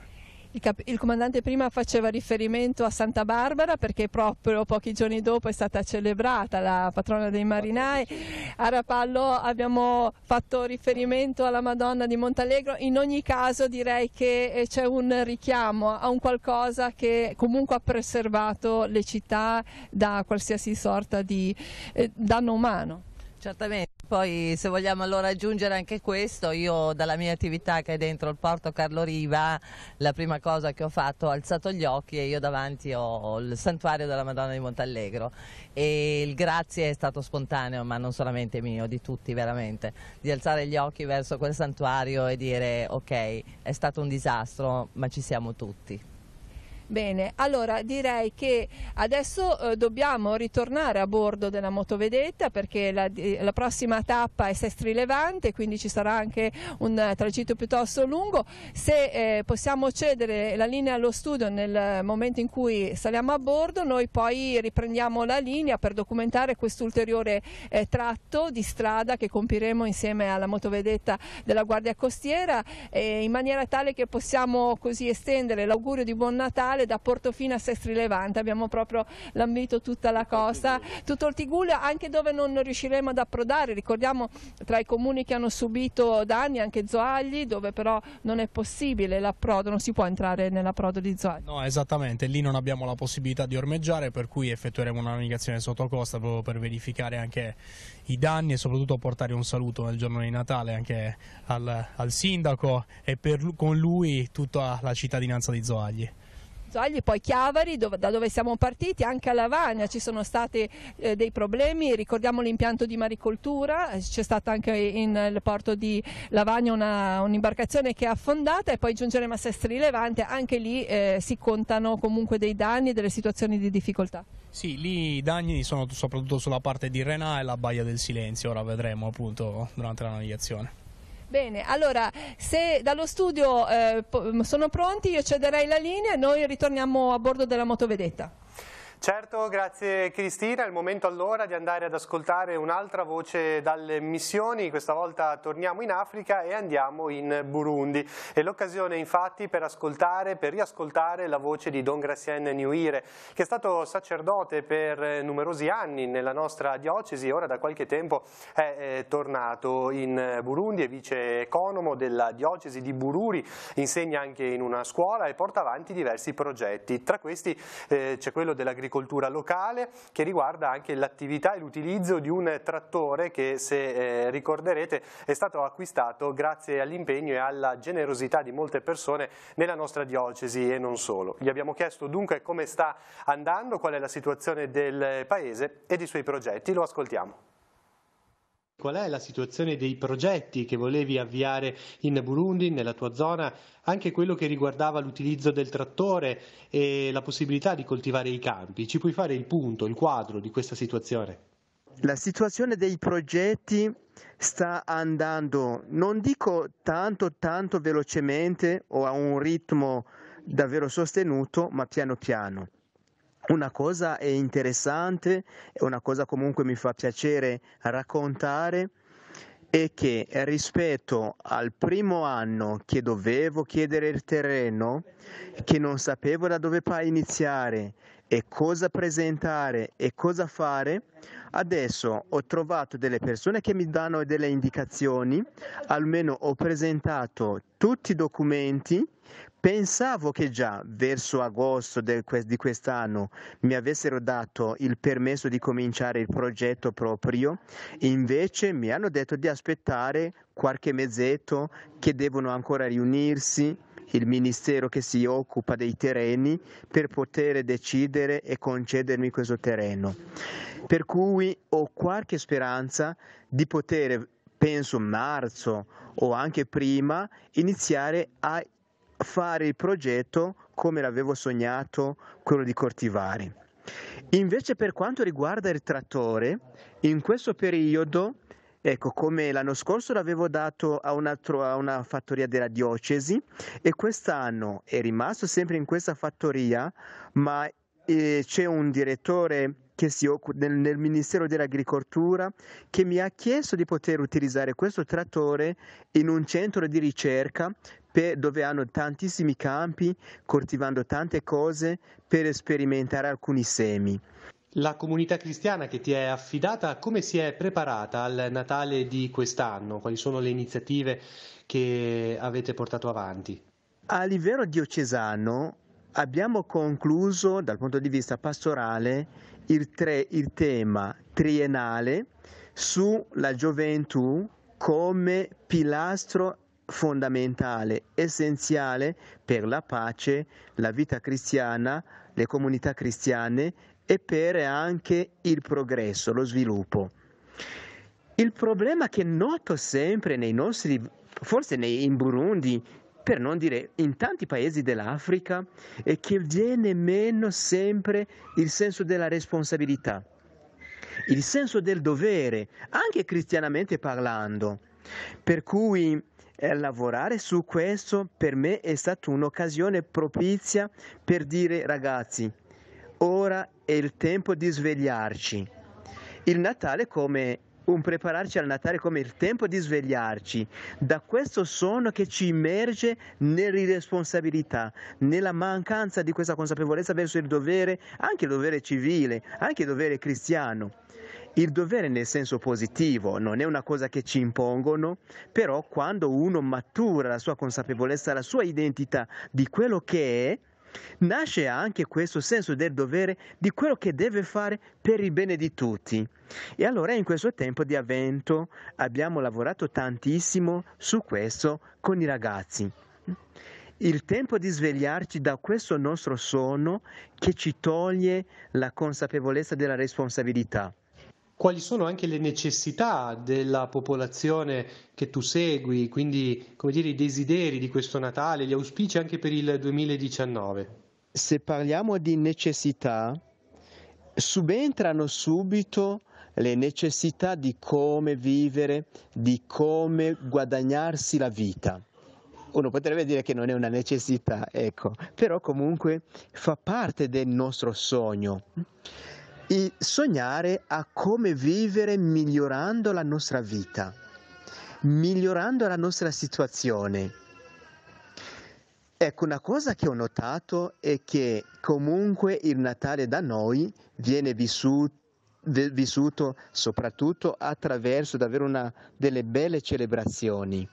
Ecco, ci stiamo preparando proprio per vivere dei momenti belli, liturgicamente parlando, dei momenti significativi, dei momenti che ci lasciano delle bellissime emozioni di gioia, di bellezza. Il Natale è anche questo. Io penso che al di là di questo è un augurio davvero che porto per la mia popolazione. Siccome per me il Natale è anche il tempo in cui l'impossibile diventa possibile, in cui forse l'inaspettato, forse l'inatteso diventa una realtà, il Natale è come un momento in cui anche l'incredibile diventa credibile. Allora vorrei che per la mia popolazione quello che potrebbe essere l'impossibile per quanto riguarda fare un passo in avanti per migliorarci la vita, per migliorare il nostro vivere, diventasse davvero possibile. Quello che può sembrare anche oggi incredibile, cioè che non possiamo farcela, diventi credibile che ce la possiamo fare. Questo è il mio augurio che porto tantissimo per la mia popolazione.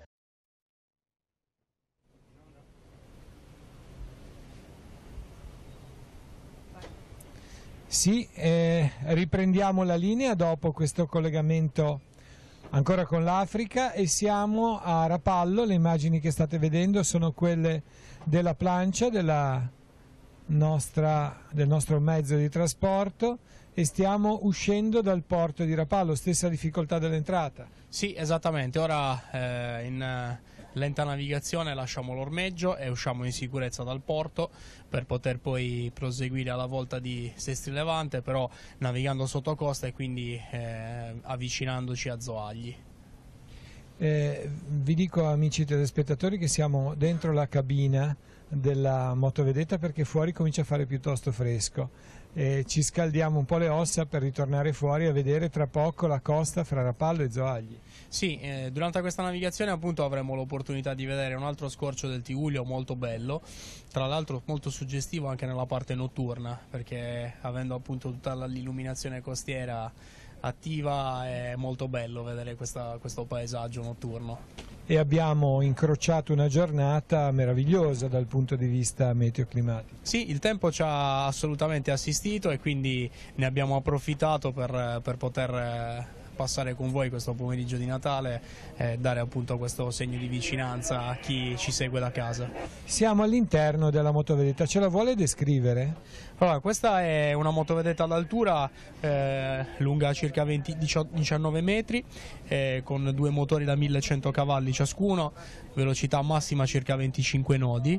È una motovedetta definita d'altura perché appunto ha la capacità di proiettarsi con notevole distanza alla costa per effettuare dei soccorsi. Come vedete è organizzata in modo molto accogliente anche da un punto di vista interno, nel senso che ha la possibilità di avere una cabina totalmente chiusa nel quale potersi riparare nel momento in cui le condizioni meteo marine esterne siano molto proibitive, e ha anche una doppia plancia di comando, cioè una plancia interna e la controplancia fuori all'esterno, utilizzabile soprattutto magari quando fa più caldo o comunque nelle giornate estive.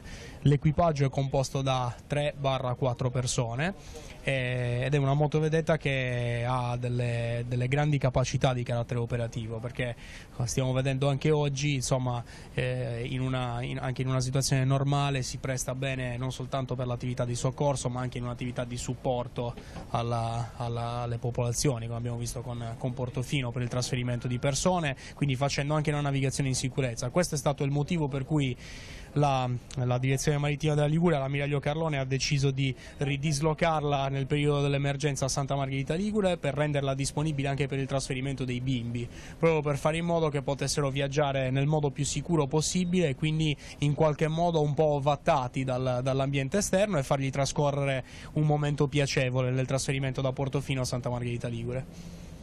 E questa motovedetta quanti anni ha? Che vita, che storia ha? Queste motovedette sono molto giovani, nel senso che costituiscono il fiore all'occhiello del corpo, perché da un punto di vista operativo hanno delle grandi capacità, e su questo io ne vorrei approfittare, visto che abbiamo a bordo un comandante molto anziano e molto esperto. Mi farebbe piacere dare un po' voce a lui sulle capacità. Assolutamente sì, prego. Prova a salire. Signor Comandante, siamo in diretta. Allora, dove stiamo andando? Buonasera a tutti, siamo attualmente in uscita dal porto di Rapallo e diretti lungo costa a Zoagli per poi rientrare su Sestre Levante. Ci stava dicendo il comandante della Capitaneria che questo è un mezzo moderno con ottime dotazioni e molto efficiente. Sì, in effetti è un mezzo molto performante, io la chiamo un po' la barca dalle 1000 risorse, diciamo, perché è un'unità ogni tempo, ossia può navigare con qualsiasi condizione meteo marina presente nel Mediterraneo. Poi in caso di fortunale che al largo della costa, se si dovesse ribaltare, è fatta in maniera tale che in automatico si raddrizza, quindi torna in assetto di navigazione. È un'unità con motori molto potenti, infatti è spinta da due MAN da 1300 cavalli l'uno depotenziati a 1100, ha una buona autonomia perché abbiamo 6500 litri di gasolio a bordo che consentono un range d'azione di quasi 500 miglia. Quindi queste barche, diciamo, sono state strutturate e nascono prioritariamente per garantire la salvaguardia della vita umana in mare e il soccorso, qualunque esso sia, dal bagnante alla barca in difficoltà al marittimo che si trova ahimè su qualche nave in difficoltà al largo, e quindi sono, diciamo, studiate per poter dare il massimo anche nelle condizioni più critiche. E lei ha fatto da scuola bus? Diciamo di sì, perché nei primi giorni d'emergenza qua nel Tigullio abbiamo provveduto ad evacuare Portofino dopo il giorno successivo alla mareggiata, e poi è stato istituito un servizio di, tra virgolette, taxi scuola bus per i bambini residenti a Portofino che sono stati trasportati da Portofino a Santa Margherita per le lezioni scolastiche. E lei si chiama? Stefano Carbone, primo maresciallo Stefano Carbone, sono al comando da questa unità da circa 4 anni. Ed è ligure? Ligure e genovese. Com'è il Golfo del Tigullio per uno che viene dalla Grande Genova? Per noi diciamo il Golfo del Tigullio è la nostra perla, oltre al Golfo Paradiso, diciamo lato Genova, questa è una perla per la Liguria e faremo di tutto per dare lo splendore per i turisti che verranno nell'estate 2019 per restituirgli il Golfo del Tigullio, perché è nostro ma appartiene secondo me a tutti, è una bellezza che tutti devono vedere. Portofino, Santa, Rapallo sono posti unici. Allora, mentre vediamo all'orizzonte quello che si vede là è Chiavari. Quella è Chiavari e Lavagna che sono praticamente vicine, divise dal fiume e poi proseguiamo per Sestri Levante. Ecco, ci può illustrare la dotazione? Vediamo tanti strumenti qua attorno, ce li può presentare? Come dotazione abbiamo sul lato sinistro il radar, che al momento è in stand-by, abbiamo il radar, posizione centrale abbiamo un sistema di cartografico di navigazione di tipo diportistico, invece qua sulla nostra destra abbiamo l'ECDIS che è sempre un sistema di navigazione ma questo diciamo è professionale, nel senso viene anche utilizzato sulle navi mercantili.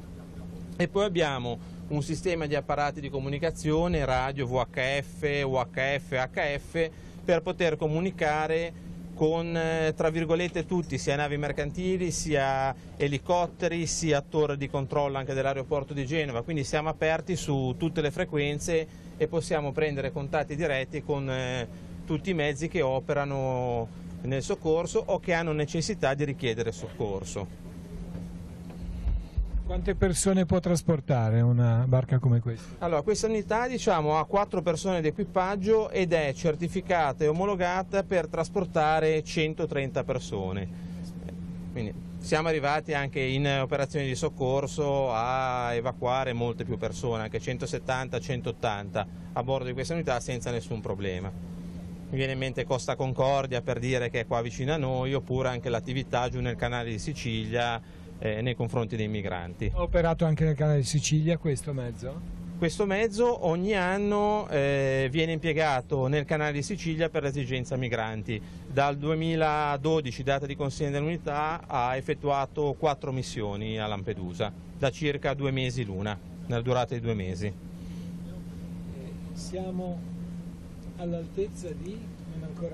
Non siamo ancora a Zoagli, siamo quasi, ora mi avvicino un po' alla costa perché con la luce delle telecamere negli occhi la visibilità... Allora, noi usciamo, sarà un pochino più fresco ma usciamo per vedere il panorama. Amici, mentre la nostra telecamera scende la plancia di comando è rialzata come avete visto quando abbiamo inquadrato la motovedetta dall'esterno, per cui ci vuole qualche momento. E che adesso le immagini che vi stanno arrivando sono da poppa della nave e ritorniamo verso prua.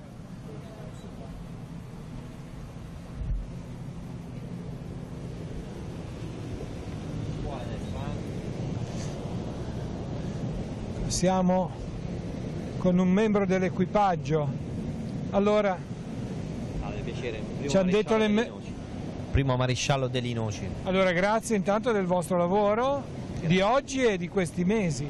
Grazie a voi, noi cerchiamo di fare sempre col cuore il possibile, a volte facciamo anche l'impossibile, però ci mettiamo il cuore in quello che facciamo. Credo che in questi frangenti si scopra tutta la bellezza di essere a servizio della popolazione e della comunità. Certo, in questi frangenti ci si rende conto come a volte si riceve più che dare una mano alle persone che sono in difficoltà o chi magari perisce una burrasca in mare.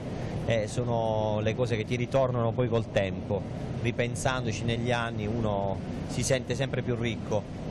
È un lavoro che nasce da una passione. Certo, indubbiamente, noi siamo nati sul mare, molti di noi sono del sud e e quindi abbiamo il mare nel sangue e per noi è una normalità essere in mezzo al mare, ci stiamo bene, cerchiamo di fare sempre il nostro meglio quando siamo per mare.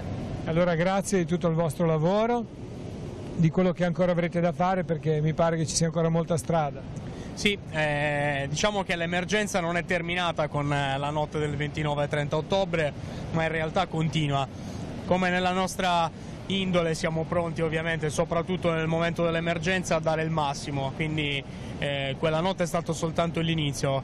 Siamo e saremo sempre presenti per far fronte a tutte le esigenze che appunto i cittadini del Golfo del Tiguglio ci rappresenteranno. Allora, stiamo andando vicino a Zoagli, vediamo se riusciamo ad inquadrare meglio. Sì, eccolo. Allora, se la nostra telecamera ci segue, torniamo in prua.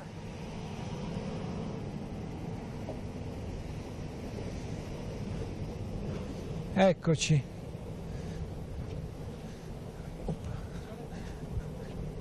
Abbiamo il faro di bordo che ci illumina per quanto possibile la costa. Siamo ancora, vediamo se riesce a vedere qualcosa davanti.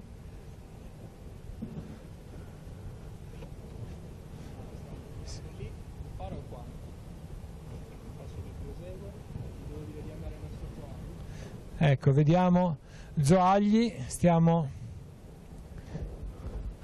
il ponte della ferrovia. Sì, certo, ormai è notte e forse l'immagine che possiamo restituirvi è quella di un borgo ligure visto dal mare.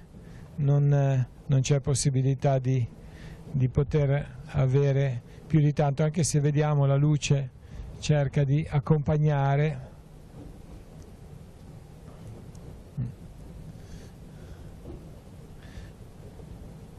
Ecco, intanto amici che siete all'ascolto, vi ricordo che siamo in diretta dalla motonave della Capitaneria di Porto, che nella giornata di oggi ci ha accompagnato da Chiavari a Portofino, Santa Margherita e Rapallo, ed ora siamo in navigazione verso Zoagli e poi in direzione Seste Levante.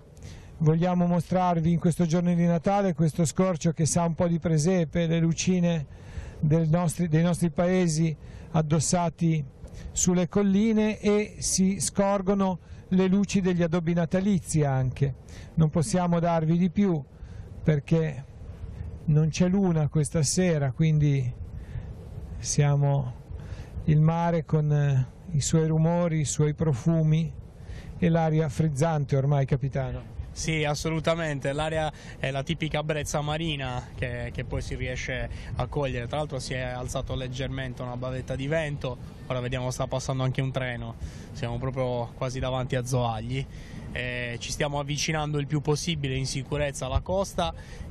Come vedete questa situazione vi dà l'idea di che cosa significhi poi anche intervenire per un soccorso in un momento notturno, no? Della difficoltà, perché adesso siamo in una situazione di mare comunque ottimale, ma ovviamente quando la visibilità è scarsa di fatto non si vede nulla, quindi le capacità poi dell'equipaggio sono determinanti per la buona riuscita di un soccorso. Sì, il mare di notte è proprio buio. Sì, esatto, a meno che non si abbia la fortuna di avere una nottata di luna piena, la situazione è proprio questa, insomma, della totale oscurità interrotta dalle luci appunto della costa. Avete avuto occasione di fare interventi di carattere di soccorso nelle ore notturne, al di là di quello che è stato per la mareggiata durante il vostro servizio ordinario? Sì, assolutamente, capita spesso, soprattutto nel periodo estivo, ma non solo. Ricordo di un soccorso particolare, tra l'altro effettuato a Chiavari, di una persona che era dispersa nella parte costiera, e in quel caso, oltre ad intervenire con il mezzo navale, siamo dovuti intervenire anche con l'ausilio di un mezzo aereo, quindi con un nostro elicottero, abbiamo dovuto poi far calare giù degli aerosoccorritori che si sono appunto districati sulla costa insieme ai vigili del fuoco per appunto estrarre questa persona che era rimasta, che si era persa, si era smarrita nella costa. Questa è un'altra delle situazioni di emergenza che si possono verificare. Torniamo alla notte della mareggiata.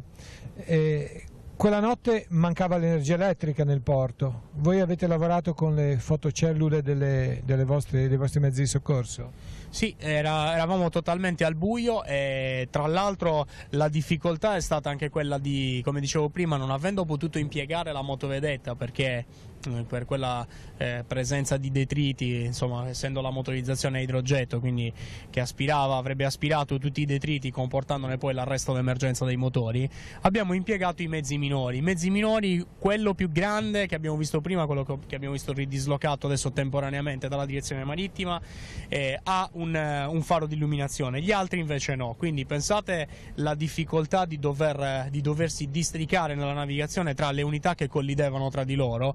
Tra l'altro alcuni membri dei nostri equipaggi si sono ritrovati in mare, sono caduti materialmente in acqua e sono riusciti a risalire a bordo con l'ausilio delle cime, quindi la notte abbiamo operato insieme a un equipaggio dei sommozzatori dei vigili del fuoco, perché la notte c'erano anche loro con noi, in una prima fase appunto siamo intervenuti insieme, poi loro abbiamo praticamente concordato che si dirottassero su Rapallo per prestare soccorso agli altri 22 che si trovavano in difficoltà, quelli a cui faceva riferimento prima Campodonico, quindi insomma la difficoltà era la difficoltà nella difficoltà. Avevamo la sede gravemente pregiudicata, assenza di illuminazione, moto ondoso all'interno dello specchio acqueportuale, perché di fatto il giorno anche il danno alla diga ha comportato un mutare della situazione climatica anche all'interno del porto, quindi la preoccupazione di dover salvare delle persone in una situazione del genere non è stata sicuramente facile da gestire, però ripeto, come abbiamo detto prima, qualcuno lassù ci ha assistito, perché anche darci quella forza, quel coraggio e quella serenità non dipende soltanto dalla volontà del singolo. Ecco, quello che avete fatto così all'interno della vostra equipe era una prima volta per molti di voi.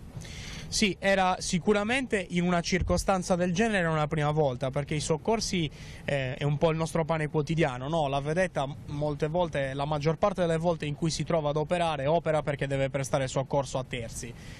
Ma è difficile che capiti una situazione nella quale il soccorritore è già il primo a trovarsi in difficoltà, quindi già la sede nella quale vengono coordinati i soccorsi è in forte difficoltà, quindi questa credo che sia stata una delle complicazioni, delle peculiarità maggiori di questo evento. Però su questo ho più volte detto al mio personale che ne approfitto per ringraziare per l'impegno straordinario che ha dato da quella notte in poi, senza mai fermarsi, anche nei lavori proprio manuali di liberare la struttura dalla presenza di sabbia e detriti all'interno. Il mare ci ha di fatto portato via la struttura, ci può aver portato via gli uffici, ma non ci ha portato via assolutamente né la dignità né la forza di continuare ad andare avanti per essere sempre più vicini al cittadino. Questo credo ve lo riconoscano tutti e penso che la Capitaneria di Porto sia diventata, non dico uso un termine improprio, famosa, amata, diciamo così, più di prima. La soddisfazione più grande che un soccorritore in generale possa avere non è la riconoscenza che il premio, ma è la riconoscenza delle persone comuni, cioè il fatto di vedere che nella quotidianità persone che magari neanche ti conoscono, che però si fermano e ti ringraziano per quello che fai, cose che tu fai tutti i giorni, che quindi non si vedono se non in situazioni così emergenziali, perché poi dietro un'attività di soccorso c'è anche un'attività di preparazione che nessuno vede se non quando si verifica una situazione di emergenza. Quindi finché le cose vanno bene uno si sente, come posso dire, lavora, però dice vabbè, l'ho fatto, ho lavorato, ma di fatto non c'è una grande percezione dell'impegno, dei sacrifici. Questa è stata una circostanza che nella sua gravità ci ha consentito di mettere in atto le nostre diverse competenze, non soltanto quella della ricerca e soccorso, ma anche quella della sicurezza della navigazione, del presidio dei porti, del governo dei porti e della protezione civile, quindi e della tutela ambientale. Quindi una possibilità per noi di poter mettere a frutto le nostre competenze è la multidisciplinarità del corpo stesso, no? Perché quindi si spazia da argomenti e da competenze che sono differenti tra di loro, penso all'ambiente, la pesca, la sicurezza della navigazione, che in questo evento sono state concentrate, quindi le stesse persone, lo stesso corpo ha avuto la possibilità di dimostrare ulteriormente quali sono le proprie potenzialità, grazie a un impegno costante, ma soprattutto nella volontà di credere in ciò che si fa, perché poi se le cose si fanno con passione e credendoci, i risultati si vedono. Certo. Comandante, allora qua siamo da Zoagli e ora potremo andare in direzione di Chiavari e prima di partire l'ormeggiatore di Chiavari ci diceva, Marco, ci diceva che la mareggiata ha portato via la Madonnetta che c'è al Gruppo del Sale, anche il bunker che c'era al Gruppo del Sale. Si potrà vedere? Sarà difficile. Credo che con purtroppo la scarsa visibilità che abbiamo, siamo stati molto fortunati, diciamo, nella parte iniziale, nel senso che assenza di mare, un bel sole, purtroppo non siamo fortunati nell'illuminazione notturna che ci sarebbe derivata dalla presenza della luna piena, quindi difficile che riesca a vedersi. Andiamo in direzione Sestri Levante, quindi. Assolutamente sì. Allora, il navigare nella notte ha delle particolari esigenze, devono esserci delle luci di segnalazione, se non ho capito male, sulle barche. Come funziona la navigazione notturna? Per la navigazione notturna è necessario, come appunto anticipava poco fa, che ci siano dei fanali di segnalazione, il verde a dritta, in mare si dice dritta anziché a destra, e il rosso a sinistra, e poi c'è un fanale cosiddetto di testa d'albero, cioè praticamente nella parte più alta dell'unità noi vediamo una luce bianca e ovviamente questo è l'assetto di navigazione ordinario. Poi ci sono invece delle altre circostanze, quindi in funzione del tipo di navigazione che si effettua, se c'è un rimorchio o quant'altro, dove ci sono dei fanali, dei segnalamenti marittimi supplementari. Queste informazioni sono contenute in una pubblicazione che appunto è la Colreg, cioè un manuale che raccoglie appunto le informazioni su come devono essere effettuate le manovre in mare e come devono segnalarsi le unità. Oltre alla parte illuminazione, la navigazione notturna richiede, oltre che una conoscenza del territorio, la presenza di strumentazione a bordo che può essere d'ausilio, quindi mi riferisco ai vari radar che consentono appunto di verificare la presenza di bersagli e di altre unità in navigazione, ed è sempre fondamentale prestare la massima attenzione. La navigazione notturna è molto complicata, quindi prima di intraprenderla è necessario avere sicuramente una grande padronanza del mezzo nautico che si governa, ma anche una conoscenza dei luoghi. Adesso stiamo andando a una velocità di circa? Sì, siamo sotto i 10 nodi ora. Sotto i 10 nodi. Ecco, vediamo il nostro cameraman che si avventura a prua.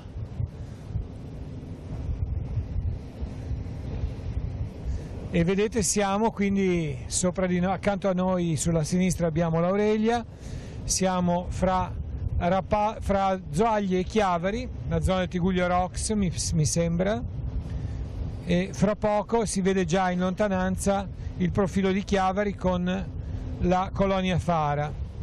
I tempi di trasferimento in barca sono nettamente diversi di quelli a cui siamo abituati.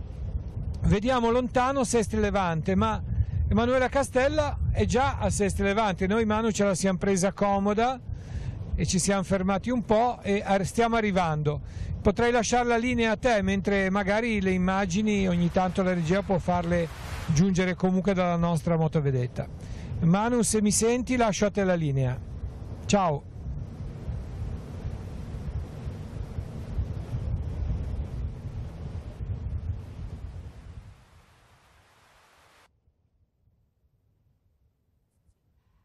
Ecco, prendiamo la linea da Sestri Levante, mentre il Don Fausto e la nostra troupe ci sta raggiungendo via mare, sono nella zona di Chiavari. Buon Natale a Valentina Ghio, sindaco di Sestri Levante, siamo arrivati al volo. Auguri sindaco. Auguri a tutti voi e a tutti gli ascoltatori, spero sia stato un Natale sereno per tutti in famiglia. Noi l'abbiamo strappata alla sua famiglia, ma le rubiamo veramente poco tempo. Era doveroso però arrivare anche a Sestri in questo Natale che abbiamo voluto dedicare a quanto è successo nella notte tra il 29 e il 30 ottobre e soprattutto a quello che si sta facendo per ripartire. Voi siete ripartiti sia per quanto riguarda la zona di Renà che per quella di Portobello, che sono state le più colpite. Sì, abbiamo già stanziato delle risorse importanti, in tutto circa 250.000 euro tra Renà e Portobello. Su Renà abbiamo proprio già iniziato da diversi giorni, da subito, con delle somme urgenze, perché c'era un pericolo imminente di distacco di buona parte, insomma, della passeggiata, quindi abbiamo demolito la parte staccata e in questo momento, in questi giorni, stiamo consolidando. Su Portobello è stato fatto il progetto, diciamo, di primo rinfoltimento della diga, verranno affidati i lavori, a metà gennaio si poseranno i primi massi, con la consapevolezza che sono lavori molto veloci, su cui il Comune ha dato risposta immediata anche con risorse importanti, ma non possono essere del tutto risolutivi in entrambe le situazioni, perché il lavoro complessivo è molto più importante anche dal punto di vista economico. Ecco, più volte nel corso di questa trasmissione si è detto dell'importanza del lavoro di squadra anche tra istituzioni comunali, città metropolitana e regionali. Sì, sicuramente questo è fondamentale in casi come questi, ancora di più, perché oltre insomma, ad avere necessità di avere anche risorse di altri enti, c'è la necessità di un sostegno perché gli iter burocratici di realizzazione di questi lavori, nel nostro caso si tratta di opere a mare, di dighe a mare, che quindi hanno un iter molto articolato, venga sostenuto dagli enti che poi devono rilasciare le autorizzazioni, e insomma di questo abbiamo più volte discusso anche con la Regione, abbiamo trovato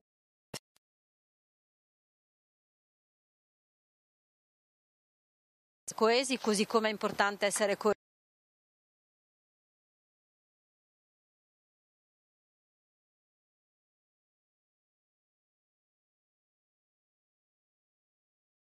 che è successo, ma anzi è un territorio che si è rialzato rapidamente e che quindi aspetta tutti a braccia aperte.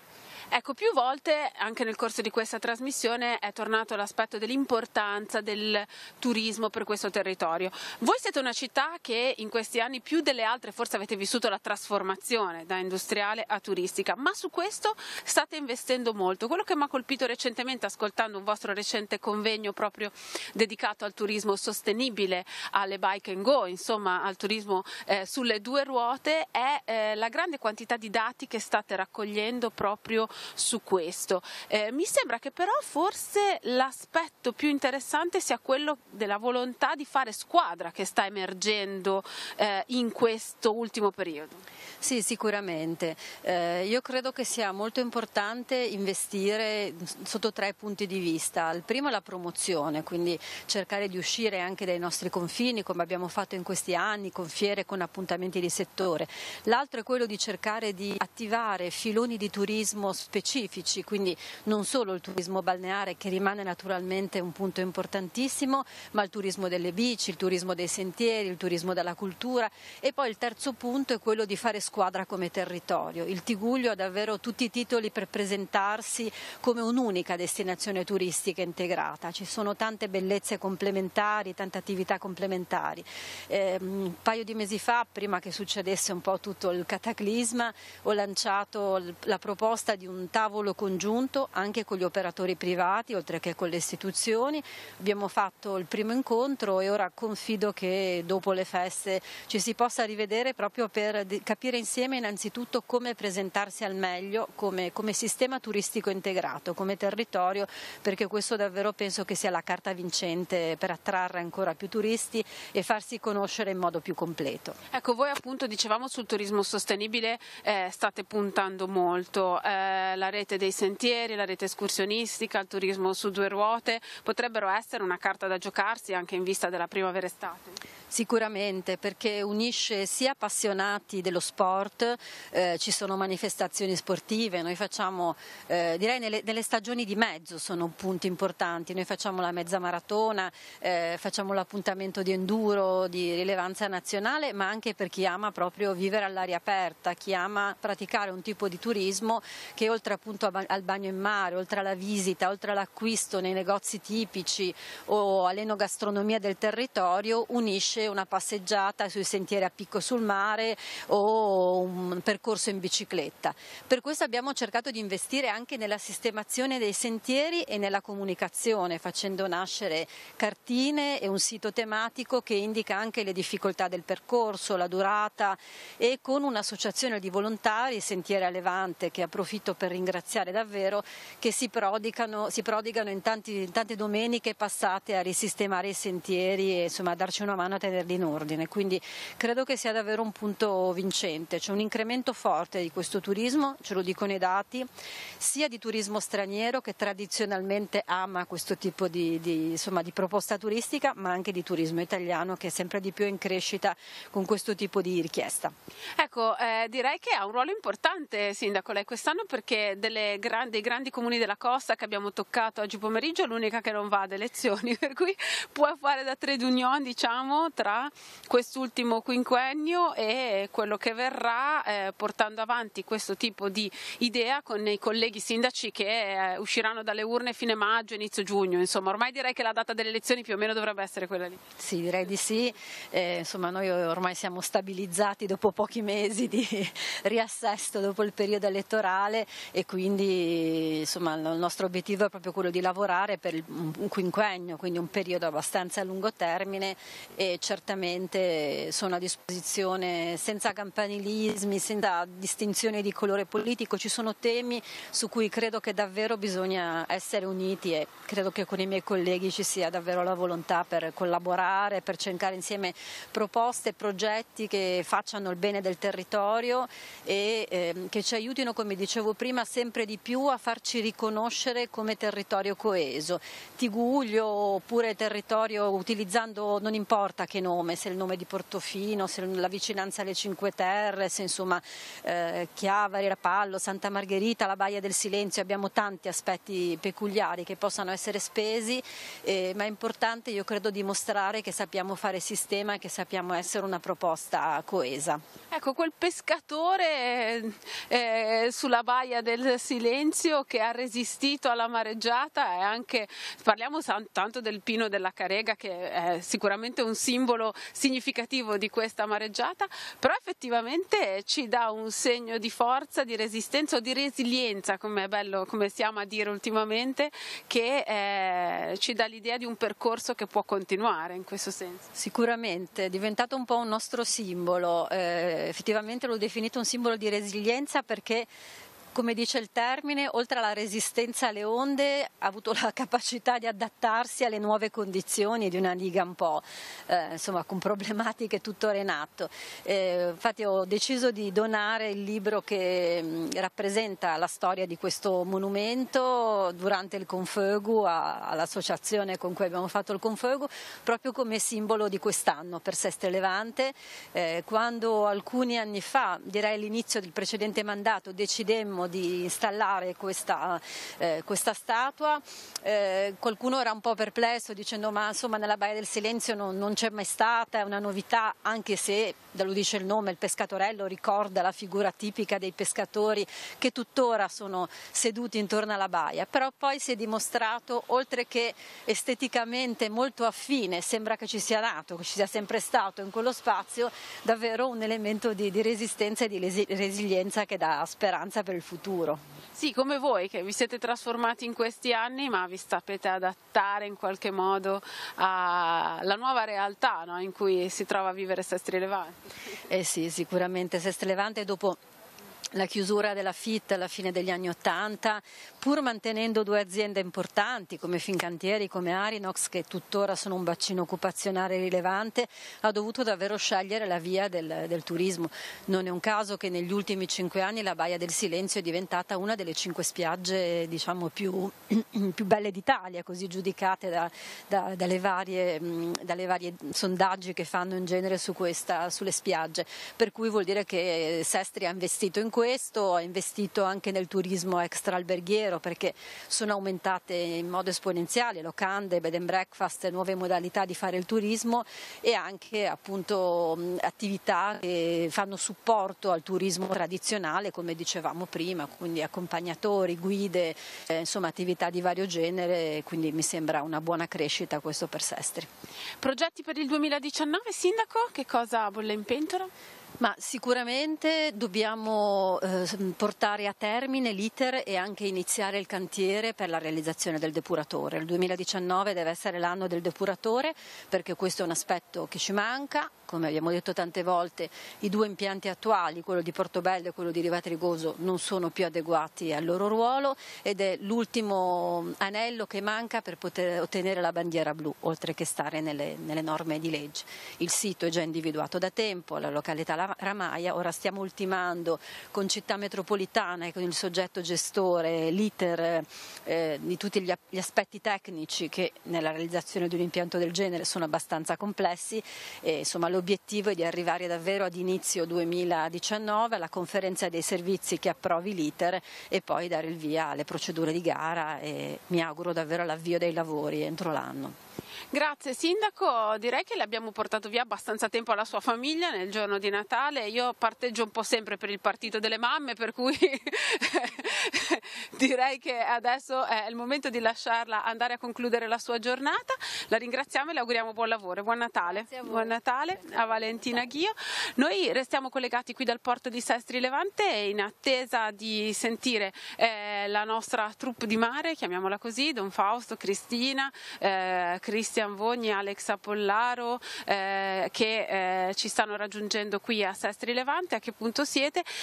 Direi che tra l'altro possiamo forse con Stefano Neuhold provare ad avvicinarci un pochino per offrirvi questo bellissimo scorcio dall'altra parte del Tigullio. Per quanto riguarda noi siamo partiti dalla zona di Santa Margherita Ligure e vi abbiamo offerto allora con la luce del giorno il panorama del Tigullio dalla parte del Tigullio occidentale guardando verso il Tigullio orientale. Adesso possiamo offrirvi invece questa visuale dall'altra parte del nostro territorio. Da Sestri Levante per il momento è tutto. Don Fausto, restituirei la linea a voi.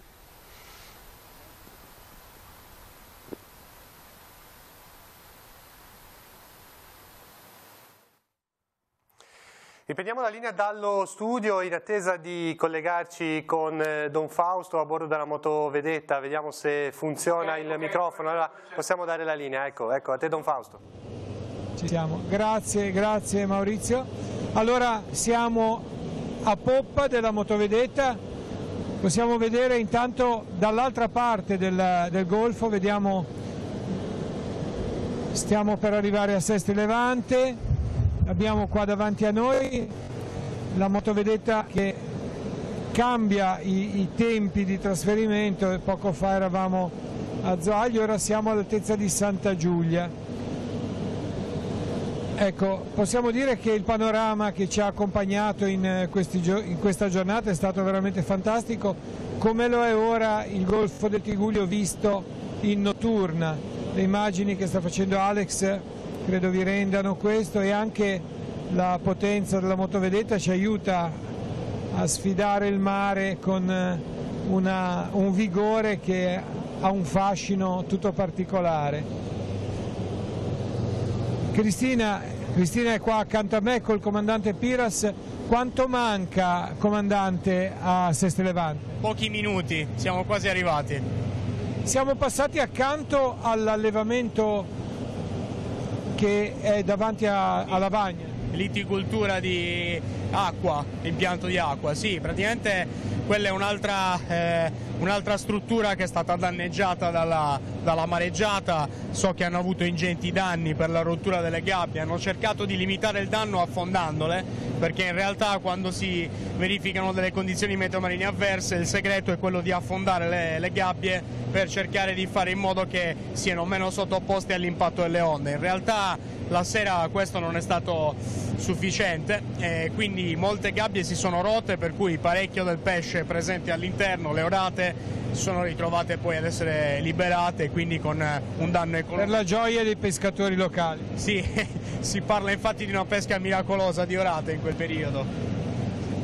Allora siamo ormai prossimi a Sesti Levante.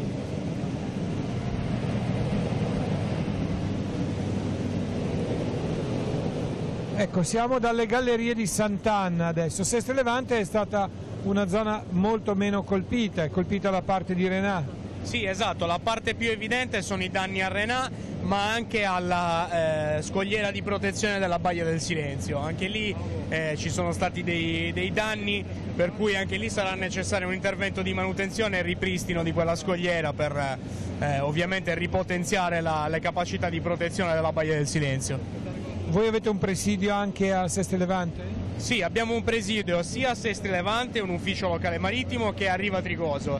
In questo momento ad attenderci ci sarà proprio il titolare dell'ufficio locale marittimo di Riva Trigoso, che sta svolgendo anche le funzioni di titolare di Sesti Levante, perché il titolare è in licenza, siamo nel periodo natalizio, per cui abbiamo creato un turno, chi quindi si sposta a Natale rimane a Capodanno e viceversa. Quindi ora avremo appunto anche l'opportunità di salutare anche lui, che ci attende in banchina all'ormeggio.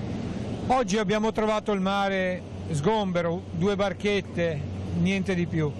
Ma d'estate che mole di traffico c'è nel Golfo del Tigullio? Quante sono le imbarcazioni? Allora, la configurazione è completamente differente, nel senso che è facile vedere un tappeto di barche. In realtà la concentrazione è in orari particolari, nel senso che la mattina dalle 10:30 alle 11 in poi abbiamo l'esodo delle barche che lasciano il porto per andare ad affrontare la navigazione, soprattutto nel periodo del fine settimana, dal venerdì alla domenica, e poi invece la sera intorno alle 17-17:30 c'è il rientro.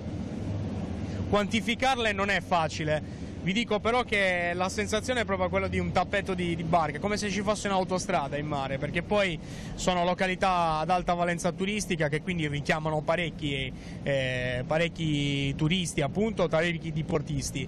E le realtà poi sappiamo benissimo di Rapallo, Santa Margherita, Portofino e anche la stessa Lavagna hanno delle possibilità di ormeggio notevoli. Penso soprattutto a Rapallo e Lavagna, che sono dei porti turistici di certe dimensioni. Chiavari un po' meno, ma ugualmente accoglie, diciamo, un tipo di utenza differente. Quindi chiaramente da questi porti poi avvengono le uscite dei diportisti che vanno invece a fruire di tutto il Golfo del Tigullio.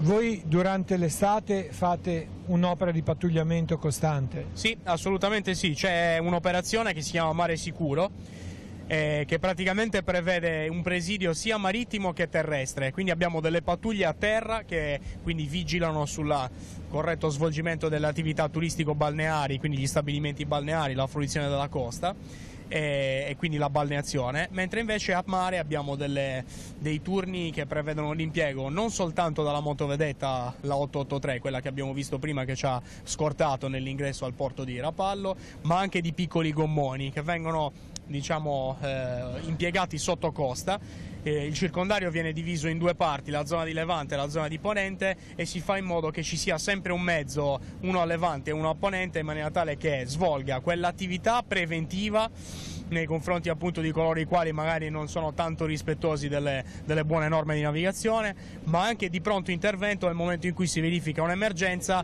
Anziché dover far uscire la nostra motovedetta direttamente dal porto base, quindi Santa Margherita Ligure, abbiamo già delle risorse SAR, cioè di ricerca e soccorso, pronte e disponibili all'uso, già in mare. Ci ha fatto vedere, quando eravamo al lago di Portofino, i punti dove possono attraccare le barche da crociera. Quali sono le misure delle barche che si vedono nel Tigullio? Allora, le unità all'interno del... Allora, innanzitutto bisogna distinguere tra unità che possono entrare in porto, e l'unità che poteva entrare in porto era di circa 60 metri e entrava in porto a Santa Margherita Ligure. Purtroppo nella zona di porto, che in questo momento è preclusa la navigazione per il danno strutturale che abbiamo visto poco fa. Le altre invece si fermano alla fonda, quindi vanno all'ormeggio alla fonda, quindi in rada, e poi con dei piccoli tender i passeggeri possono raggiungere i porti di Santa Margherita, Portofino e Rapallo. Le dimensioni variano, nel senso che abbiamo, in base ai diversi punti di fonda, dei limiti massimi. Penso a Rapallo potevano arrivare unità di massimo 250 metri, invece la zona di fonda di Santa Margherita Ligure è molto più accogliente, tra virgolette, ma non per altro, perché come conformazione geografica anche del fondale ha la possibilità di accogliere anche navi più grandi. Siamo intorno ai 300 metri tra le navi più grandi che scalano il Golfo del Tigullio. La cosa fondamentale è che questa attività è un'attività che si è ben inserita nel territorio, ha portato tra l'altro come novità l'anno scorso l'adozione di un piano operativo anti-inquinamento, che poi è risultato vincente anche durante la mareggiata, perché grazie a quello abbiamo, con l'area marina protetta, le amministrazioni comunali di Santa Margherita, Portofino, Rapallo e con gli operatori locali prevista la presenza di dotazioni anti-inquinamento, quindi panne galleggianti di tipo assorbente di contenimento stoccate in porto, pronte all'uso. Ecco, a parte di queste panne sono state utilizzate anche il giorno 30, quindi all'indomani della mareggiata, per circoscrivere quelle unità affondate e che quindi potevano essere potenzialmente pericolose per l'ambiente marino. Intanto siamo arrivati nel porto di Sestri Levante, stiamo per attraccare in notturna adesso e vediamo le operazioni che il personale di bordo sta svolgendo per preparare le cime che ci assicureranno al molo. Siamo al molo. Questo è il molo dove ormeggiano i pescherecci, più avanti abbiamo il distributore di carburanti anche. Il porto di Sestri Levante ha una grande vocazione, cioè abbiamo una seconda flotta peschereccia del Tigullio, perché una fa base a Santa Margherita Ligure e l'altra fa base a Sestri Levante. Infatti abbiamo visto già entrando, anche alle nostre spalle ci sono diverse unità da pesca e alcune sono addirittura sulla banchina che loro appunto utilizzano. È un porto, un'altra realtà molto importante del Golfo del Tigullio, che ricade nel circondario marittimo di Santa Margherita Ligure e che per fortuna non è stata gravemente danneggiata dalla mareggiata. Vediamo intanto la nostra equipe che ci attende dall'altra parte e ci prepariamo a scendere.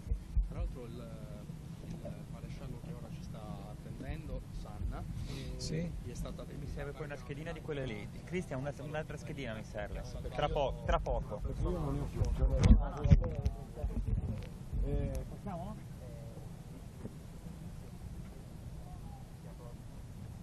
Allora,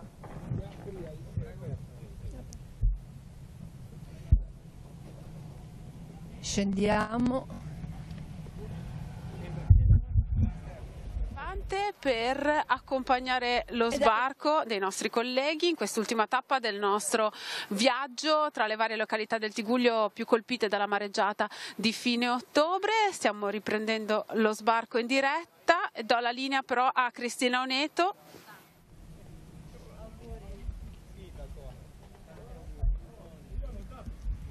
Allora, signor Sindaco, abbiamo salutato i sindaci di Portofino, di Santa Margherita, il Presidente del Consiglio Comunale di Rapallo e ora siamo a Sestri. Sì, devo dire che vi ringrazio per questa attenzione di oggi.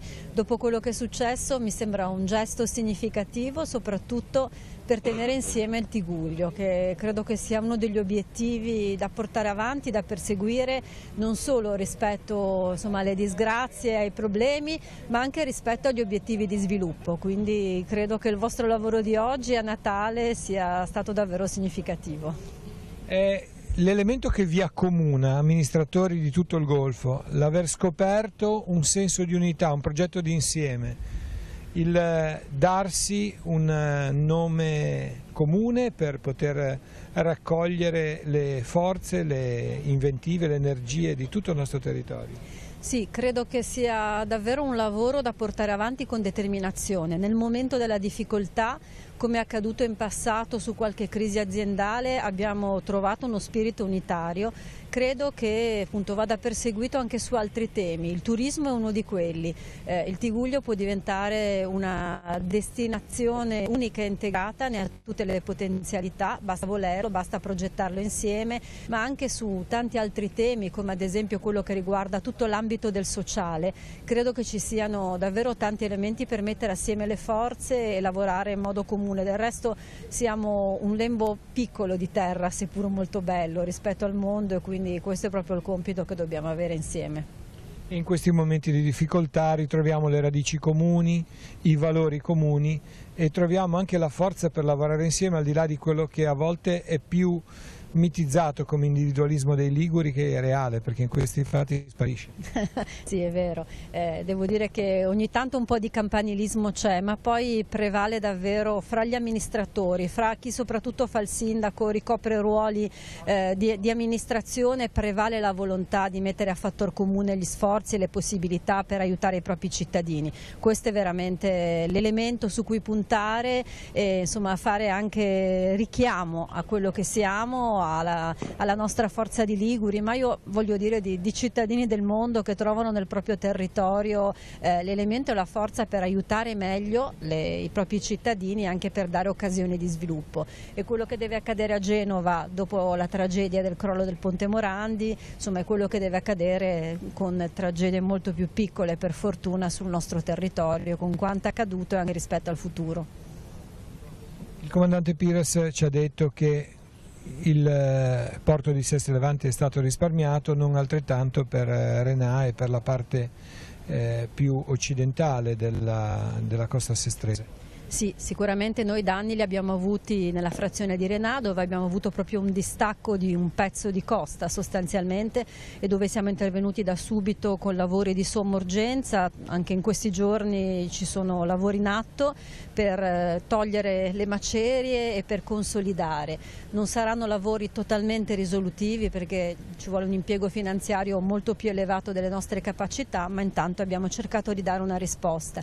E poi l'altro danno grosso è nella diga della Baia del Silenzio, nella diga di Portobello, che è stata insomma messa totalmente sottosopra. Tanti massi sono stati staccati, sono stati portati lontani e adesso è davvero esposta. Sono esposte le abitazioni. Non è solo un tema di ripascimento, di tutela delle imbarcazioni, ma in questo momento è proprio un tema di tutela dell'abitato, perché la mareggiata scorsa è arrivata ai primi piani delle case, quindi lì abbiamo fatto un primo stanziamento di 200.000 euro, per cui abbiamo avviato il progetto e interverremo a metà di gennaio, tra metà e fine gennaio, con il consolidamento. Anche in quel caso abbiamo bisogno di ulteriori risorse per far sì che la situazione migliori in modo definitivo.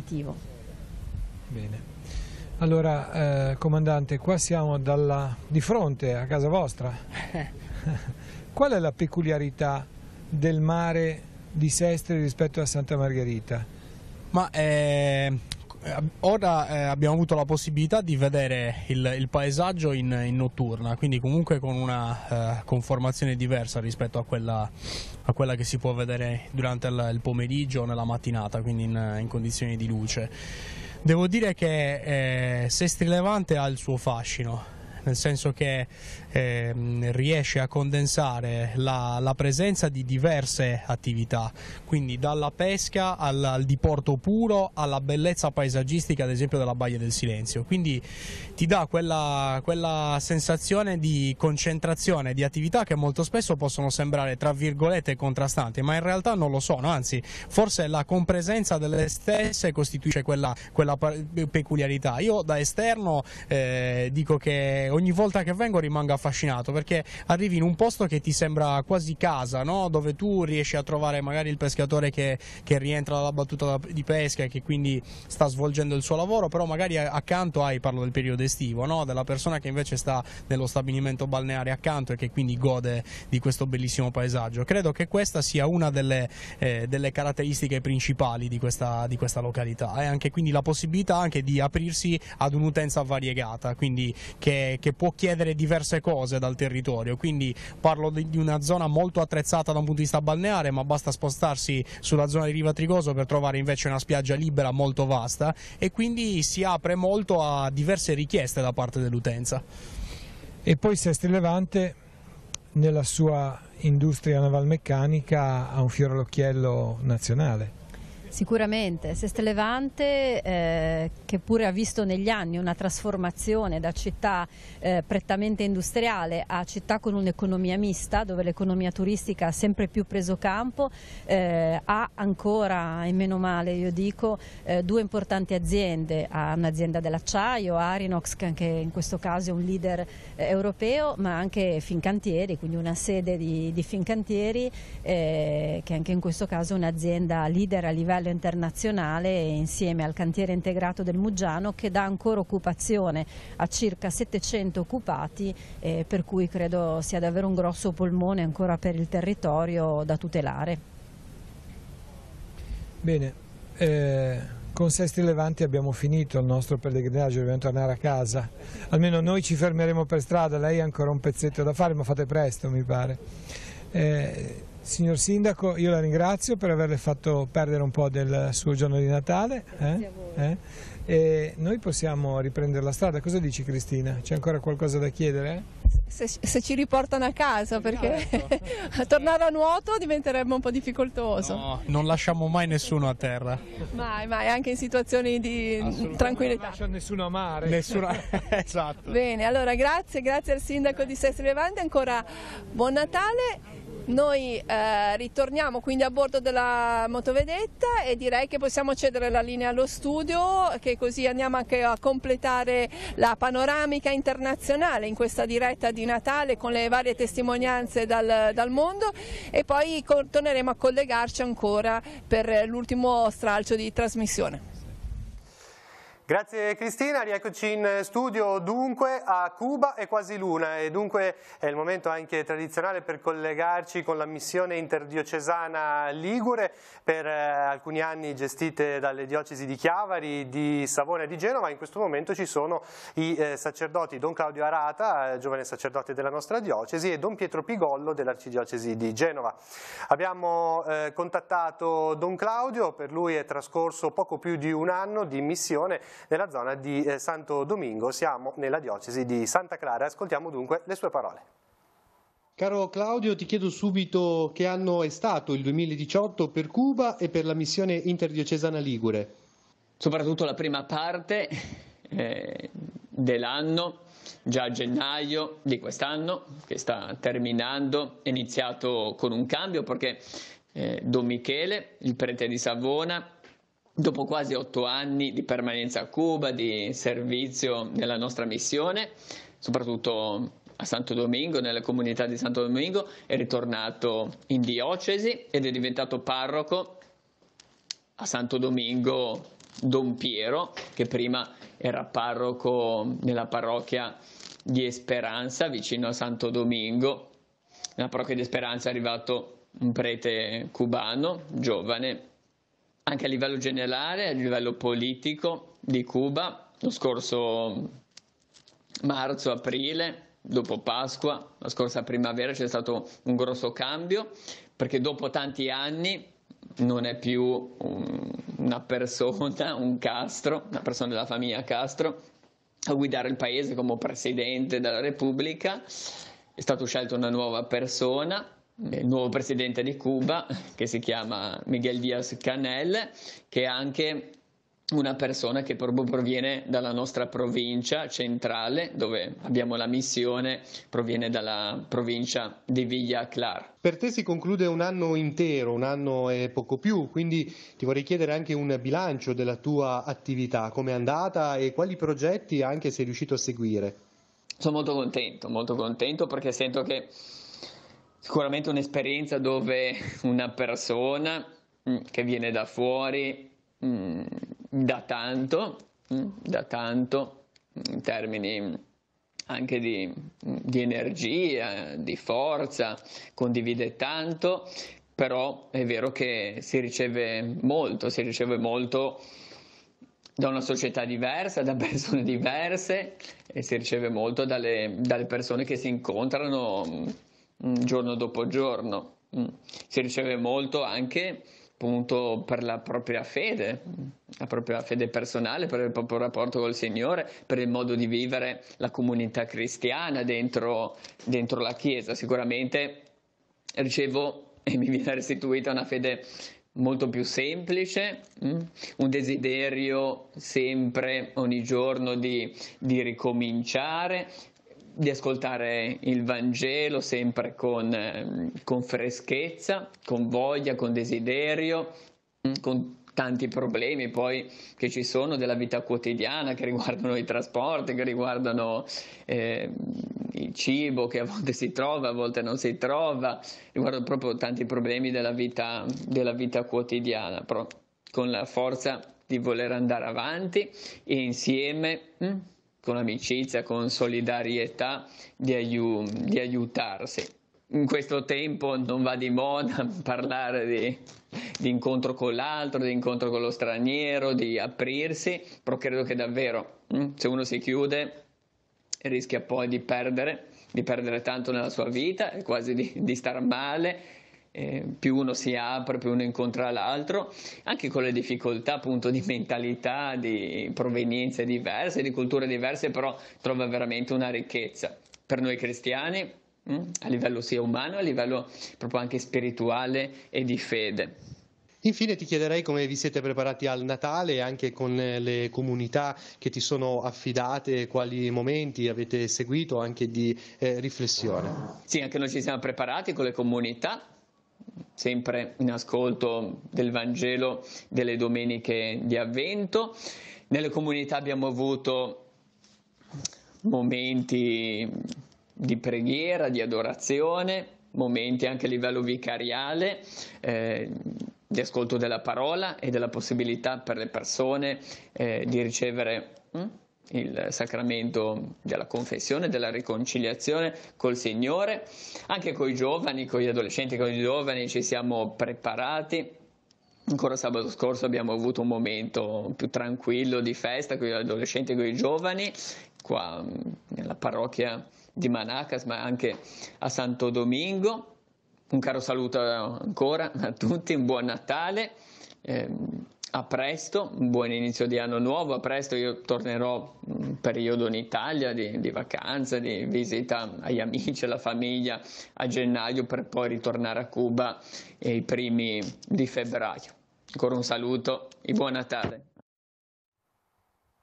Bene, riprendiamo la linea dallo studio, abbiamo così completato il nostro viaggio tra le missioni, abbiamo sentito missionari in Africa, in Sud America e in Centro America. Un viaggio è stato compiuto questa mattina, per così dire, anche da Papa Francesco nel suo messaggio Urbi et Orbi dalla loggia della Basilica Vaticana. Ha toccato alcune situazioni difficili in diversi paesi, per esempio ha parlato del dialogo tra israeliani e palestinesi, la speranza è quello che questo dialogo possa riprendere e quindi iniziare un cammino di pace. Ha ricordato la martoriata Siria, ha pensato poi allo Yemen, a tutta l'Africa, dove milioni di persone, ha detto Francesco, sono rifugiate o sfollate e necessitano di assistenza umanitaria e di sicurezza alimentare. Ha ricordato la penisola coreana, il Venezuela e anche l'Ucraina e ha concluso con gli abitanti del Nicaragua. Anche loro infatti vivono una situazione di incertezza, con divisioni e discordie, ma ha anche ricordato i popoli che subiscono colonizzazioni ideologiche, culturali ed economiche e che vedono così lacerata la loro libertà e la loro identità. In un breve messaggio il pensiero del Papa per il Natale di quest'anno è ritrovarci e vivere come fratelli, e allora su questo aspetto ne ascoltiamo un breve passaggio. Per questo il mio augurio di buon Natale è un augurio di fraternità, augurio di fraternità. Fraternità tra le persone di ogni nazione e cultura, fraternità tra le persone di idee diverse ma capaci di rispettarsi e di ascoltare l'altro, fraternità tra persone di diverse religioni.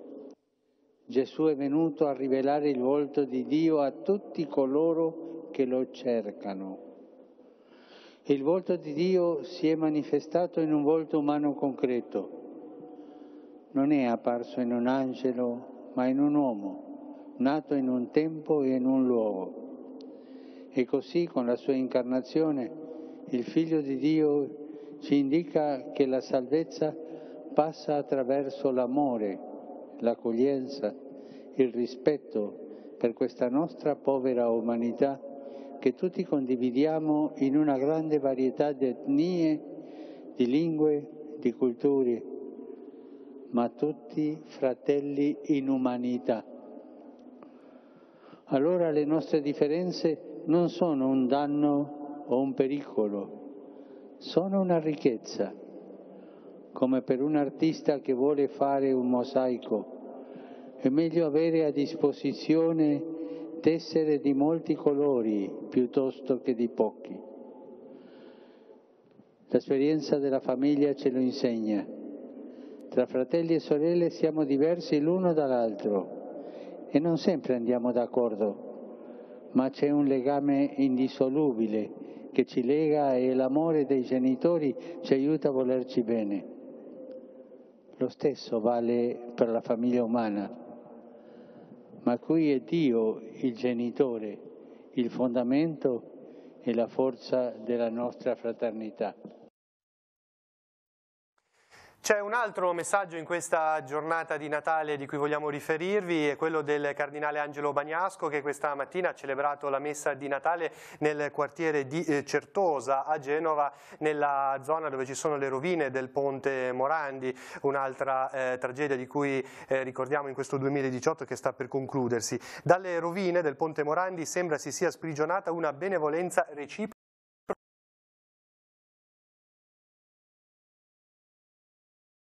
Troppo lontano, queste le parole del cardinale. Genova ha proseguito ancora una volta prova di dignità. Ha mostrato la capacità di resistere e di lottare, sapendo per antica esperienza che insieme non soltanto si può resistere, ma si superano così le prove. La città, ha proseguito il cardinale, è stata lacerata nel suo corpo vivo, ma non è rimasta piegata. Subito i genovesi hanno mostrato ciò che sono, oltre il naturale riservo. Hanno mostrato il loro cuore, la concretezza del loro esserci nei momenti difficili. Con i fatti hanno detto che si può contare gli uni sugli altri, che nessun gesto, nessuna parola è poco quando si tratta di rialzarci e guardare avanti. Quindi un po' sulla falsariga di quello che stiamo raccontando da alcune ore in questa diretta di Natale, anche su Genova viene sottolineato questo desiderio di stare insieme, di unirsi e quindi di fare la forza, nonostante appunto il dramma di quello che è avvenuto. Nel caso di Genova il crollo del Ponte Morandi e le 43 vittime, nel caso del Tiguglio la mareggiata che ha piegato, diciamo, un indotto e tante persone che lavorano sul mare, ma anche tanti commercianti. Il 2018 che sta per concludersi lo ricorderemo anche a livello diocesano per un'altra notizia bella e importante che riguarda Don Nando Negri. Si è chiuso infatti il percorso diocesano del processo di canonizzazione ed è l'occasione in questa diretta di Natale, prima di tornare in collegamento con Don Fausto e con i colleghi che si trovano in esterna, per parlarne, dicevo, con il nostro ospite in studio che è Pierluigi Pezzi. Buonasera. Buonasera a tutti. Auguri di buon Natale. Grazie anche a lei, grazie per aver accettato naturalmente il nostro invito per parlare alcuni minuti di Don Nando Negri e di questo percorso che dicevamo, un percorso diocesano che è andato a concludersi il primo di novembre, festa di tutti i santi, c'è stata la celebrazione in cattedrale. Possiamo dire che momento è stato e che tappa segna appunto in questo cammino? Sì, è stata una tappa importantissima per la diocesi di Chiavari perché si è conclusa la fase diocesana del processo e il 1 di novembre in cattedrale è stata una cerimonia sobria ma solenne nello stesso tempo, nel quale tutti coloro che sono intervenuti in questi anni nella fase di processo hanno giurato di aver adempiuto fedelmente al proprio compito e anch'io ho giurato in quanto perito storico, uno dei 3 periti storici che abbiamo lavorato alla raccolta della documentazione. Sono stati raccolti oltre 424 documenti, di cui oltre 60 manoscritti di Donnando. È stato un lavoro immenso. Un lavoro importante, tra l'altro questo non attiene direttamente a Donnando, ma durante la raccolta dei documenti abbiamo trovato anche 28 lettere del fratello di Donnando, Gigetto Negri, un professore di lettere al liceo di Chiavari, che per anni, quando lui era prigioniero di guerra, ha scritto ai familiari, e sono lettere che sono un capolavoro di letteratura, di umanità e di fede religiosa, veramente un capolavoro, per cui abbiamo ritenuto insieme a Francesco Baratta nel 2018 di pubblicarle insieme ad alcune biografie dei 3 fratelli, Donnando, Gigetto e Olga, perché insieme hanno formato una comunità davvero edificante. Magari tra poco torniamo appunto sul valore di questi scritti e anche sulla figura di Donnando. Prima però una domanda sul percorso, diciamo. Spieghiamo che cosa è avvenuto, c'è stato anche un passaggio poi a Roma, l'ha vista come portitore, poi spieghiamo anche questo termine, quindi che cosa accade adesso. Io ringrazio ancora in questa occasione il Vescovo per avermi assegnato questo incarico delicato a nome della diocesi. Ho consegnato il 12 di novembre tutta la documentazione ufficialmente sigillata con la cera lacca, con tutti i crismi previsti, l'ho consegnata alla Congregazione dei Santi a Roma e lì effettivamente si vede la dimensione universale della Chiesa, perché come si può vedere proprio da questa foto, ci sono grandi scaffali in cui vengono raccolte le documentazioni da tutte le parti del mondo, e soltanto nello scaffale dove è arrivata la documentazione di Donnando c'era la documentazione riferita a un processo diocesano dell'Uganda e dall'altra parte della Polonia, quindi chiaramente sono tante le richieste, le proposte che arrivano e che poi devono essere valutate dalla Congregazione dei Santi. In questa fase occorrerà un nuovo postulatore, il Villaggio del Ragazzo, che è l'attore di questa causa, deve nominare un postulatore che deve avere un'abilitazione particolare, tra le quali deve avere anche alcune caratteristiche, tra le quali la residenza a Roma. I tempi a questo punto sono nelle mani della Congregazione dei Santi e nelle mani di Dio, perché si aspetta e si desidera un miracolo che accompagni tutte le testimonianze di virtù, di santità. Per noi, come ha detto il nostro vescovo diocesano Tanasini, la sera del primo di novembre, per noi Donnando è santo, però perché possa essere onorato sugli altari occorre davvero la conclusione di un processo che ha delle regole molto molto rigide. Fino adesso il postulatore c'è stato un percorso, prima Monsignor Geromarino e poi Raffaele Girlando, quindi ora si tratta di trovare una figura nuova. Una figura assolutamente nuova. Con il 1 di novembre tutti gli incarichi che ciascuno di noi ha assolto in questa fase decadono, perché la fase diocesana è conclusa. Ora inizia, da dicembre, è iniziata la nuova fase a livello romano. Certo. Ecco, lei citava prima il volume Non solo Donnando, Olga e Gigetto Negri. In questi testi, già lo stava un po' annunciando, che figura emerge di Donnando? Siamo quasi una persona che sorprenda sempre. Ma oggi, guardando le immagini della motovedetta con Don Fausto del Tigullio, mi veniva in mente una frase con la quale si potrebbe veramente definire Donnando: un benefattore del Tigullio.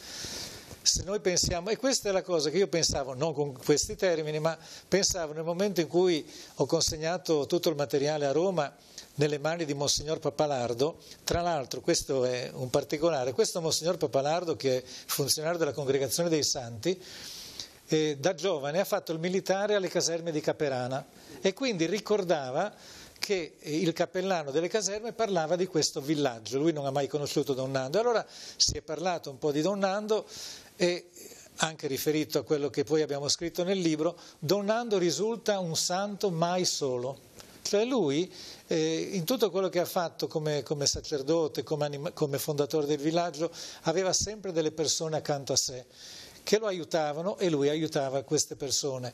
Penso alle patronesse del villaggio, ma penso anche a figure sante che sono veramente state a fianco di Donnando in tutta la vita, come Don Don Antonio Neto o come Marietto Sbarbori, due persone che hanno sofferto molto ma che con la loro sofferenza accompagnavano, diventavano un po' dei parafulmini del villaggio. E poi nello stesso tempo altre signore come la Maria Rosa Ivani, che ancora oggi è un'animatrice del villaggio, oppure come la Maria Teresa Bruzzone, persone che tutti i giorni erano al suo fianco. E nello stesso tempo, proprio mentre ero a Roma, raccontava Monsignor Papalardo, chissà quante migliaia di ragazzi sono passati o a scuola oppure per giocare nei campi del villaggio, o quante famiglie si sono rivolte a lui per chiedere magari un aiuto, un sostegno per un malato o piuttosto che per una fragilità che potevano avere in casa. È un santo della quotidianità, potremmo definirlo. Ma sicuramente un santo della quotidianità, ma un santo, qui bisogna dirlo, un santo dell'Eucaristia, cioè lui in ogni giorno, lui si svegliava prestissimo, fin gli ultimi anni della sua vita, fin gli ultimi mesi, lui si svegliava prestissimo, la prima cosa la messa e poi l'adorazione davanti al sacramento. A proposito, il giorno 12, quando a Roma ho fatto la consegna della documentazione, ho avuto anche l'opportunità di essere ricevuto dal Cardinal Comastri, che aveva conosciuto Don Nando fin dai tempi quando il villaggio aveva una tenuta Villa Silvana a Massa Marittima, e il vescovo Comastri era vescovo di quella zona.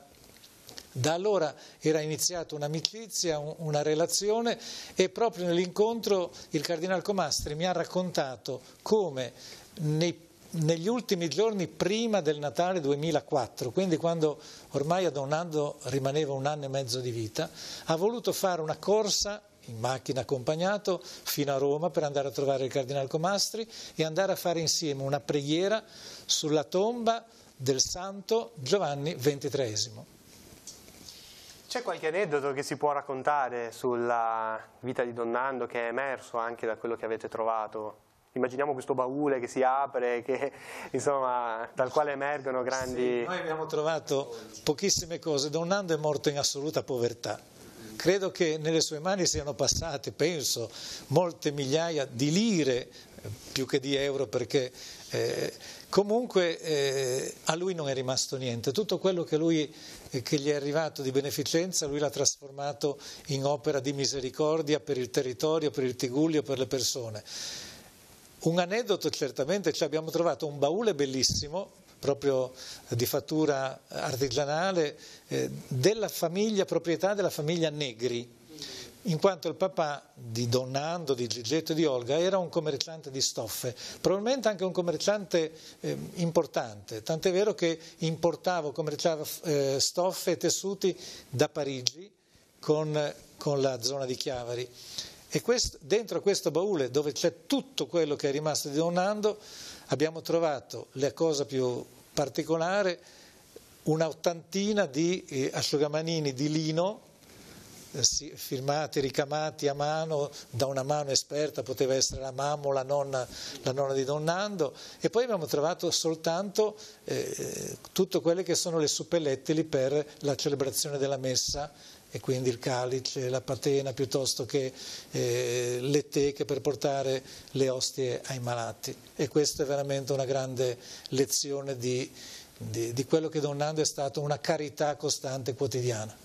Mi viene in mente quando si parla della società di oggi, si dice di questa economia che pensa solo al profitto. Lei ora citava Don Nando, invece un vero investitore, tra virgolette, nella carità però. Però non è mai diventato un imprenditore, forse qualcuno può averlo anche definito un po' malato della pietra, perché ha trasformato sempre i soldi in costruzioni. Però queste costruzioni sono state intanto ha cercato di valorizzarle sempre nei centri, cioè nell'abitato, sempre che fossero comunque nel cuore della città e non lontani, quindi proprio per integrare tra il lavoro che lui realizzava, e dentro a ogni costruzione che ha fatto al centro c'era la chiesetta, la cappella, il tabernacolo. Basti pensare che ancora oggi sulla scia della sua scelta ci sono ancora le lampade ardenti, che sono 200 persone che con una rotazione particolare tutte le notti passano alcune ore al centro Benedetta Quarone davanti al tabernacolo, davanti al Santissimo, e questo è forse l'eredità più grande di Don Nando. Ne abbiamo parlato pochi giorni fa perché c'è stato l'incontro annuale prima del Natale. Potremmo dire che l'investimento è sulla pietra, però era diretto alle persone, perché poi alla fine sono state anche tante le persone che avete ascoltato. Questo processo si è aperto nel 2013, però sicuramente tanti hanno conosciuto Don Nando. Noi come periti storici avevamo il compito di esaminare la documentazione e quindi abbiamo suddiviso la documentazione tra quello che ha scritto Don Nando, che per la verità di scritti autografi, proprio scritti di suo pugno, sono stati pochi, mentre invece ci sono stati tanti scritti su Don Nando e tanta corrispondenza con Don Nando. Ovviamente lui scriveva poco, parlava molto di più, difatti abbiamo potuto sbobinare tutte le videoregistrazioni che sono state fatte anche grazie a Telepace negli ultimi anni. E in tutto quello che noi abbiamo raccolto ovviamente si sentiva che c'era un dialogo con le persone, anche quando trattava con le amministrazioni locali, con le amministrazioni pubbliche, con le banche, si sentiva sempre, anche nelle lettere di corrispondenza con le banche, c'era un tratto di umanità che prescindeva dalla burocrazia e da quello che magari sono i canoni di queste lettere. Noi non abbiamo invece interrogato le persone, che è stato un compito di Don Ostigoni del Tribunale, insieme a Don Borinato, insieme a Don Privitera, e credo che abbiano intervistato una sessantina di persone.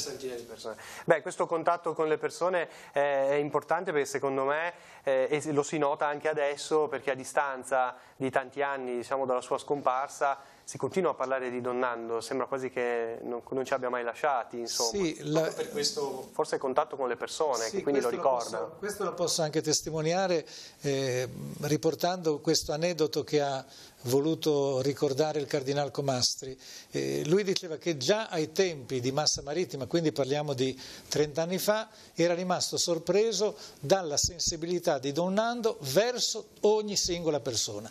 Diceva, trattava me, che ero il vescovo di Grosseto, trattava me come il giardiniere, come l'addetto alle pulizie, come la cuoca in cucina, e dice, questa è una cosa che mi ha sorpreso. Dice, a volte si animava anche, aveva anche alcuni momenti, giustamente nei ruoli che aveva, perché tutto funzionasse bene, però la sensibilità era diretta alla singola persona. Questo credo che lo possano testimoniare tutti quelli che hanno viaggiato anche per un solo giorno dentro alle varie strutture del villaggio. È stata forse anche l'occasione per mettere a punto una documentazione più precisa sulla figura di Don Nando? Beh, tutto quello che abbiamo trovato noi lo abbiamo, e abbiamo anche giurato per questo, tutto quello che abbiamo trovato lo abbiamo sistemato anche in base a determinati criteri che vengono già fissati dalla Congregazione dei Santi, anche per queste fasi diocesane, e quindi sono stati catalogati i documenti che erano di Don Nando, la corrispondenza che era verso Don Nando, i documenti scritti su Don Nando in vita e i documenti scritti su Don Nando post mortem. È chiaro che quelli post mortem, a un certo punto noi abbiamo finito il nostro lavoro, quindi se domani qualcuno scrive qualche cosa su Don Nando, ormai non viene più, non fa più parte, così come il nostro libro, il libro scritto con Baratta su non solo Don Nando, non fa parte integrante della documentazione utile alla causa dei santi. Emerge un quadro familiare particolare anche da quello che avete raccolto con i fratelli, per far emergere anche questo carattere di Don Nando.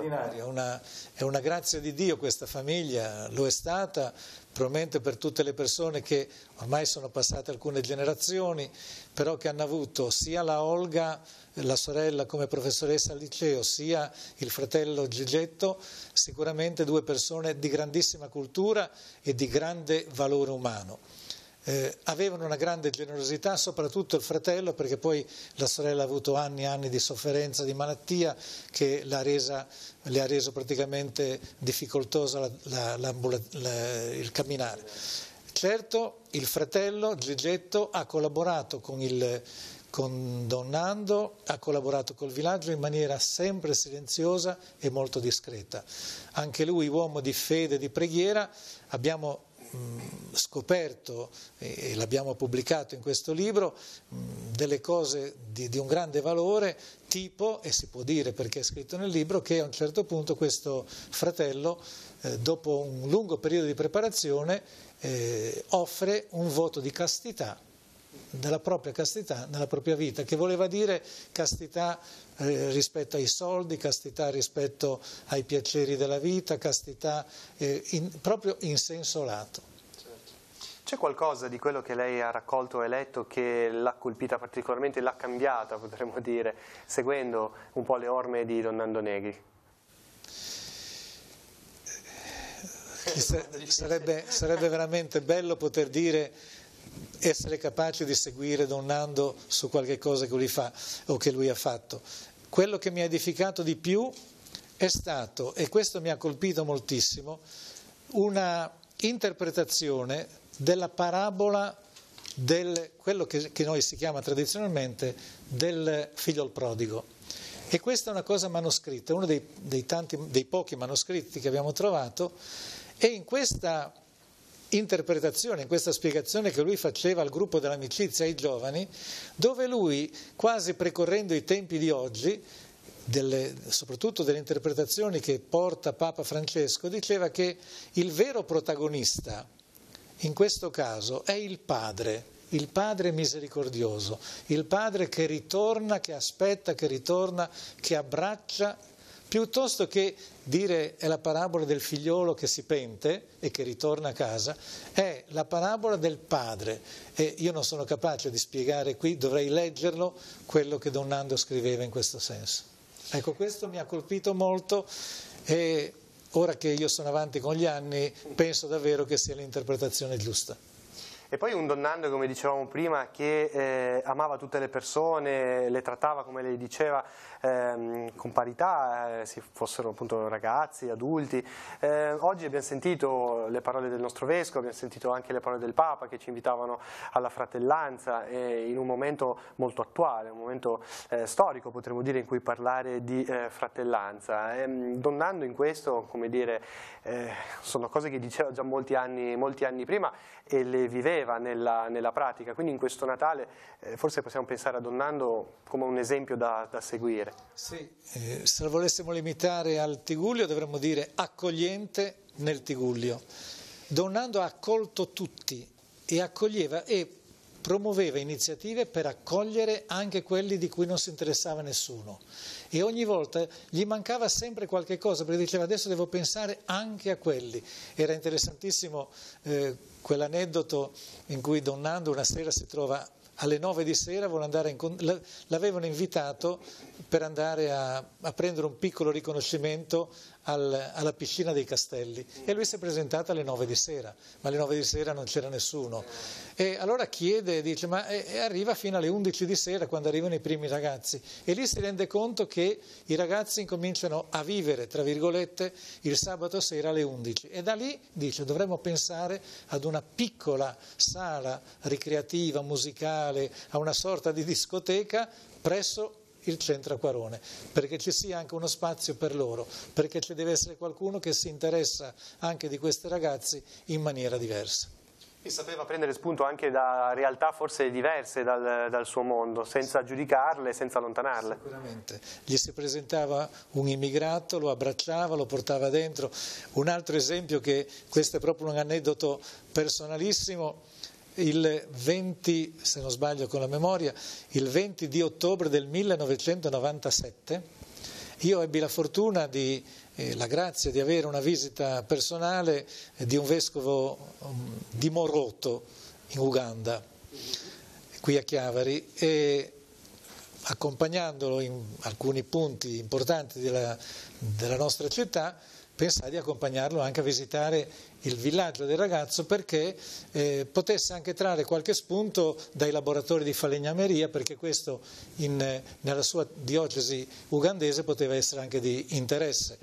E quando Don Nando ha visto questo vescovo africano, negro proprio come quelli dell'Uganda, la prima cosa che ha fatto si è inginocchiato davanti a lui, e questa cosa mi ha colpito e non la dimenticherò mai. Era un carattere facile quello di Don Nando Negri? No, era deciso.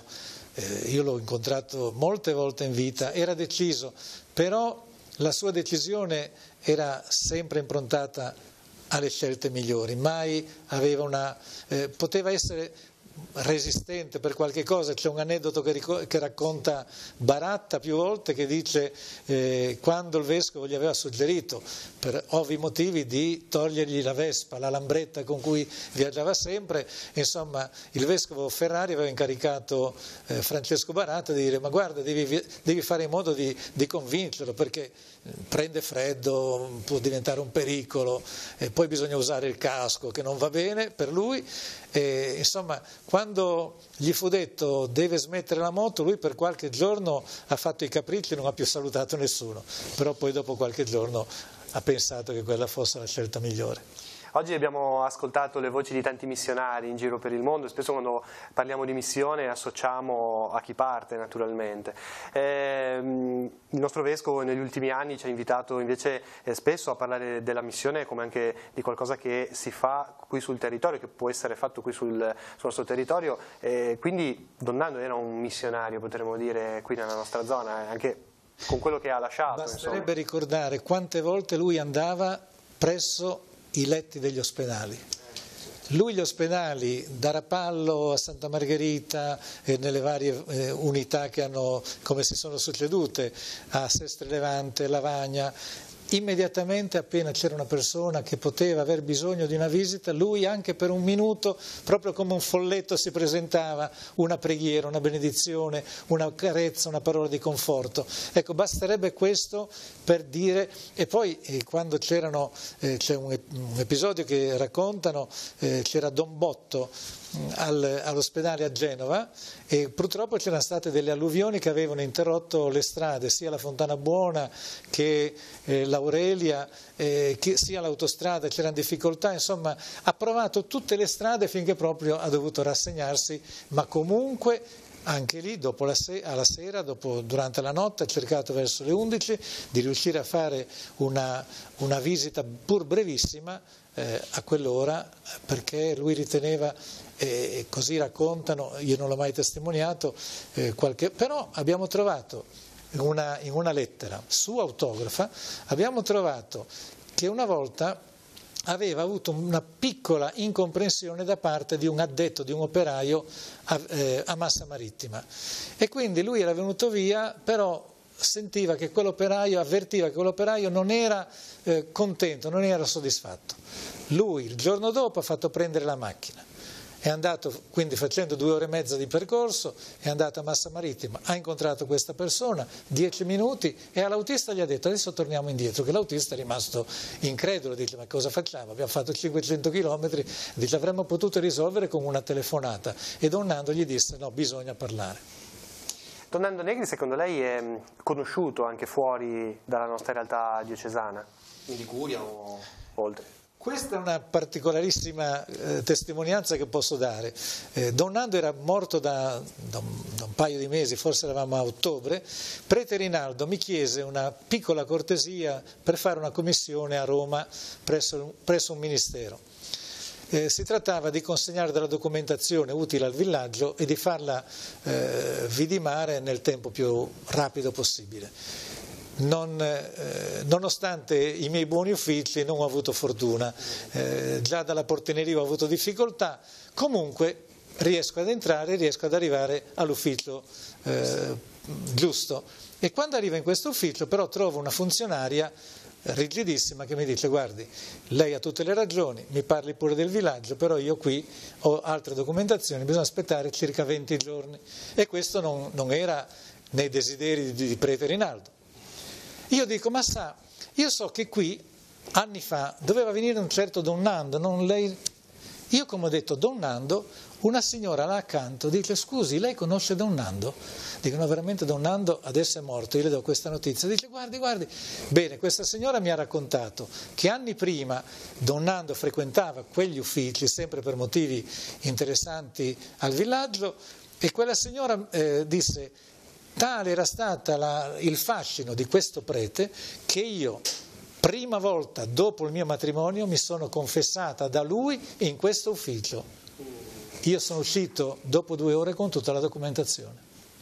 Forse con l'occasione del processo in corso si potrebbe portare il nome di Don Nando, diciamo, a una platea più ampia per far conoscere anche le sue capacità e così via. Dove lui è stato ha lasciato il segno, e a volte il segno può anche rimanere nascosto, come il seme buono che rimane nascosto, ma prima o dopo porterà frutto. Io questo lo penso personalmente per tutte le migliaia di persone che sono state al villaggio. Forse non erano in cattedrale il 1° novembre, però ciascuno di loro, se ha saputo questa notizia, non può che aver condiviso e gioito. Iniziative per ricordare e per valorizzare la figura di Don Nando, credo che il villaggio, prima di tutto, che è il figlio, è la creatura naturale di Don Nando, ne mette sovente, e sono sempre iniziative di ricordo, di preghiera e di carità. Quest'anno c'è stato anche un memorial sportivo intitolato a Don Nando Negri, quindi certamente anche per i ragazzi questo è molto utile. Occorre ravvivare chi era Don Nando e perché ci sono queste pietre, questi campi sportivi, perché ci sono questi impianti che ospitano tanta gioventù del nostro territorio. I ragazzi che frequentano il villaggio del ragazzo immagino abbiano bene a mente chi era la figura di Don Nando Negri. Sì. Ci sono sicuramente le testimonianze di Prete Rinaldo, di Don Emilio Arata, degli insegnanti, degli operatori del villaggio, ci sono le statue, le figure, ogni corridoio, ogni piazzale ricorda la figura di Don Nando, poi si tratta di interiorizzarle. Certo. Tornando al processo, adesso si entra in quella fase in cui il prossimo step potrebbe essere quello della venerabilità, il servo di Dio. Sì. Nel momento in cui perché la Congregazione dei Santi esamina tutta la documentazione e anche senza la presenza di un miracolo e senza ancora l'approvazione del Collegio dei Cardinali, la Congregazione dei Santi può definire questa fase, ma è una fase comunque che va seguita molto attentamente dal postulatore. Il postulatore è il patrocinatore di questa causa, e ovviamente abbiamo la fortuna, ecco, questa combinazione sia di Monsignor Papalardo, che ha avuto questa conoscenza quando era militare del villaggio, e anche il segretario generale della Congregazione dei Santi, che è Monsignor Bartolucci, molto legato alla diocesi di Chiavari, soprattutto per un suo rapporto con le suore Giannelline. Per fare un paragone, se così si può dire, di tempi, sempre quest'anno c'è stato l'annuncio della venerabilità di Padre Enrico Mauri. Il 2 luglio. Credo che lì siano passati 10 anni, mi pare, dal momento della chiusura del processo. Sicuramente i tempi della Chiesa non sono i tempi che noi possiamo immaginare. Ultimamente abbiamo avuto 2 canonizzazioni molto particolari, Madre Teresa di Calcutta e Giovanni Paolo II, 2 santi proclamati nel giro di pochi anni dalla morte, ma erano 2 figure di risonanza universale e quindi un riconoscimento che valeva veramente per tutti. È chiaro che le procedure lì sono state diverse, perché se avessero dovuto interrogare tutte le persone che avevano conosciuto Giovanni Paolo II, Madre Teresa di Calcutta, non saremmo mai arrivati alla conclusione. E quindi, però, quando c'è una fama, di santità riconosciuta universalmente. Qui sicuramente il fatto che una diocesi importante come la diocesi di Chiavari, che riesce in pochi anni a concludere questa prima fase, è un segno positivo, perché in altre occasioni ci sono delle fasi diocesane che durano moltissimo. Credo che proprio nel mese di dicembre a Genova sia stata conclusa una fase diocesana di una persona che è morta 300 anni fa, quindi dove le cose è anche molto più difficile documentare, perché testimoni orali non ce ne sono più. Intanto noi stiamo per dare la linea a Don Fausto e a Cristina Oneto, che sono di ritorno dal loro viaggio lungo la costa del Tigullio, il nostro viaggio tra i comuni che sono stati colpiti dalla mareggiata. Anche lei ha detto di averlo seguito, quindi siamo pronti a ridare la linea. Io la ringrazio per Luigi Pezzi. Grazie a voi per il tempo che mi avete dedicato, soprattutto perché questo ricorda Don Nando, e insieme a Don Nando tutte le figure che con lui hanno lavorato e che stanno lavorando oggi per la valorizzazione del villaggio. Anche per noi è stato molto importante e prezioso poter parlare in questa occasione di Don Nando. Grazie e ancora buon Natale. Buon Natale e già buon anno. Certo, il 2019 si sta avvicinando. Certo. Allora anch'io saluto e direi potrei chiudere dallo studio, così possiamo dare la linea a Don Fausto che stanno rientrando, sì, esatto, sta per raggiungere terra qui a Chiavari. A te Don Fausto. Grazie Maurizio, un saluto a Pierluigi Pezzi e grazie di averci ricordato Don Nando in questo modo così bello e così documentato per quello che ha potuto dire. Allora, io ringrazio il comandante Antonello Piras per questa giornata che ha regalato a Telepace. Grazie perché è stata un'occasione unica, molto bella, una giornata fantastica che ci ha permesso di scoprire delle cose per me tante, ma credo anche per i nostri telespettatori del mondo del mare. Grazie a voi per la vostra sensibilità, è stato veramente un pomeriggio di Natale molto intenso ma molto bello, cioè, mi ha trasmesso veramente tanto. Ho visto da parte vostra gli operatori, voi insomma siete stati molto attenti, molto curiosi anche nel conoscere qual è l'attività che quotidianamente svolgiamo, e questo credo che sia per noi motivo di orgoglio, no? Il fatto che ci sia poi questo grande interesse e che ci venga data anche poi l'opportunità anche in momenti tranquilli, no? Come la stessa giornata di Natale, quindi non soltanto nell'emergenza ma anche in una situazione tranquilla potervi raccontare ciò che è accaduto, ma ciò che è stato fatto e che si sta facendo. Quindi grazie veramente di cuore per la vostra attenzione. Allora Cristina, è stata una giornata speciale, un Natale unico. Sì, direi di sì, è stato un Natale che ci ha dato una prospettiva diversa, ne parlavamo anche rientrando con il comandante.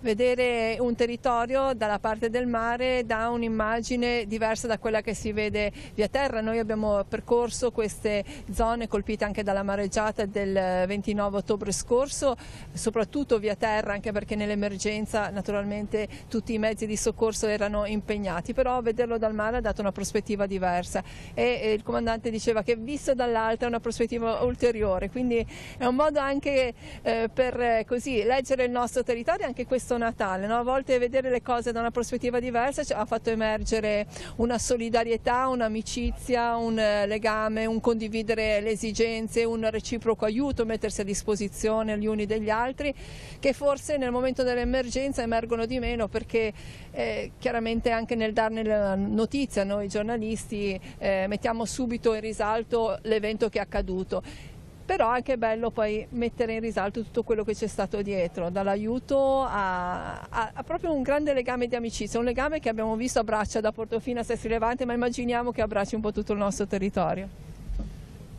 Credo che se c'è una cifra che abbiamo sentito da tutte le parti ci sia stata proprio quella del dire dobbiamo lavorare insieme, dobbiamo scoprire a partire da un rapporto umano forte che diventa anche amicizia, e ce l'hanno testimoniato i sindaci dei suoi paesi, comandante. Credo che ci sia stato proprio il desiderio di dire dobbiamo pensarci insieme, usare le risorse comuni e metterle in comune. Sì, oggi è stata per me l'opportunità di abbracciare proprio materialmente ogni sindaco e con lui quindi la comunità che rappresenta, per continuare a testimoniare, soprattutto in un giorno di festività come santa, tra l'altro, come il Natale, quella vicinanza, quel rapporto di collaborazione, di sinergia che serve per raggiungere il bene comune. Questa credo che sia la cosa più bella che abbia potuto fare, perché difficilmente avrei potuto, se non telefonicamente, raggiungere i sindaci per scambiarci gli auguri. Oggi invece averlo fatto ricordando insieme quello che è stato fatto proprio insieme, collettivamente, credo che sia la cosa più bella che possa esistere. E questo obiettivo del bene comune lo si raggiunge intanto facendo bene il proprio dovere, con la serietà del proprio impegno, con il rispondere con uno spirito di servizio, l'abbiamo sentito, con non lasciarsi spaventare da quello che accade, ma cercando anche in quelle situazioni lì tutto quello che può essere possibile da mettere in circolo e riuscire a metterlo in circolo. E abbiamo sentito quante energie sono uscite fuori dal nostro territorio, quante presenze positive si sono attivate, e io credo anche si possa dire, da quello che è il sentire di oggi, che probabilmente da questa mareggiata uscirà qualcosa di meglio anche per il Tigullio. Ci sarà la possibilità di ragionare con un altro sguardo e di vedere anche, a partire dalle fragilità, le risorse che si possono mettere in comune per difendere meglio il territorio da una parte, per promuoverlo e per costruire anche delle relazioni che sono oggi, nel giorno in cui Dio si è fatto uomo per noi, poter anche trovare il modo perché tra noi uomini si viva da figli, tutti più vicini, più uniti. E questo spirito ligure che viene temprato dalle avversità sa tirar fuori il meglio in questa occasione e trovare radici comuni con tutti, poi perché il ligure è proprio perché è gente di mare, il ligure è aperta a tutte le culture, a tutte le visioni del mondo, a tutti gli sguardi. Lei viene da un'altra terra di mare, credo che in questo ci sia lo stesso spirito. Sì, ho trovato molta affinità e quella apparente atteggiamento che sembrerebbe invece di chiusura, dietro si nasconde quell'equilibrio, ma quella volontà di riprendersi e di aiutare l'altro senza fare troppo clamore, troppo baccano, ma in quel famoso silenzio che parla più del baccano, no? Quindi si sta riuscendo a metabolizzare una situazione assolutamente inizialmente negativa, perché chiaramente la mareggiata è e rimane un evento negativo, però da un evento negativo si sta riuscendo appunto a metabolizzarlo e a trasformarlo potenzialmente in un qualcosa che possa riscattare il territorio e che quindi possa dare ancora più lustro a chi in questo territorio ci vive e lavora quotidianamente. Molto bene, allora amici, io ho ancora un desiderio prima di chiudere. Vorrei salutare il suo equipaggio. Certo. Se quando hanno finito la fase di attracco possiamo salutare e ringraziare personalmente ciascuno degli operatori della Guardia Costiera che oggi ci hanno aiutato, ci hanno fatto scorazzare per il Golfo del Tigullio, gustando prima il sole e adesso il fresco. Vi assicuro che fa frescolino però si sta, ecco, e così possiamo ringraziarli e far arrivare anche il ringraziamento di tutta la gente che ci segue, di quelli che hanno seguito dalle ore 14:30 di quest'oggi. Siamo in diretta, sono le 19:42, quindi una lunga diretta. Per voi non è ancora finita, avete ancora qualche minuto di viaggio per arrivare dall'altra parte. Traffico non ne trovate? No, assolutamente. Tra l'altro adesso io rientrerò a Santa Margherita Ligure, ma questa motovedetta invece rientrerà nella sua base qui a Genova, quindi ha ancora un po' di navigazione, però fortunatamente, come abbiamo visto, il mare è assolutamente favorevole, quindi gli consentirà di rientrare in sicurezza nel porto base. Bene, allora stanno arrivando, eccoli qua. Sta arrivando il personale dell'equipaggio, allora ce li presenta lei? Sì, certo. Le passo il microfono, le faccio fare giornalista, comandante. Abbiamo il maresciallo Carbone. Buonasera, grazie per l'opportunità che ci avete dato. Gli altri due membri dell'equipaggio, Dell'Inoci. Grazie, buonasera, insomma è stata una bella esperienza oggi stare con voi. Arrivederci. E il maresciallo Guglielmi. Grazie a tutti e vi ringraziamo per tutto quello che ci avete dato oggi. Allora, il grazie che diciamo noi è anche di chi ci ha seguito da casa e vi auguriamo un buon Natale a voi e alle vostre famiglie e grazie del lavoro che fate quotidianamente, che magari per quelli che sono a terra non è così visibile come è stato per noi che oggi siamo stati in mare con voi. Grazie amici telespettatori, con questo Cristina chiudiamo, auguri anche a coloro che erano dietro le telecamere. Cristian Vogni, fai ciao con la manina, eccolo lì. Alex Apollaro con il berretto da eschimese, Antonio Solinas che ha dato il supporto con immagini di contorno e poi l'assistenza per le riprese di oggi. Cristina Oneto. Sì, salutiamo anche tutti quelli che ci hanno seguito, come dicevi tu, in particolare ricorderai Don Fausto, tutti coloro che ci hanno seguito dall'ospedale dalla casa di detenzione e quelli che hanno trascorso questo Natale in solitudine, sperando di aver fatto loro compagnia. Ricorderei in particolare i nostri volontari che stanno attraversando un momento anche di difficoltà per quanto riguarda la salute. Un abbraccio davvero esteso a tutti e anche un augurio di serenità, di buon Natale, e anche ai nonni, se mi consenti, che oggi hanno lavorato anche per noi per consentirci di essere qua. Ecco, era autobiografica questa citazione della Cristina. Grazie a tutti, anch'io saluto alcune persone con le quali ci siamo dati appuntamento in televisione. Penso che oggi sia stato un modo diverso per stare comunque insieme. Un caro saluto a tutti e amici, vi auguro ancora buon Natale. Ora credo che in palinsesto ci sia il messaggio del Papa che oggi ha diffuso, il messaggio Urbi et Orbi, quindi ascoltiamo la parola di Papa Francesco. Buon Natale!